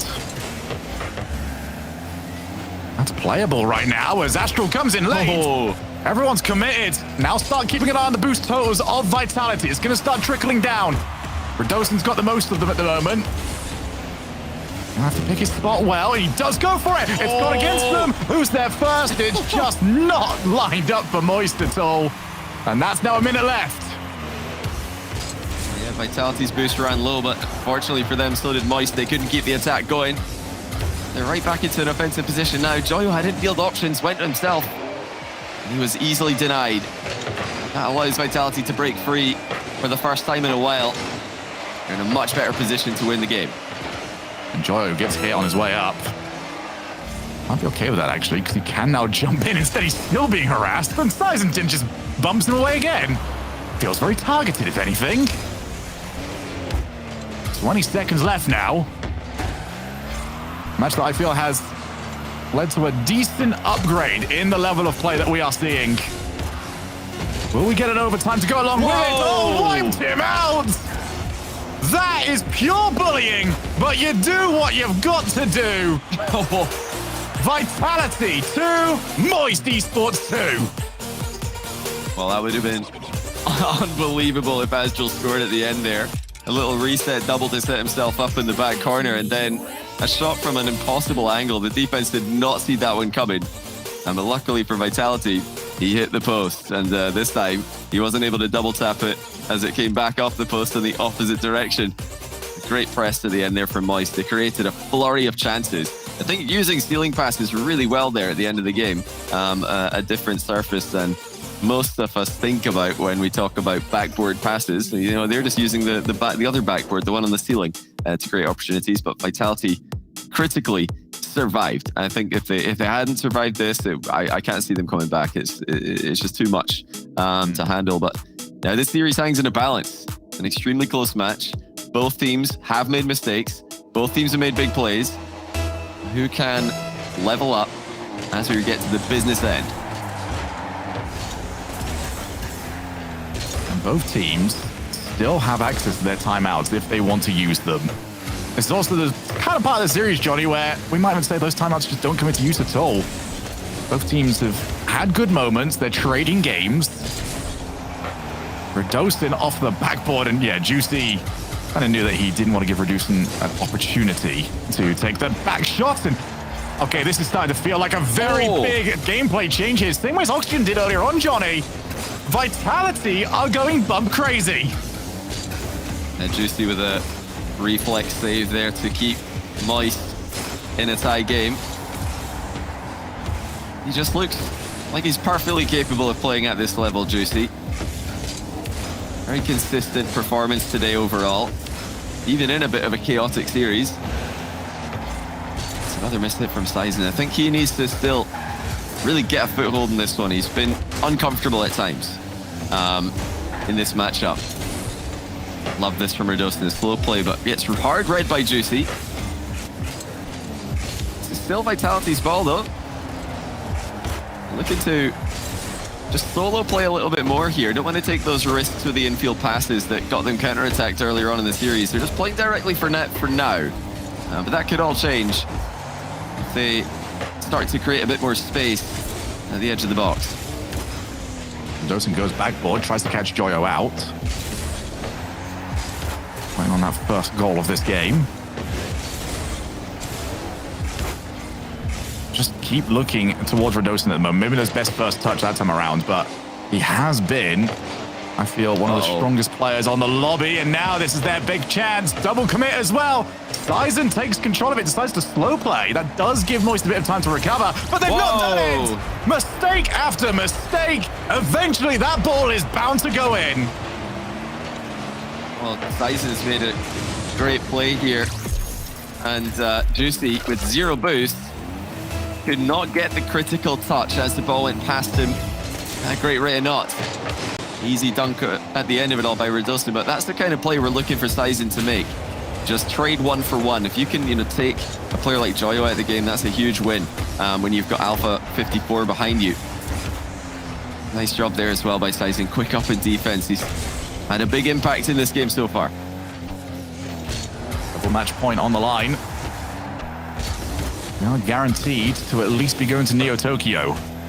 Are we still yet going to finish off today by going over to Champions Field?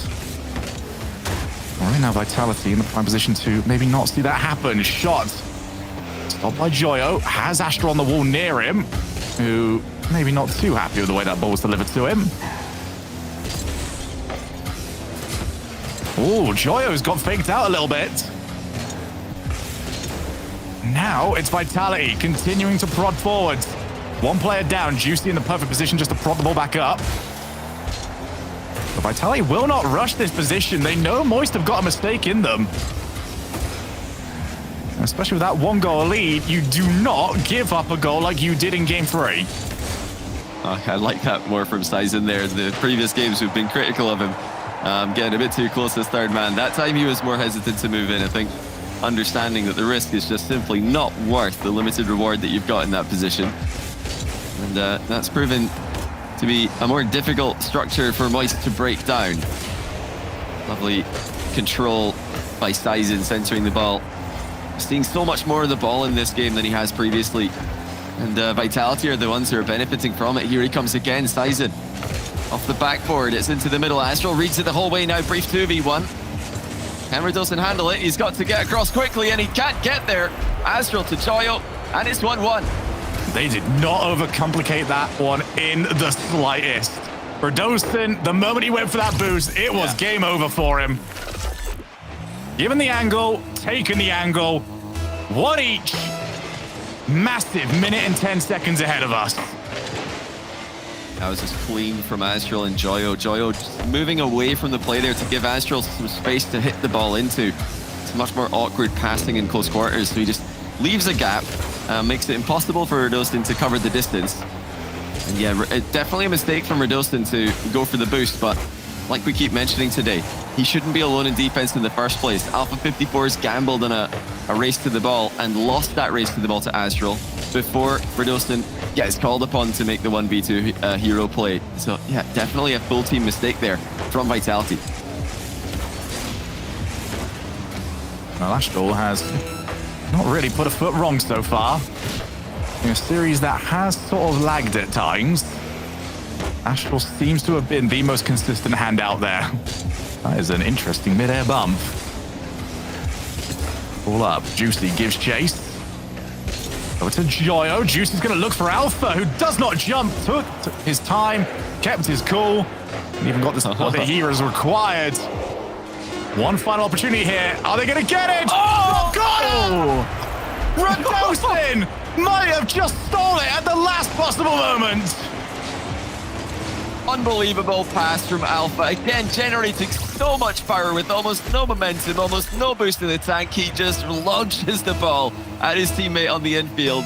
We wondered if we'd see it late in the game. It was all solo plays earlier on, but that angle's opened up again. Moist covering the long shot. Moist looking for the backboard defense, but forgot about the infield pass. Great switch up there by Vitality. Alpha 54 absolutely on the money with the pass. Redosin with 2 goals to seal the deal. Timeout Moist. We wondered if we'd see one. Well, there it is. Yeah, it's a smart move, given the situation. Oh, that gives us even more time to talk about how amazing Alpha's passing plays have been in this series, because again, it's those infields. I don't know what it is, because, and maybe you can help me a little bit with this one, Johnny, because I feel like when it comes to infield passes, a lot of them seem to be quite well read by the defending team. But when it comes to Alpha, I don't know if it's because it feels like he's in an impossible angle and he still manages it, but he catches teams out.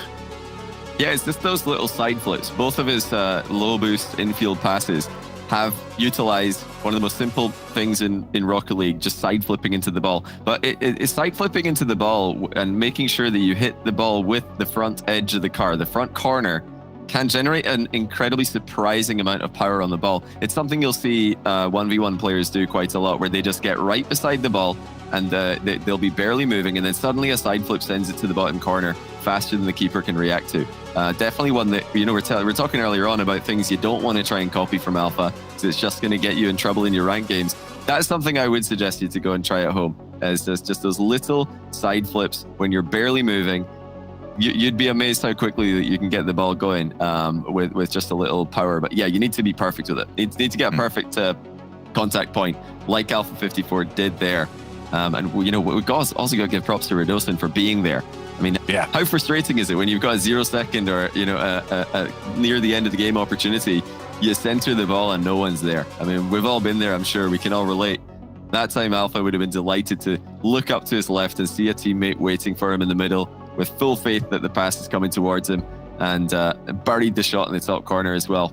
Perfect placement. And yeah, started off the game with a pretty easy dunk goal from Redosin before he was thoroughly outplayed in a 2v1.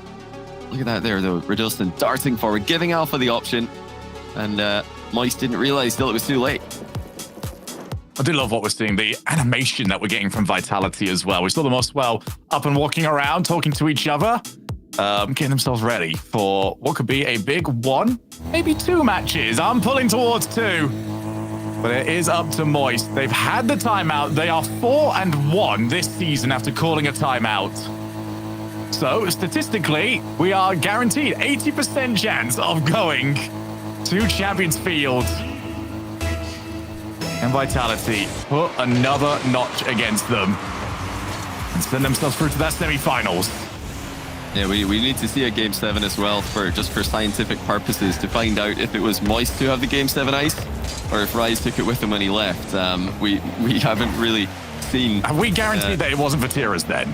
Oh, I think they still had some Game 7 ice when Vatira left. You know, they're still clutching up some goals. But yeah, I'd love to see the stats on it now that we've got the full comparison.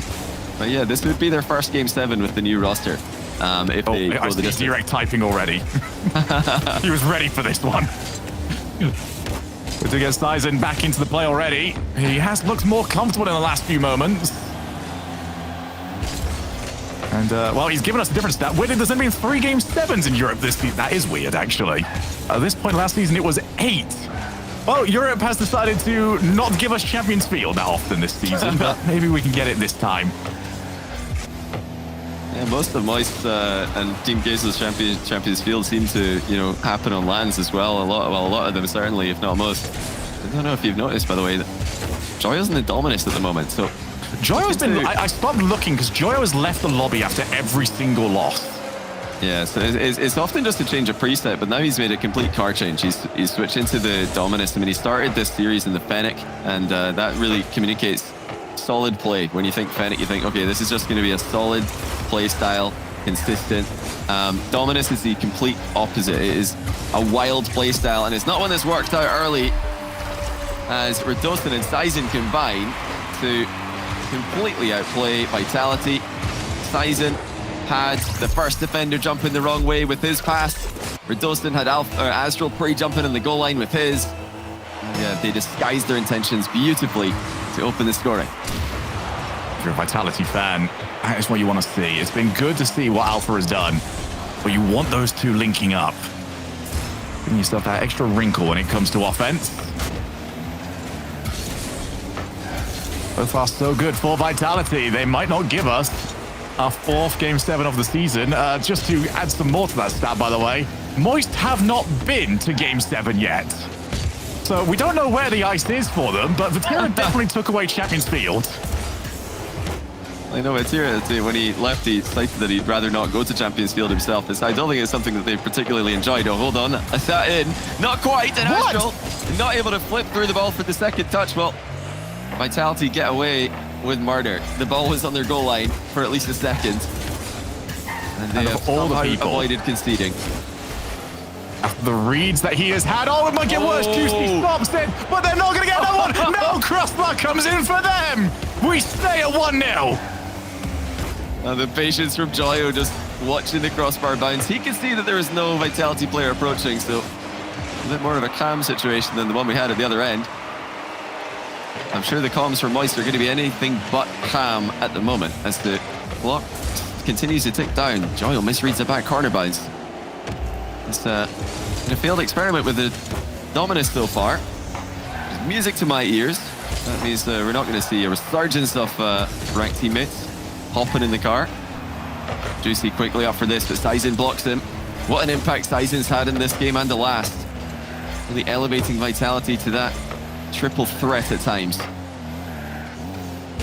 Joyo now up, and this is where that Dominus is supposed to come into effect. Much more difficult to read the touches once he reaches the air. Well, didn't quite work though, and time has ticked away ever so quickly. Only 90 seconds left. And after one opportunity, just got stuck on the goal line. Moist have not generated anything since, and Alpha is proving why he is that guy. Back up again. Off the demo, opportunity, stealing, reset! And you just knew, once the reset happened, it was a matter of time. Oh, he might be sick IRL, but he's sick in game today, of all days. And that puts Vitality on the brink of a semi-final in the first event of the winter split. We agreed yesterday Moist have got their absolute baseline minimum success for this split. They, of course, have to do better than this if they're going to finish top 5. But what a win this is for Vitality. What a weekend it is. They've just stolen BDS top 8 spot to auto-qualify for the next event. And now they're going to greater heights. They're looking to advance into a top 5 and secure a spot for LAN.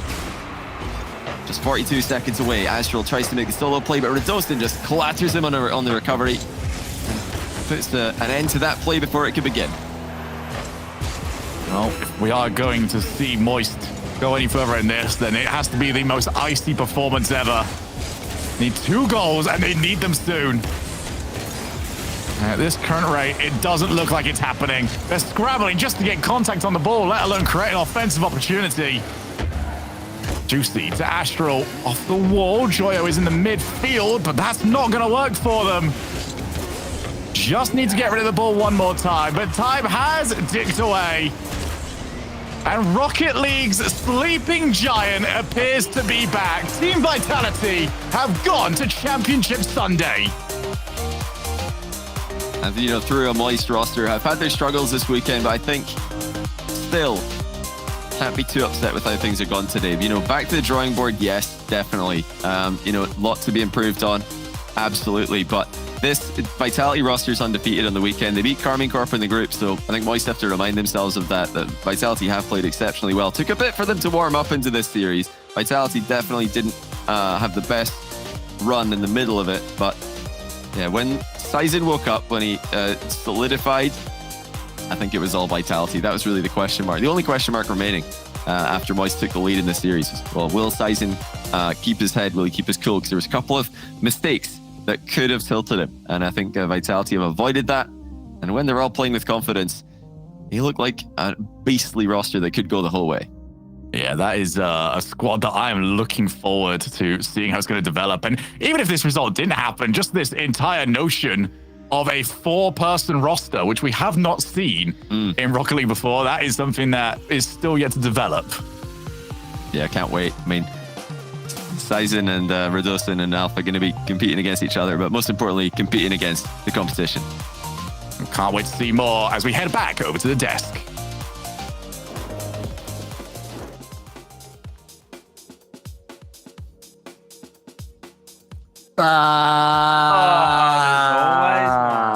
There we go. There we go. Okay. Yeah, so I wouldn't be super sad if you were voted for Moist because they at least put up a fight. But yeah, there was definitely some ramp up there, Colt, for Vitality, especially near the end. Yeah, I mean, Team Vitality, Shogun at the end was talking about how they are going to be bringing in Zen, but right now the three of these guys look fantastic. I mean, they are the only unbeaten team so far in this tournament after G1 lost earlier on quite convincingly to Carmine Corp. And again, what a performance that was. I mean, credit to Moist, credit to Joya in particular. He keeps losing teammates and then dragging himself right back to the top of EU, being in that conversation. But I think CJ, Vitality just looked that little bit better than Moist on the pitch today. Yeah, and an enormous effort, really. Alpha54, he tweeted before that he had a little bit of a temperature, wasn't quite feeling up to it. And Vitality, I guess there's never been a question mark on their ability individually or when they are playing well, but can they back it up? They had a brilliant day yesterday, and we saw it again today. So we're starting to see some consistency from this roster, which is massive. And what I'm loving as well is the freedom that they are playing with. Johnny mentioned at the start, there were a couple of awkward situations, and clearly they're not getting on top of each other. They're keeping the faith, and Alpha is a player who I think for a very long time hasn't had full faith in his teammates, and when he has it, I mean, the goal that he got at the end, Leaf, was, I think, the best goal we've seen so far in this event. Oh yeah, I think this is phenomenal. The fact that we talk about him coming into this not feeling well and still being able to perform and focus like that's got to take, CJ, a lot of focus for a player to just stay in the game and not worry what's going on with the rest of your system. I mean, yeah, we saw the player cams, the reaction from Alpha after the series as well. He's relieved. He wasn't feeling it, but it's the makings of a good teammate there to be able to step up when you're not feeling the best. So it's great to see. Hey, well, they get the dub. They hold on through. And now we're head over with Subi for an interview with Farah. Hey, thanks, Leaf. Appreciate that. Like you said, I'm sitting here with Farah. And Farah, how's it going, brother? How's it going, man? I'm pretty good. So I got to ask right off the rip, how does it feel to kind of be sitting on the other side of things? We're used to watching you play, dominate on the field. Now you're taking a young team under your wings, getting the coaching experience. How's that been? It's different.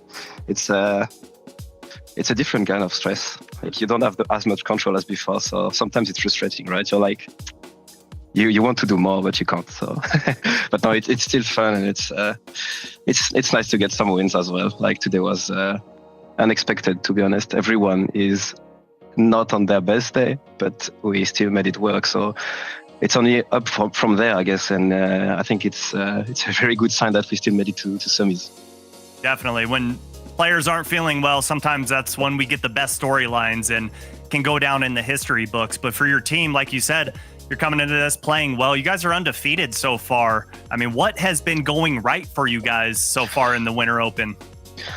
It's not just the Winter Open. I think it's when we missed the first regional, I think it was a wake up call, but also it was the sign for everyone to put even more work than we were doing, and it was a blessing in disguise kind of thing that we were starting from further back than everyone, but at least we had a lot of room to work. Even though we wish we went to the major, it allowed us to work on little things and implement a lot of new things for us, and everything is starting to work very well. Each tournament we're improving really, and I think like this split it's only the beginning, and we're only just seeing the results of what we've been working on last split, and it's, in my mind, it's only gonna get better. Especially like this weekend, we're all sick the whole week. We've not practiced, and we're still able to beat pretty much all of the best team in Europe with like Carmine Corp and Moist. So it's so many good signs, and a huge moral boost for the whole team when we've had such a complicated first split. You bring up all the good things that have been happening recently. It seems like it's been in destiny for you guys to finally get some success. But with all of that being said, I think everyone, there's that awkward monkey on the back. Everyone wants to know you guys are going to have a new player soon. And he's been touted as this up and comer. He's got so much potential. I mean, is that kind of weighing on the team, or are they kind of riding into this weekend going like, okay, this is our last hurrah. We've got to, or this split rather, we got to really do well here because who knows if we're going to be playing in the future. This is a problem for, this is a rich problem for the next split, not this one. We're focused on this one for now. Right. The next split, we'll see what happens. For now, we're Okay. focused on this split, and we're only thinking about this one. Our goal is to make the major, and then we'll see what happens next. Hey, well, that's a good goal to have in mind, and I appreciate you sitting down, taking some time to chat with us, kind of dive into your team. And hey, man, it's been super fun to watch you guys be successful this weekend, and I wish you the best of luck moving forward. Thank you, Sabi. There it is. And that honestly is a way harder mentality, I think, to hold than people think. Oh, just focus on this split and what's happening now. It's working for them. They make it to the semifinals, CJ, but I think it's so easy to let the mind wander to the future and, step outside the immediate. Yeah, everyone's got to look after themselves at the end of the day. And there's always that little hidden extra, just that extra element, not just any element, this wonder kid waiting in the wings on Vitality. So that's going to be exciting to see. But tomorrow, I mean, it feels like K-Corp, Cole, they came second in their group to dodge Oxygen and meet them in the final. I like that move. You reckon that was tactical, was it? That's why they lost in Game 5 yesterday against Vitality. It's the only thing that makes sense. Well, they may be having a rematch with Vitality in the Grand Final, so maybe they'll regret that decision later on if they do make it through.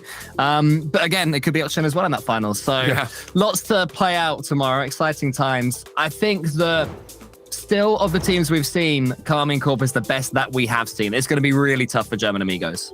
Yeah, and tomorrow, this is what we got here. Of course, very simple. You guys don't even need to screenshot this one. Just memorize it. We only have 2 matches to start it off, and then into the grand finals, 3 for a total for Championship Sundays. We're going to start things off with K-Corp German Amigos. We'll see if K-Corp can carry on through with the weight of their reputation into the grand finals. And then who comes out on top, Vitality or Oxygen again? Now, that's going to be a key match for those semifinals. Again, Oxygen looking to be one of those greats in the European region, but Vitality, CJ, playing so hot right now. I quite like this shorter Championship Sunday. We can really hone in, isolate on this top 4 final team. So I'm looking forward to it. Hopefully we see the best of each team on display and maybe not the Oxygen we saw in the first 2 games today. Well, sorry, I was just going to say, yeah. CJ, yeah, go for it. You're not CJ, you're that was my bad. I didn't mean to think of it. I was going to pretty much agree with CJ. I didn't even have that much to add. Just saying, yeah, I think that Oxygen once again have proven that even if they do start slightly awkwardly, they can step up from there. So it's going to be a very intriguing battle with them against Vitality. Well, before we get on to tomorrow, there's one more order of business I'd like to do. Remind you guys that we do have a major coming up. San Diego is on its way after the winter split. That's what we're working towards. Grab your tickets right now, rl.gg/winter major tickets live to nab your tickets and hang out with a bunch of cool people celebrating Rocket League. That's what it's all about. It's always a blast to be in that live environment and feeling the atmosphere as you all celebrate some sick Rocket League goals. Get them right now, rl.gg/winter major tickets live for San Diego. You got to get there. But that does get us near to the end of the day here. Well, actually right to the end of the day. So let's get some final thoughts on that as we finish up day 2 and head into Championship Sunday. Cole, if you want to start us off, and CJ, follow up. My life has been missing something for the last month or so, and finally the RLCS is back. I'm so pleased, and I feel like Europe has started off pretty strongly. It's only going to get stronger. I think we've got our top 2 solidified in Europe, but the surprise, which is obviously KC and Oxygen, but the surprise packet is Vitality. Can they cause upset tomorrow? That's what I'm excited about. And German Amigos, I mean, they just keep slipping under the radar, Leaf. They absolutely do, but we do have to get ourselves tomorrow. So again, let's fast forward. Once we end here, just everything stops in the world, and then we start tomorrow, right? Close your eyes and we'll be there. It starts at 5 p.m. Central European time, 4:30 for the pre-show. Don't miss it. But tomorrow we do crown our first champion of the winter split as the European Open comes to a close. Make sure to tune in to catch the exhilarating finale.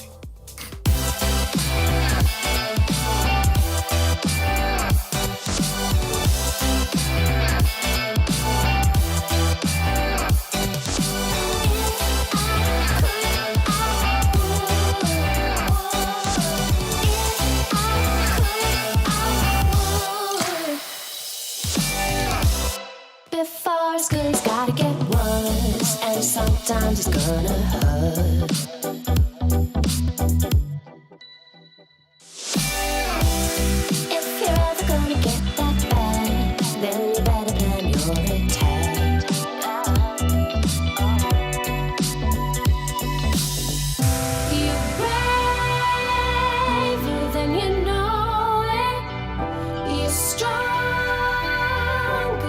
you show it. You're braver than you know it. You're stronger.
offense though, as Kinsey sends one to the backboard, tries to send one to the back of the net, and he will triple touch.